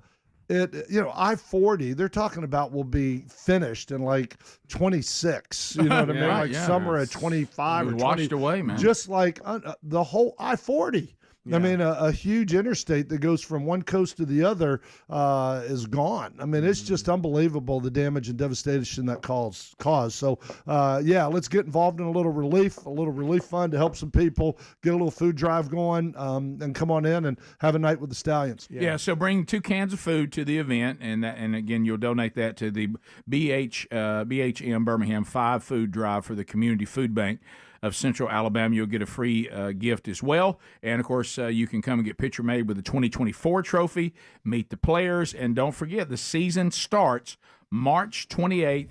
10-week schedule, regular season, and those tickets are on sale now at the UFL.com/teams/Birmingham if you want Stallions tickets. If not, you can look for the other teams as well and see all the benefits and the packages and the prices, and we'll be ready to go for the 2025 season. Yeah. Coach, I'm curious because you're talking about your dad a minute ago and him, being tough. We've all had dads that were kind of that way. Thank God But for also being a legendary football coach, I just wonder what he said to you when you won the championship. You know what? That had to be a great call. Yeah, he said, you know what, you got to get him to start a little faster. Already looking ahead. It was 0-0 at the end of the first quarter, so we ended up winning 25-0 I think is what the final was. 26. Get them started. Yeah, you got to get started a little bit faster. Yeah. I'll never forget, again, we talk about these moments that really, as you talk about as a dad, it's the guy that's gonna hug your neck, but at the same time he's gonna kick you in the seat of the pants. No doubt about that. Yeah. And I remember I lost a football game. I was a first-year head coach at Connecticut. I was 29 years old, and I was a head coach at Connecticut. And we lose a game like 43-42. And I said, boy, but we played really well on offense. He said, do me a favor, go look at your front door. And I said, okay. And he said, what's it say? And I said, it says Skip Holtz. He said, what else does it say? And I said, it says head football coach. He said, start acting like it. That's your defense too. You walked right into that. Oh, I did. That was like, we didn't lob this softball right up here to you. He said, that's your defense, too. And it was like, you know what? We hung up, and it was like, damn, he's right. He's right. I better play better defense. I better get over there with the D coordinator. We got to figure this thing out if we want to win some games. So, you know what? But great lessons. But like y'all said, he's been very supportive. But at the same time, there's times that you need a kick in the seat of the pants or an eye-opening, like, hey, you're looking at this all wrong. Yeah. Well, I'll say this, especially last year's team, really the last two, you played pretty good defense. The defense, there were times the defense carried the team. You know, there without a doubt. Yeah. And I think when we went into the season, John Chavis was there for our third year, coming back third year in a row as our defense coordinator. Had some things during the season that sidelined him a little bit, and I thought Corey Chamberlain, the secondary coach, who's been he's been in Canada, he's been coordinators, he's been a head coach, he's been a lot of things. To have him on our staff is a blessing, and really he was able to pick up when Coach Chavis wasn't there for the second half. Sure. And I thought there was a week or two there where we gave up some points and weren't quite as strong. But boy, from that point on, we just got better and better and better every game, and then had a shutout in the championship game. Don't get any better You now. can't beat that. Love Skip, it. Thanks for being with us, Coach. Appreciate Without it a very doubt. much. Thanks for having me. Always great to be with you Have guys. a good time tonight. Yeah, I look forward to it, and I want a chance to you, but best of luck See to you, you. buddy. Thank you. With everything. Looking forward to it. Thank you, Coach. Tonight, the Stallions are gathering. Stallion fans, Speedy will be there, Mr. Hype. Come on, horseman. Cahaba Brewing Company, Stanley the Stallion will be there, Bubba. I know you were wondering if he was coming. Yeah, I love it. Get your Bring him an picture- ear of corn. Get your picture made with the 2024 trophy at Cahaba Brewing Company, 5 o'clock local time. Rick and Bubba.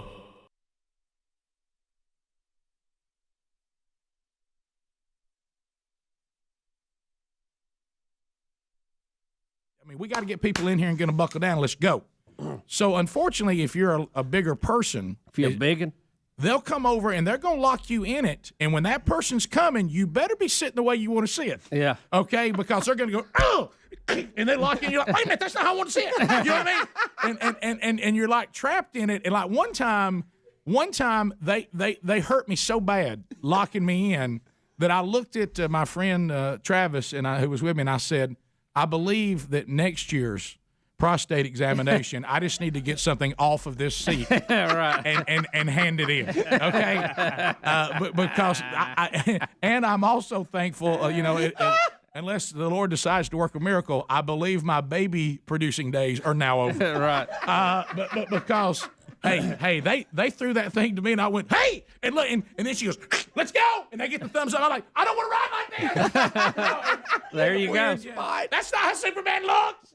And so I was not prepared for Superman, by the way.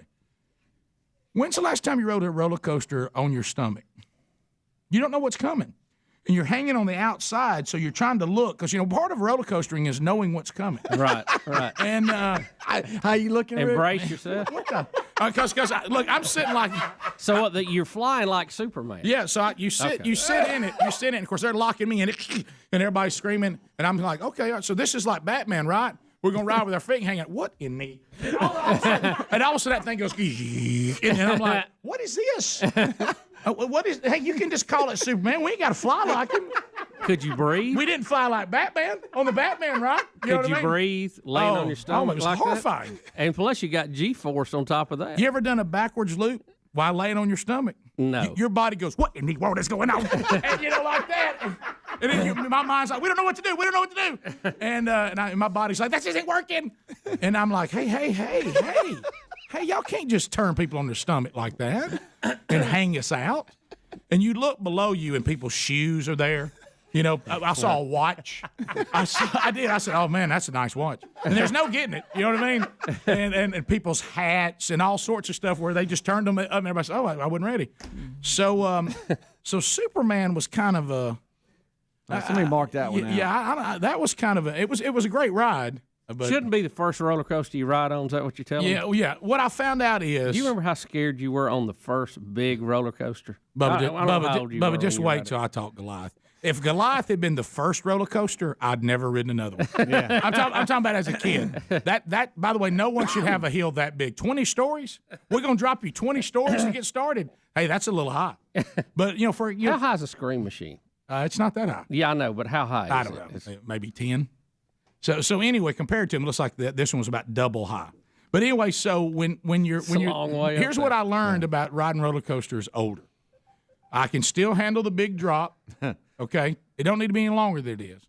I can still handle the forward loop. I struggle with backwards loops and corkscrews. How about a corkscrew? A corkscrew, you could break your neck on a corkscrew. Yeah. Because that's the reason why I don't want a corkscrew when I'm flying. I can't see what's coming. Because one time, when they say keep your head on the headrest, you need to do that. Don't be looking around like that. I was corkscrew. Like that. You let your head go snap, snap, snap, snap. And I was like, let me know. Let me know what the corkscrew is.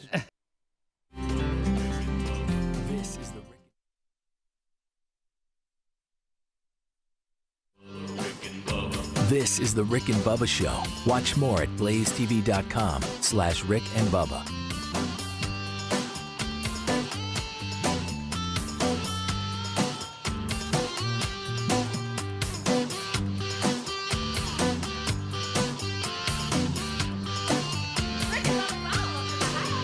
Rick and Bubba, Rick and Bubba.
And here we go. A brand new hour beginning now.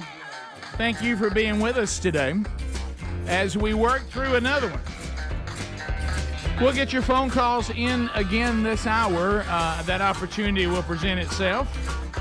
And we'll find out what's on your mind as we continue to study the stories of the day. It's so interesting, Bubba, as we start this hour, this story has found its way into today's show.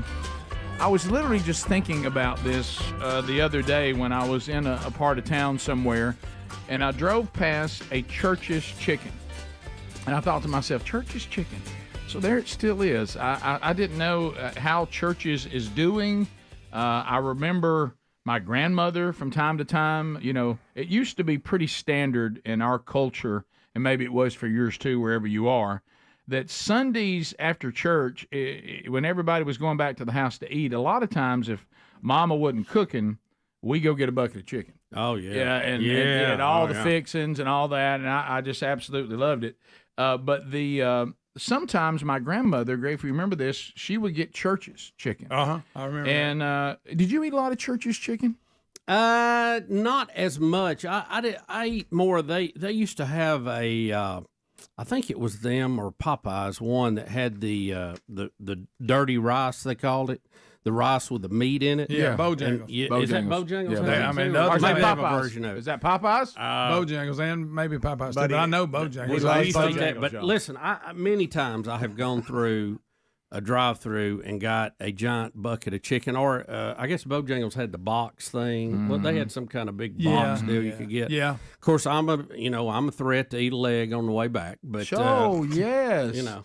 Well, KFC has sued a rival chicken brand for using the phrase "original recipe" in its advertising.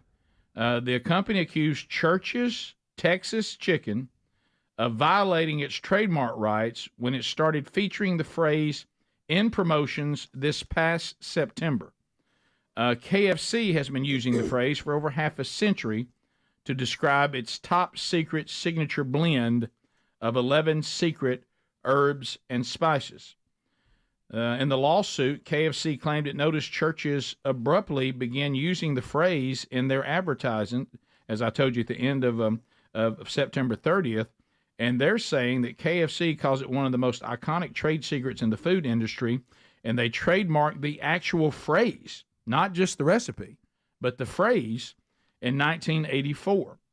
So to me, that would be a hard one to copyright. Yep. Because original recipe is not something I made up. That's just a general language. You know what I'm saying? I don't know how you would do that. But anyway, that's not my department. So I've often wondered with these secrets when they're so, you've got Coke's formula and you got Kentucky Fried Chicken. How do they ever get anything made with it so secret? Oh, I know.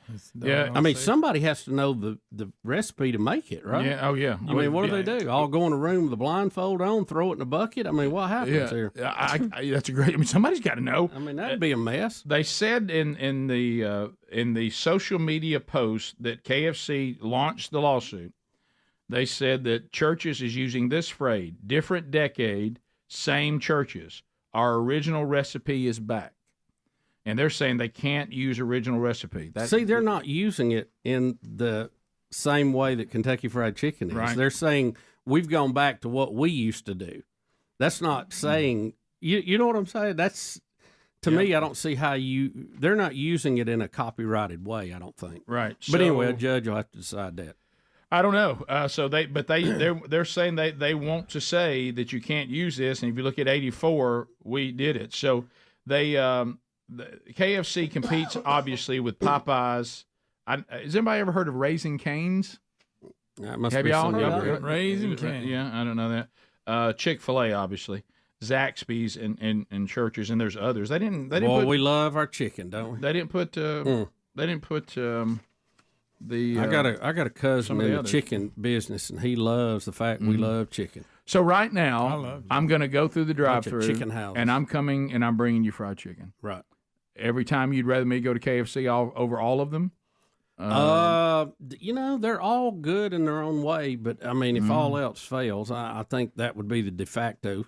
You know, most of the time. KFC is I'm talking about fast food. Right. KFC is my favorite, and I'll probably put Bojangles in the number 2 slot. Yeah, I would. I was going to say Bojangles is pretty good too. That's good chicken right there. Ever since they grabbed Hardy's old steak and biscuit, I've been a fan of theirs. Well, I'll tell you another thing I like too, and this used to be a standard coming back from a hunting trip with the boys.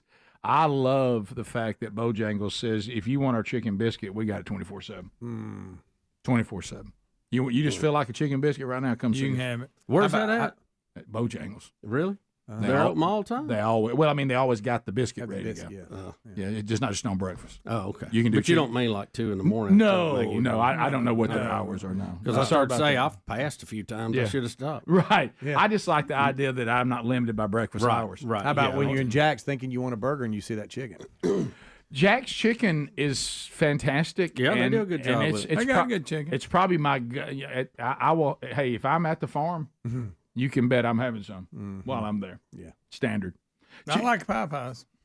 I love extra it. crispy. What's pie pies? Pie pies. Pie pies. I like pie pies. I like Popeyes. Popeyes, Daddy. You know what my favorite Popeye. one is, Rick? Honestly, my favorite chicken is whichever one I got. Well, that's true. Yeah, I don't fight over it. Yeah, You don't like that New Orleans spice? It makes it so. I'm nice. also when I do KFC, I'm also I'm an original recipe guy. I'm crispy. Extra crispy. I like original recipe. I used to like when they had that way the buffet. Colonel intended it. How about that buffet? They had a little bit of everything on it. What happened to that? When that went down, well, listen, we used to Bubba and tear I, that up. we mourned that for We used to eat days. the one in Jacksonville all the time, then shut her down. We used to go to the one across from the Goodyear plant in Gadsden. And Bubba and I may be the Couldn't wait reason. to get Maybe in the there. reason why they don't do it anymore. I mean, at 11 o'clock, we're standing at the door going, when's it coming out? Get it out. Literally. Mm. How about this? You Lunch and I, was a big deal back then. You and I may big deal. You and I may be the reason they stopped doing it. Oh, it was good. I love them mashed potatoes they had. Golly. I know they were instant, but they were It was instantly good. The Colonel didn't. instantly The good. Colonel didn't even like those mashed potatoes, but I did. Yeah, he complained. Yeah, he didn't like it at all. I used to get on that buffet in there, and I couldn't even get out of my chair when I got done. There's so much Like a starch in you. You fat didn't as know a what to do. tick. I hope you didn't have a lot planned the rest of the day. No, because you moving. because you always went for that one more plate you shouldn't have went for. Why did they do away with the buffet? It seems like that's a Because people like us. easy moneymaker for I'm them. telling you, we had a play in that. Most of them now they're splitting time with Taco Bell. They're combos. KFC, Taco Bell. Yeah. Can you ever go? I think I mentioned this the other day, and it's a new. Well, I say it's a new chain where we live. I'm sure it may not be. I can't make myself, and I know they mean chicken, but I got a problem with the name Super Chicks. I saw that. Does that didn't count? They It's actually good. had it at church It's the good. other day for a luncheon that I had to go to. You know, they bring food in I there thought it while was a you're. place you got your hair cut. See there, That does seem like you know where when sometimes if you got something at church, they'll go to the fellowship hall lot and they'll have food. Yeah. And I was like, "But it's pretty good. Where'd this come from?" And somebody said Super Chicks, and I said, "Oh, really? It's the only way I would ever eaten it." Yeah. It's good. Yeah, it's like that brand. I can't make myself go there. It's one of them good. Well, you know what? I confuse it There with it that place that's like what was that place where they do Here we different go with kinds more of custard. chicken? Chicken salad chick. They do, yeah. See, I confuse it with that. I think I it's, like that. I think it's a place for women. That's because you like chicken, Greg. I Yeah, do. yeah. But I'm talking about the one about the chicken salad one. Chicken salad chick is good. Never had Super Chicks. You go to Chicken Salad Chick? Chicken salad chick is good. You know that's only for women. Have you seen the logo? It's not It even has a woman on the No, logo. don't Yeah, tell so my does boys Wendy's. You're not supposed to be there. That's good. That's good. Okay. That's a nice comeback right there. It is. Yeah. So now I see they Makes got me custard. rethink it. They got custard, but so does Freddy's. Right. And so does Oh. Culver's. I know y'all all about Why Freddy's. custard? It ain't it's like ice cream. No, it's not. A little different. A little different. I like a custard. Gracious. Here we go. Some frozen custard? I like Come on, a custard. man. It ain't bad. I don't mind that at all. I wasn't familiar with it. Now, I will say Freddy's is Oh, the. that's a good one. It's the unknown. It's people don't know about it. It's a little good. secret that Easy. Let me tell you something. That jalapeno burger is good. What? Oh, yeah. Jalapeno I like burger. that hanging over the side. Yeah, Crispy. smash burger.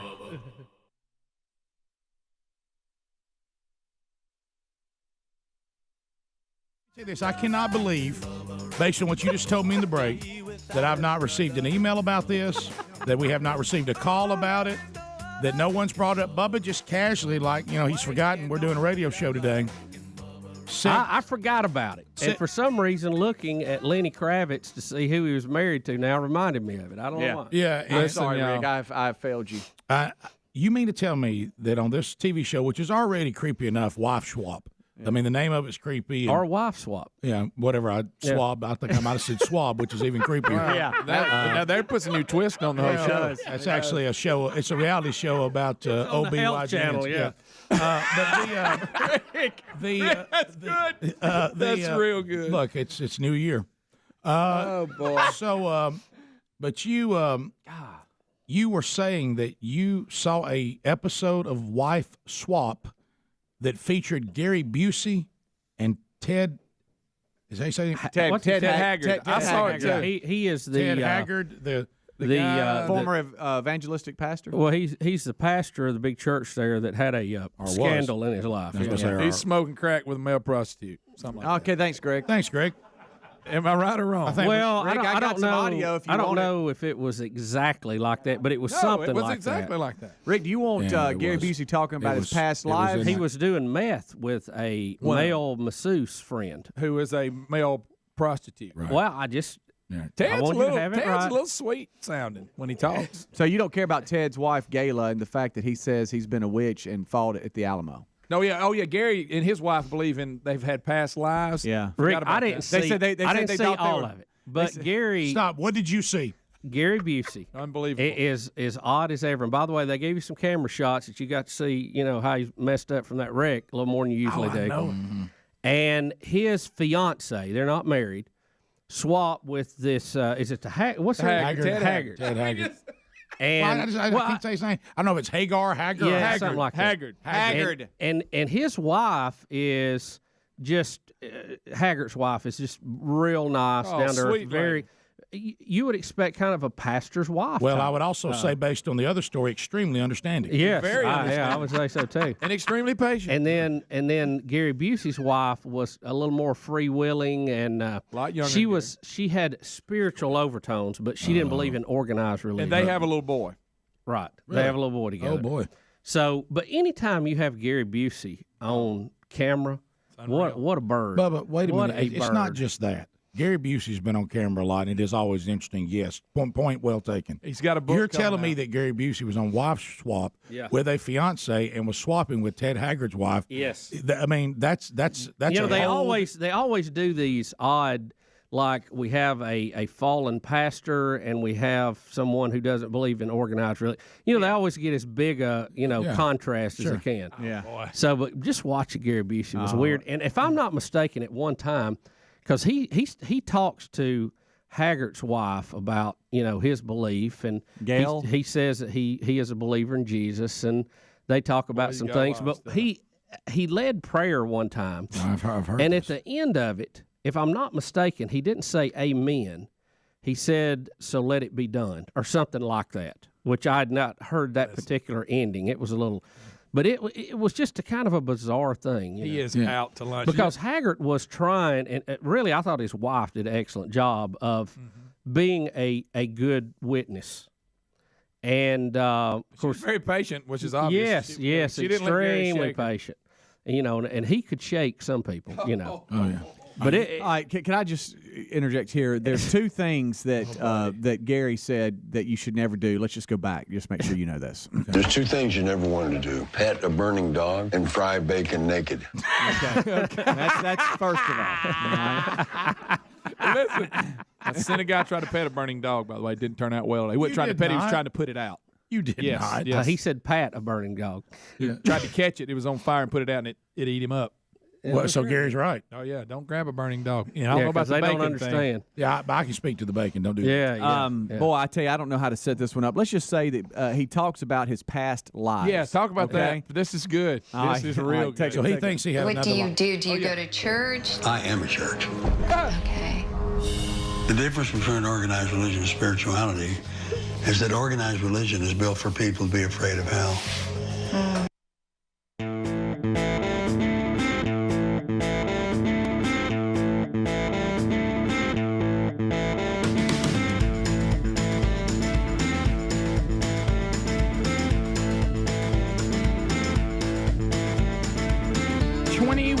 Minutes past the hour. Thank you for being with us today as a brand new Rick and Bubba show is rolling on. All right, so tomorrow night, it's Tyson against Jake Paul. I know, Bubba, you and I were a little bit excited about that until Adler broke it to us that these two won't even be fighting until 10 o'clock our time. I think that's what I read, the ring walk time. Yeah, it's a little bit late. And that, they'll be running late, too. I mean, that's a given. So I guess I'll catch the highlights on Saturday. Yeah, and because it is going to be on Netflix, so as you guys said, there'll be an archive there, and you just go watch it when you want to, right? I tell you, I don't know who's going to win this. I don't know. Obviously Tyson is a lot older. Mm-hmm. Jake Paul obviously is not as good a puncher as Tyson is. But I would have a hard time betting against Tyson. But apparently Jake Paul has. You're not going to bet against me because of my points? So Jake Paul has bet his entire. Now is this some sort of English currency? What's this weird little symbol before the 31 here?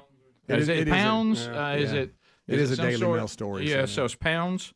$31 million or pound, 31 million pound purse.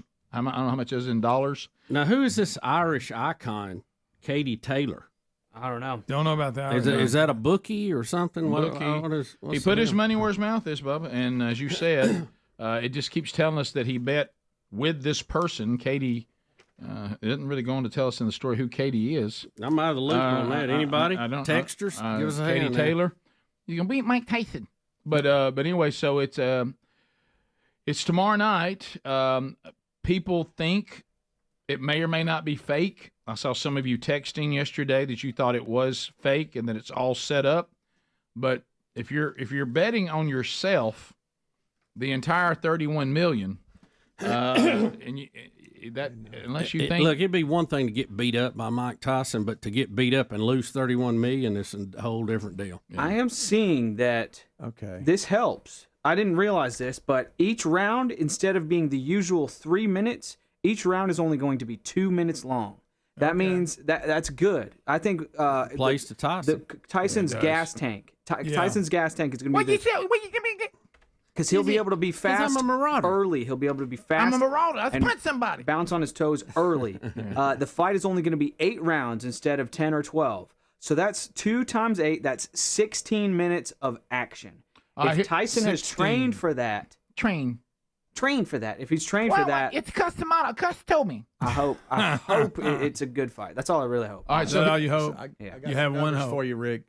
You asked the question. So Jake Paul is getting $40 million, 31 million pounds or whatever. 31 million something. And so is that euros? And the Irish icon that he put the wager against is Tyson's backer and is going to face Amanda Siriani or whatever, Siriano or whatever, who Paul is backing in one of the Friday's co-main event. Gotcha. And so apparently they put a wager on it, and he's like, "What do you want to put on it?" And then he said, "How about this?" Oh, so they're betting. They're betting on another fight. Let's bet the purse. Women fight. So they're betting on these 2 females. Yes. Yeah, right? yeah. That's the way I'm reading it now. I could be wrong, but how many pounds? It's basically like, look, I bet I win. Pounds. I bet you this, whatever. And so they started betting on purses and all that. Now, according to the bettors and everybody that's wagering on it, Paul is favored. I don't doubt that. Pigeons will puck his eye right out. Nah, he's had to be careful with that one. I didn't know where that was headed. So he's betting his purse, and then she's putting hers. Now, on why the has he got a line. purse? On like who's going to win? Who's going to win? 39 million. So everything's on the line for both fighters. In dollars. So almost 40 million, a little less, about 600,000 off, but 39. Would you let Mike Tyson beat you senseless for 40 million? Oh, absolutely. Yes. Can I predetermine where how bad am I hurt? Yeah, can I feed myself out? Can I wear one of them headgears? Do I have quality of life? I mean, can I wear one of them headgears? Let him just knock. He'll still knock me out. Yeah. I'll let him punch me one time. I'll stay down. I'll stay down. Can I feed That's myself? not what Bubba said. over? Bubba didn't say punch you once. He said beat the life out of you. I'll take a dive. No. Point. Mike, I think I could beat him. I would like him to see him punch you though, Greg. That would be cool. Yeah, that would be great. I'd pay money for that. Right and good. I'd pay $30 million to see it. I'm not sure it's worth it. I really not. Because you could have a lot of money in your account that everybody else is enjoying because you're in there, don't even know who you are. I'm half dead anyway. I'll let my family have the money. Okay. All right. Mike Tyson yells at a reporter. Oh, let's see it. We've got this. The reporter asked him about potentially losing to Jake Paul, and it did not go over well. All right, here we go. And what would you lose if you lose this fight? Good night. Thank you. What'd she say? I'm not going to lose. But you say that in the last minute of the second. I am not going to lose. Did you hear what I said? Thank you. I'm terrified. I'm so scared of him. I'd run away. I'm not going to lose. Seriously, I think What I might do you run do? home wherever I was. I'd start running. Was she trying to point out he got beat the last time or something when he fought? You don't bring that kind of stuff up to him. You just don't do it. never It'll say bite your that. ear off. I don't even care if it's true. Yeah. What are the odds? Are they betting anything about Tyson will bite him or anything? Do Right. we have any? Jake Paul did side bets. Jake Paul did wear a $100,000 diamond-encrusted ear cover, just a little ear ornament, as a kind of a jab to Tyson. Jake Paul tastes like chicken. He said, what now? Jake Paul tastes like chicken. Do we have a picture of that? Yes. I like that answer. Jake Paul tastes like chicken. Let me find it. I'm not going to lose. Jake Paul, that's Ain't super gonna chick. lose. He's a super chick. I ain't gonna lose. I ain't going to. Bubba's dialing it in. Oh, that's Bubba, as you're hitting Jake Paul, tell him how he likes it. Huh? Take that. You got to be careful with Tyson. You can say something I'm inappropriate real telling you, quick. I mean, Ask him how that. Say how that. Here you go. There's How's the ear. that taste? Oh yeah. There's the diamond-encrusted ear cover there. Funny. There it is. Yeah, that's a good one. It ain't going to be funny when Jake Paul doesn't know who he is. I just hope it's a good fight. I just want it to be like legit. Now Adler's got me all worried that it's just big like So, wrestling. let me and they ask already you know this. who's going to win. When, Even though there's entertainment and there's Somebody get disqualified. Yeah. There's no true winner. Yeah. Jake Paul has that beard on. Is the beard? Does that help you? Well, yeah. Does that help a punch slide off of you? But is it Be like a is it big also cushion. a problem if you get cut up under it? Can they not, get in there to close it? Really, up? a slick face, you probably get it to go off of you better. The beard would be like a but cushion. then there's a cushion there. I like that cushion. Yeah, I would definitely say so. I Really, worked the through that cuts are your the thin skin around your eyes. That's what gets sliced up the most. Oh yeah, everybody knows that. Oh, you knew that because we're wrestling those women. Yeah, Right. happens a All lot. right, The so let's- women's elbows are so sharp. Oh, they are. Hey, let's and their talk. fingernails. Good night. Oh my goodness, they're so bony. Let's talk the weight of gloves. They're saying this is an advantage for Paul. What's this about? 16-ounce gloves. Yeah, it's and they're saying that's an advantage for they- A Jake. little more of a pillow. yeah, it's a bigger glove. It doesn't matter. Way more cushion. So his Tyson's punch is stout. If they were in a lighter glove. Yes, yeah. Yeah. Look at me. I use So a I thin know a to little block. bit about it. I'm basically in a pillow fight. I'm Joe Rogan. Yeah. One of them is wearing Hulk hands. You ever seen that? Yeah, that big green one. Yeah. The Nerf hands. That's My funny. grandkids have got those. I took Adler come out up with in- Hulk hands. You did. You thought that was a real fight, and I'm like, Greg, this is a bit. Please Well, stop. that's just why it's important, like them, that you need to go over all that beforehand. They're wearing 14-ounce instead of standard 10-ounce gloves. It says 16-ounce here. Well, that person's wrong. Okay. 16, 14, whatever. We think that people text are always right. They're not. That's true. They'll miss. Bubba, Rick and Bubba.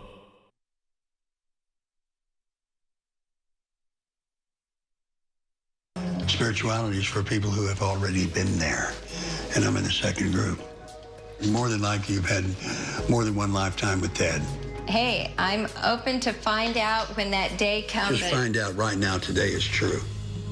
Past life journeys are true. You've been here before. I've been American Indian several times. I fought at the Alamo. One of my recent lifetimes, I was burned at the stake as a female witch.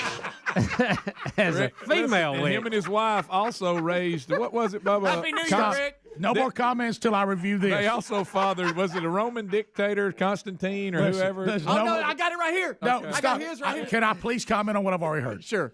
I've been a cowboy several times. American Indian. No, American Indian. Fought at the Alamo, Rick. And fought at the a Alamo. female witch. Yeah, Burned and at the stake. Well, that was the last one he remembers, right? That was Maurice. I guess it would be recent if you just look at the history of things. Well, listen, Gary I'm and gonna tell you, his girlfriend think they were something else. Gary, when he didn't I have that believe in helmet on, having an open mind. I was raised Jewish. Gary is very Christian, but we're very spiritual. We believe in past lives and reincarnation. I think that's all spirit does, is continue to reincarnate, to continue to learn and learn and learn. So we've had 31 past lives together. We're on our 32nd one. We were the parents of Constantine. Yeah, the Emperor of Rome. We've been together many times in past lives. yeah, their parents Constantine, the Emperor of Rome. You know, They Where did say they it. get the number 31 from? They're saying it like. I mean, they're saying it so deadpan. Yeah, we were the father of Constantine. Oh no, the Emperor of Rome. Yeah. And then I fought in Alamo after that. I bet Gary would say anything just to keep her around. The number they've come up with. Yeah, I was in that past. What about life. them voices he would get in? He kept getting these little voices. Greg, wait a minute. Rick, they've got it a was number. nonstop. 31. It was nonstop. Yeah, they're 31 lines. No, they're 32nd now. This is the 32nd one. Now, And Rick, not to get off subject, but the night before, it came on 2 nights in a row. Carney Wilson swapped, and listen, Tracy she was Gold. burping and breaking wind all during it. Carney Wilson, Yes, you loved Biggin it. was talking off. You know, it was hilarious. No, you know she's who slim Carney now, is. right? No, she's back fat. She's big. Back fat again. And she swapped with Tracy Gold, and Carney's Who's Tracy Gold? Big you know, Film Family Ties. Family No, Ties. Growing Pains. Growing Pains. Yeah, Alan Tracy Thicke's Gold. daughter, Rick. You know, she's the one that had the bulimia trouble she had and all that. dementia, There's And been so many of them she actors and her husband and their kids they're neat. They're on a schedule. I mean, they're almost regimented. I bet And then Carney's Carney is she's married to a musician husband that stays up in his little suite playing music all night. They hardly ever see each other. She's on the road, and she's got a staff of like 5 or 6. And you Tracy said- Gold has nobody. And you said that she breaks wind and Yes, burps all the breaks time? wind, burps, carries on. What she do? Breaks wind and burps. No, what do you call it? Talks off. Really? She talked off on the camera. Again, it was such a Then contrast. he got to waving it around. Yeah, She was about gross. They That was such nice. a contrast to those two. It was, and then coming up, we got Dee Snider and Flavor Flav. Go swap. I want more Busey, though. We got rap star and hard rocker. That ought to be good. But, Rick, in case you have forgotten, There's 2 things you never want to do. Pet a burning dog and fry bacon naked. just in case you forgot. But that seems like nothing. I've been American Indian several times. Yeah. I fought at the Alamo. And Seemed like some of those would overlap. my fiance and I actually gave birth to Constantine, the Emperor of Rome. Yeah. We'll be back. It's top of the hour. Rick and Bubba, Rick and Bubba.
Thank you for being with us. Another Rick and Bubba show rolling along.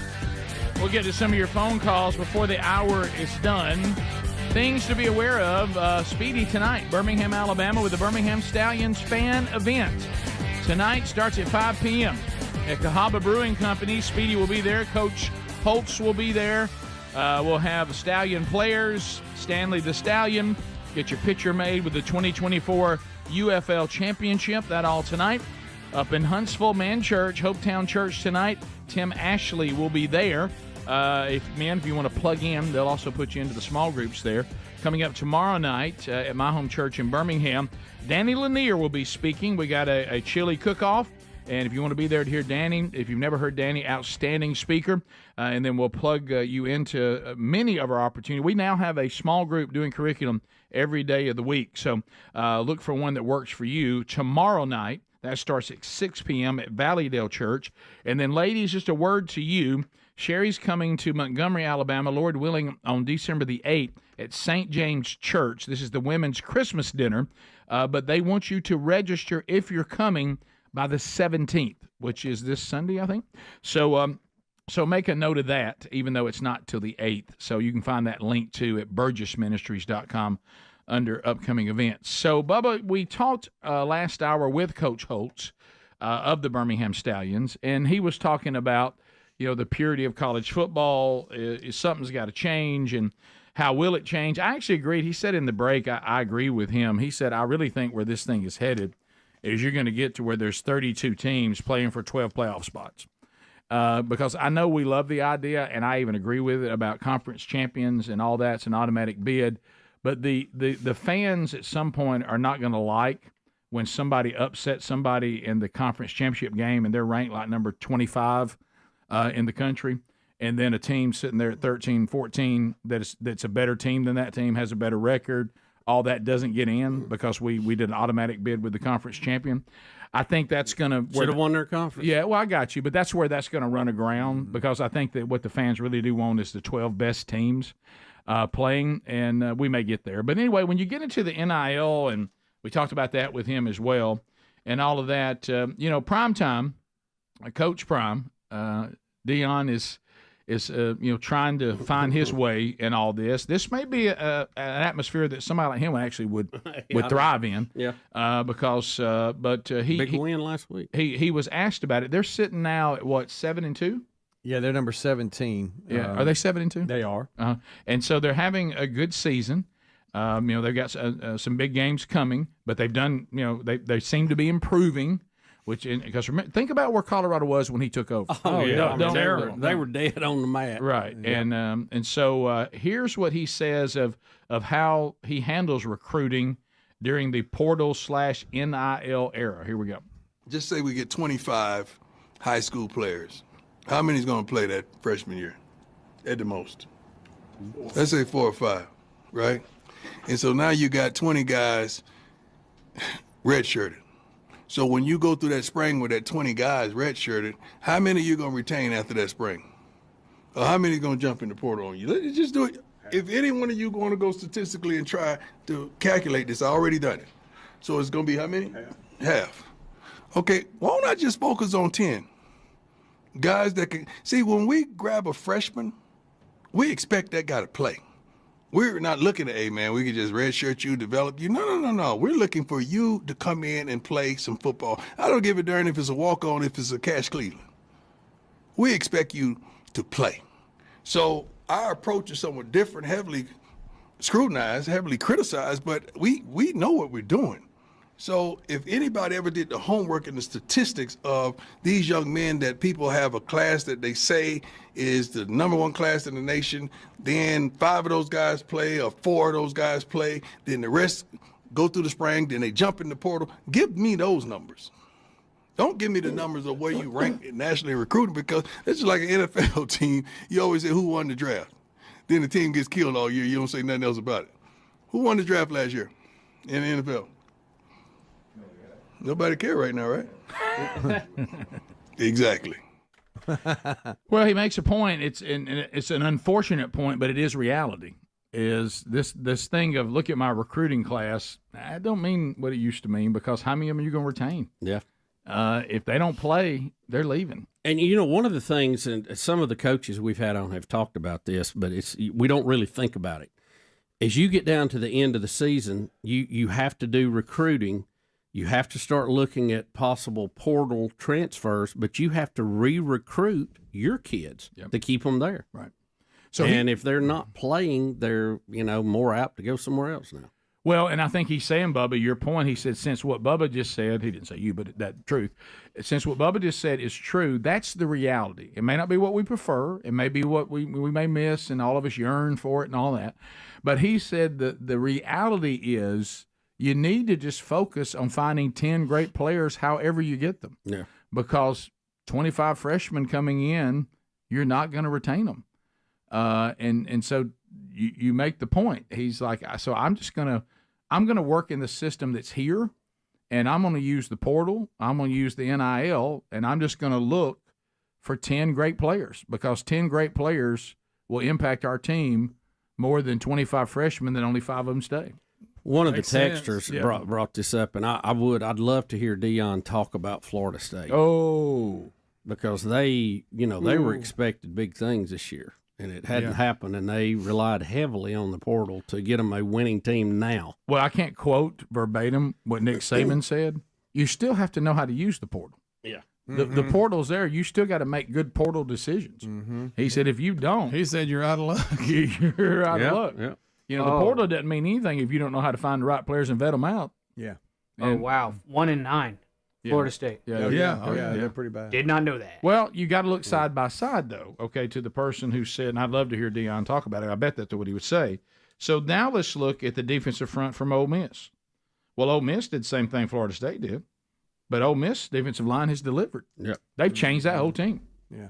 But Florida State, it didn't. So you got to pick the right one. That's right. Both use the same system, but you got to be good at it.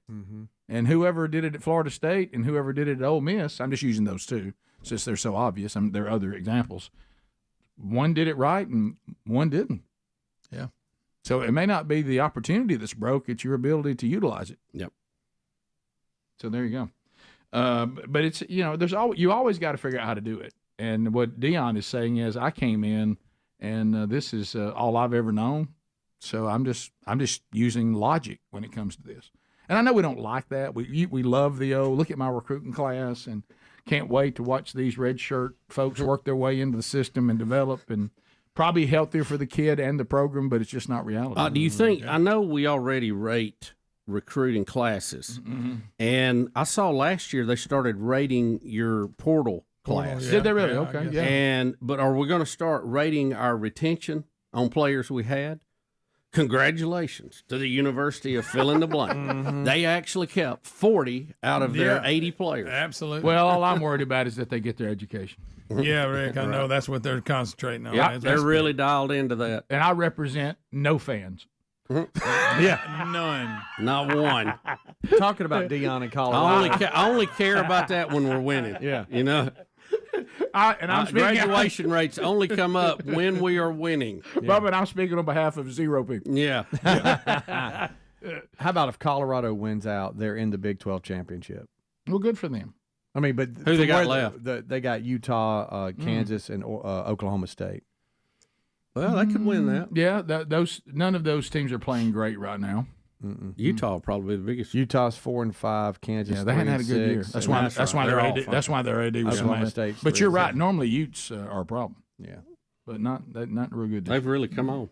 They're mad now. I'll tell you that. Yep. After the BYU game. What if they got in the BYU? I mean, the championship game and beat by BYU in the championship. By the way, this is the now third. Did you say beat BYU? Yeah, that would be. Yeah, they beat BYU. Yeah, it's tough one. BYU. By the way, all right, multiples now. Knowles fans are asking for us to have a reprieve on even discussing Florida State. They're saying just don't even talk about us anymore. What are you talking about? I almost wore a Florida State shirt today, and I thought, it just seems cruel. Yeah. It just seems cruel. I've got a couple of really good ones. Yeah. The worst part is they had a great year last year, and then now just.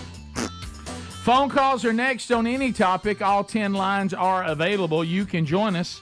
866-WE-BE-BIG as we chat with you and wrap up another edition of the Rick and Bubba Show next. Rick and Bubba, Rick and Bubba.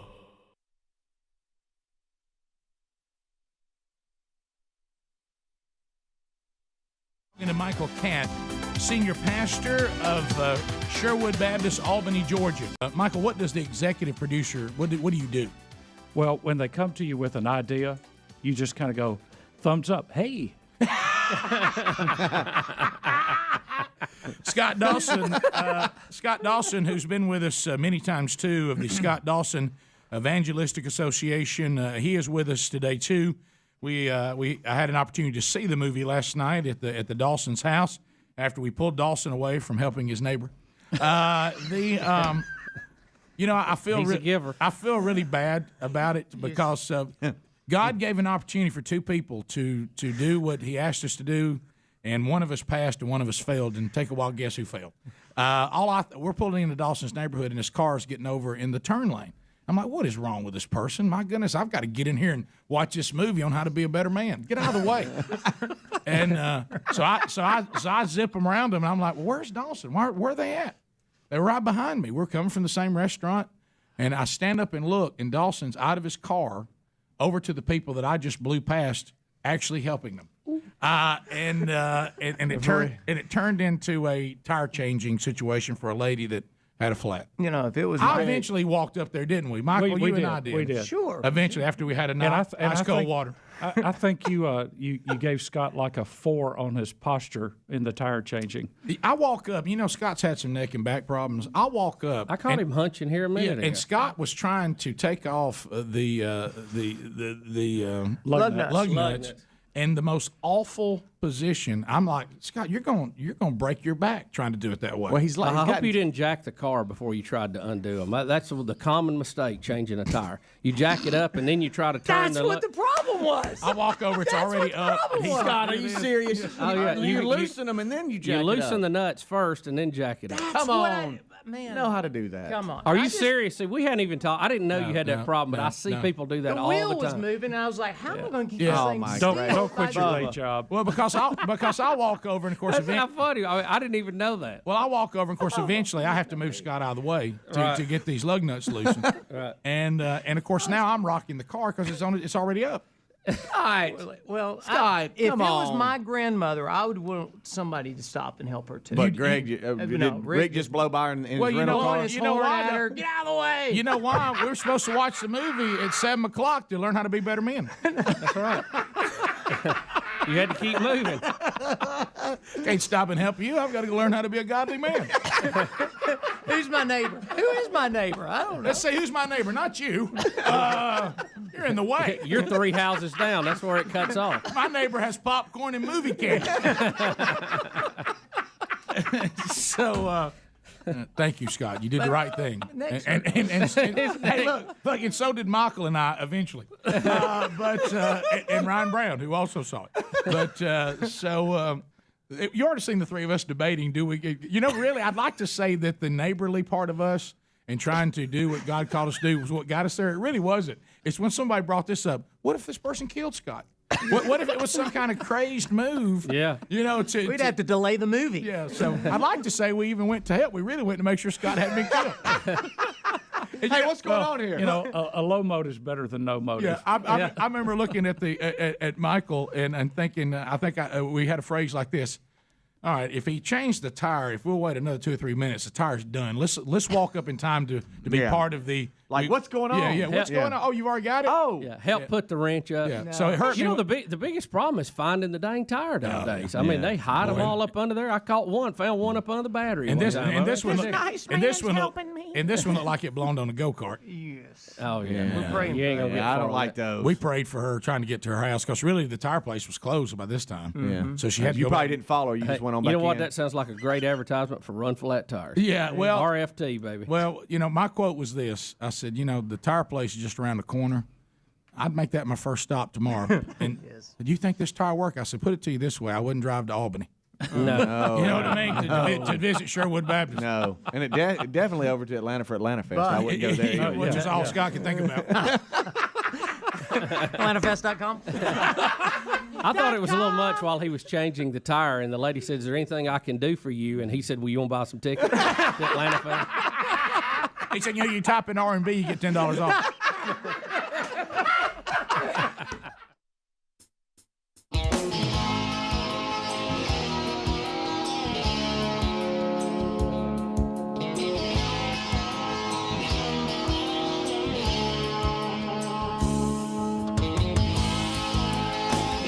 Here we go, 10 minutes to the top of the hour, phone troll time. All lines available, go. All lines available. We'll run through them quickly. 30 seconds a pop will be the max. Bubba's got a timeout, so does Greg. Speedy's on the phones. No meaningless shout-outs, no shameless plugs. And if you get in, and you should if you dial right now, because of your friend the buzzer, barriers are a blessing. You don't have to wait very long. amac.us/bigbox, the Association of Mature American Citizens. Did they have impact in the election? You bet they did. It is a new lobby that's over 2 million people strong of mature American citizens that do not like AARP's lobby at all. It's a conservative lobby with all the discounts, especially on travel, all the help with Medicare and Social Security. You get the bi-monthly magazine to update you with what's going on and how the lobby is petitioning those that we elect. Right now, you can join for 1 year for only $1, get all the benefits. 1 year for $1. Just go to amac.us/bigbox or use the link at rickandbubba.com under the sponsors button. Let's start with Casey out of Sweet Home, Alabama. Trolling. Keep them phones a trolling. Here we come, phone trolling, phone troll. Casey, go, 30 seconds. Yeah, with the playoffs, I don't think we're ever going to get to a point where they can truly rank the teams how they believe they are as best teams, because you got BYU. Okay, they're undefeated, and that's the only reason they're up there at number 6. But, I mean, their best win is Kansas State. And the way I look at it, you got Tennessee, Alabama, Georgia behind them.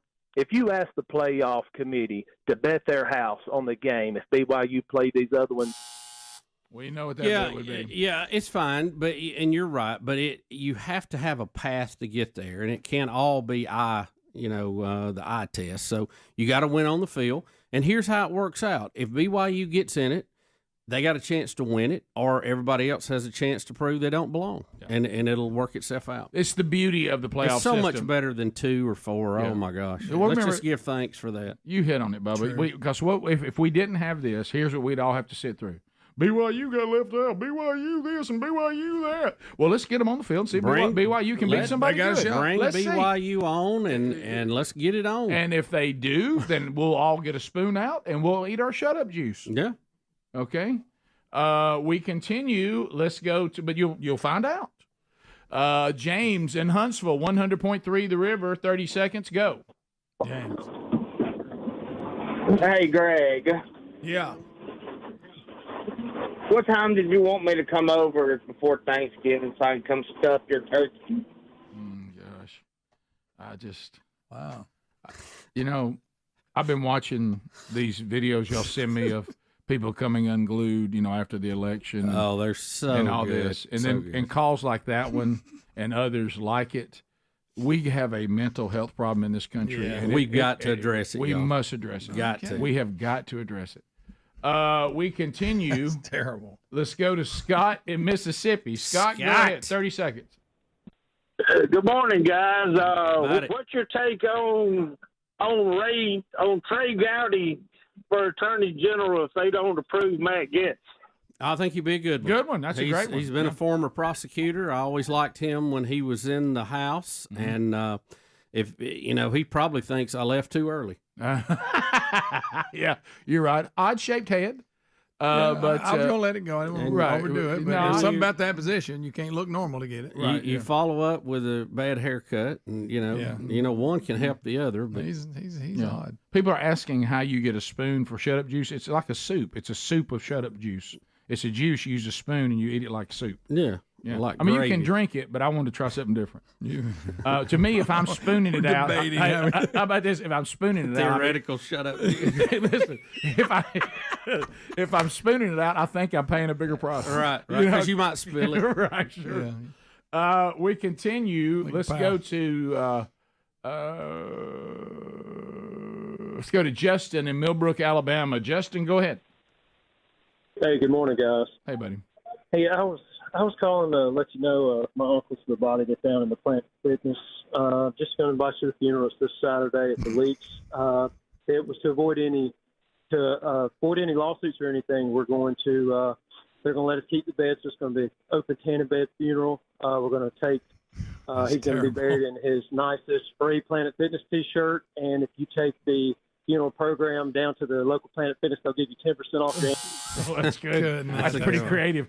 It's a little bit cold, but let me tell you something. That's you spent some time on that. That wasn't bad. And a little more time, that'll be big on Thanksgiving weekend. Oh yeah. Work on it a little bit. You're going to have your family rolling. Oh, they'll love it. We continue. Let's go to Tyler in Atlanta, Georgia. Tyler, go ahead. What's up, Biggins? Hey, buddy. Hey, so this is about 5 or 6 years ago. We're doing a renovation in an iron mill in downtown Birmingham, and we had these Mexican guys working with us, and we listen to y'all's show every morning, and they'd be singing Ricky Bobby, and because E is Spanish for Ann, and this guy walks over and he goes, "They're saying it wrong." I said, "What?" He's like, "Don't they know it's Ricky Bobby?" I thought it was Ricky Bobby, Ricky Bobby. Let's go to Zach in Huntsville. Zach, 30 seconds, go. Hey, guys, good morning. Hey. You ever noticed you were talking about chicken earlier? Why is it that chicken seems like it's the official food for after funeral services? Because you're grieving. You guys ever notice that? Because you're grieving. Because it's so good. It's comfort food. I understand what you're saying. It'd be all right with me if spaghetti was the pick, but lasagna maybe. I think it's just easy to grab a bucket for a big group and go on. Right, it is an easy food. Because That's honestly, the main thing, I think. and maybe this is a downfall of our fast food community, that no one sells a bucket of spaghetti. No, they don't. And I'd Your like next to see it. invention. That's pretty good. Wait a minute. Are y'all telling me y'all like lasagna and spaghetti better than fried chicken? Depending on what mood I'm in. I probably do like spaghetti. Really? I like lasagna a my lot. wife's, I like That's all right. Okay. When my mother would make lasagna, I would eat until I was sick. Yes. I can't stop. I love it. Give Good me some old of that spaghetti. good old garlic bread with it. Oh, yeah, garlic bread. A little butter on Brian there. in Huntsville, 100.3 The River. Brian, go ahead. Well, Mac. But on top of that, I like the gentleman's idea of Trey Gowdy for AG, but I would really like that idea as a Supreme Court justice. Y'all have a good one. Thank you. Brian, you got to work on your Mac. That was Rick. That was almost like a spoken Mac. It's not spoken. Now, let me ask you this. Trump, Mac, not Mac. Yeah. Trump before put out a list of people that he would pick from to be on the Supreme Court. I think it was like 20. Mm-hmm. And didn't he say he would do that again, which I think is a great way to go about it. Let us know, when you're running. Who I'm sorry he may be in that crowd with them others. He's got a weird look about him. It's not really you think important everybody for the job. has Mitch a weird McConnell, look. Mitch McConnell, same thing. That skin is draped over him. So you're saying right now on the potential alien list, Elon Musk, obvious. Yes. Kurt Gowdy, Gaetz, or whatever his name is, Gaetz, and potentially It's not Kurt Mitch Gowdy, McConnell. is it? Yes. You ever look at McConnell? Did I just say Kurt Gowdy? Goozle? Yeah. Did I say Kurt Gowdy? Yeah. If you looked at that goozle, McConnell, That'll always be the Gowdy to me. Yeah, I love Kurt Gowdy. When It's not him though, Rick. When it was he's a fast. Saturday afternoon I love or Kurt Sunday Gowdy. afternoon, he's calling a Raiders game. Yeah, Nothing was better. Kurt Gowdy, Trey Gowdy, Trey. but he has his head is odd as well. Well, look, I got an odd head stretchy too. looking. I appreciate it. I know where you're coming from. Well, yours is just kind of though. At least it's uniform. It's you doesn't- hadn't seen doesn't- it without hair. Oh, boy. I look like an alien. Mitch McConnell came from a turtle planet, that's for sure. That's what I'm I talking would have thought about. Mitch McConnell though. Seems like aliens would be more lively. Well, he's an old alien, right? Okay. Well, they age. If I've come He's light been here on Earth years, so long, the oxygen's messing with him. if I've come light years, I'm gonna be a little more perky. I think so. Well, he was when he first got here. Top of the hour. Rick and Bubba.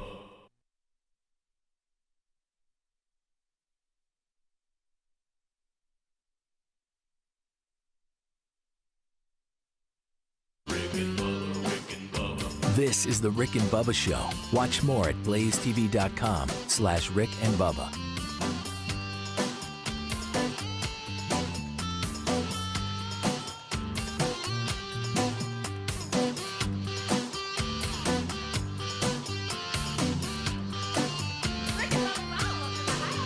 Rick and Bubba.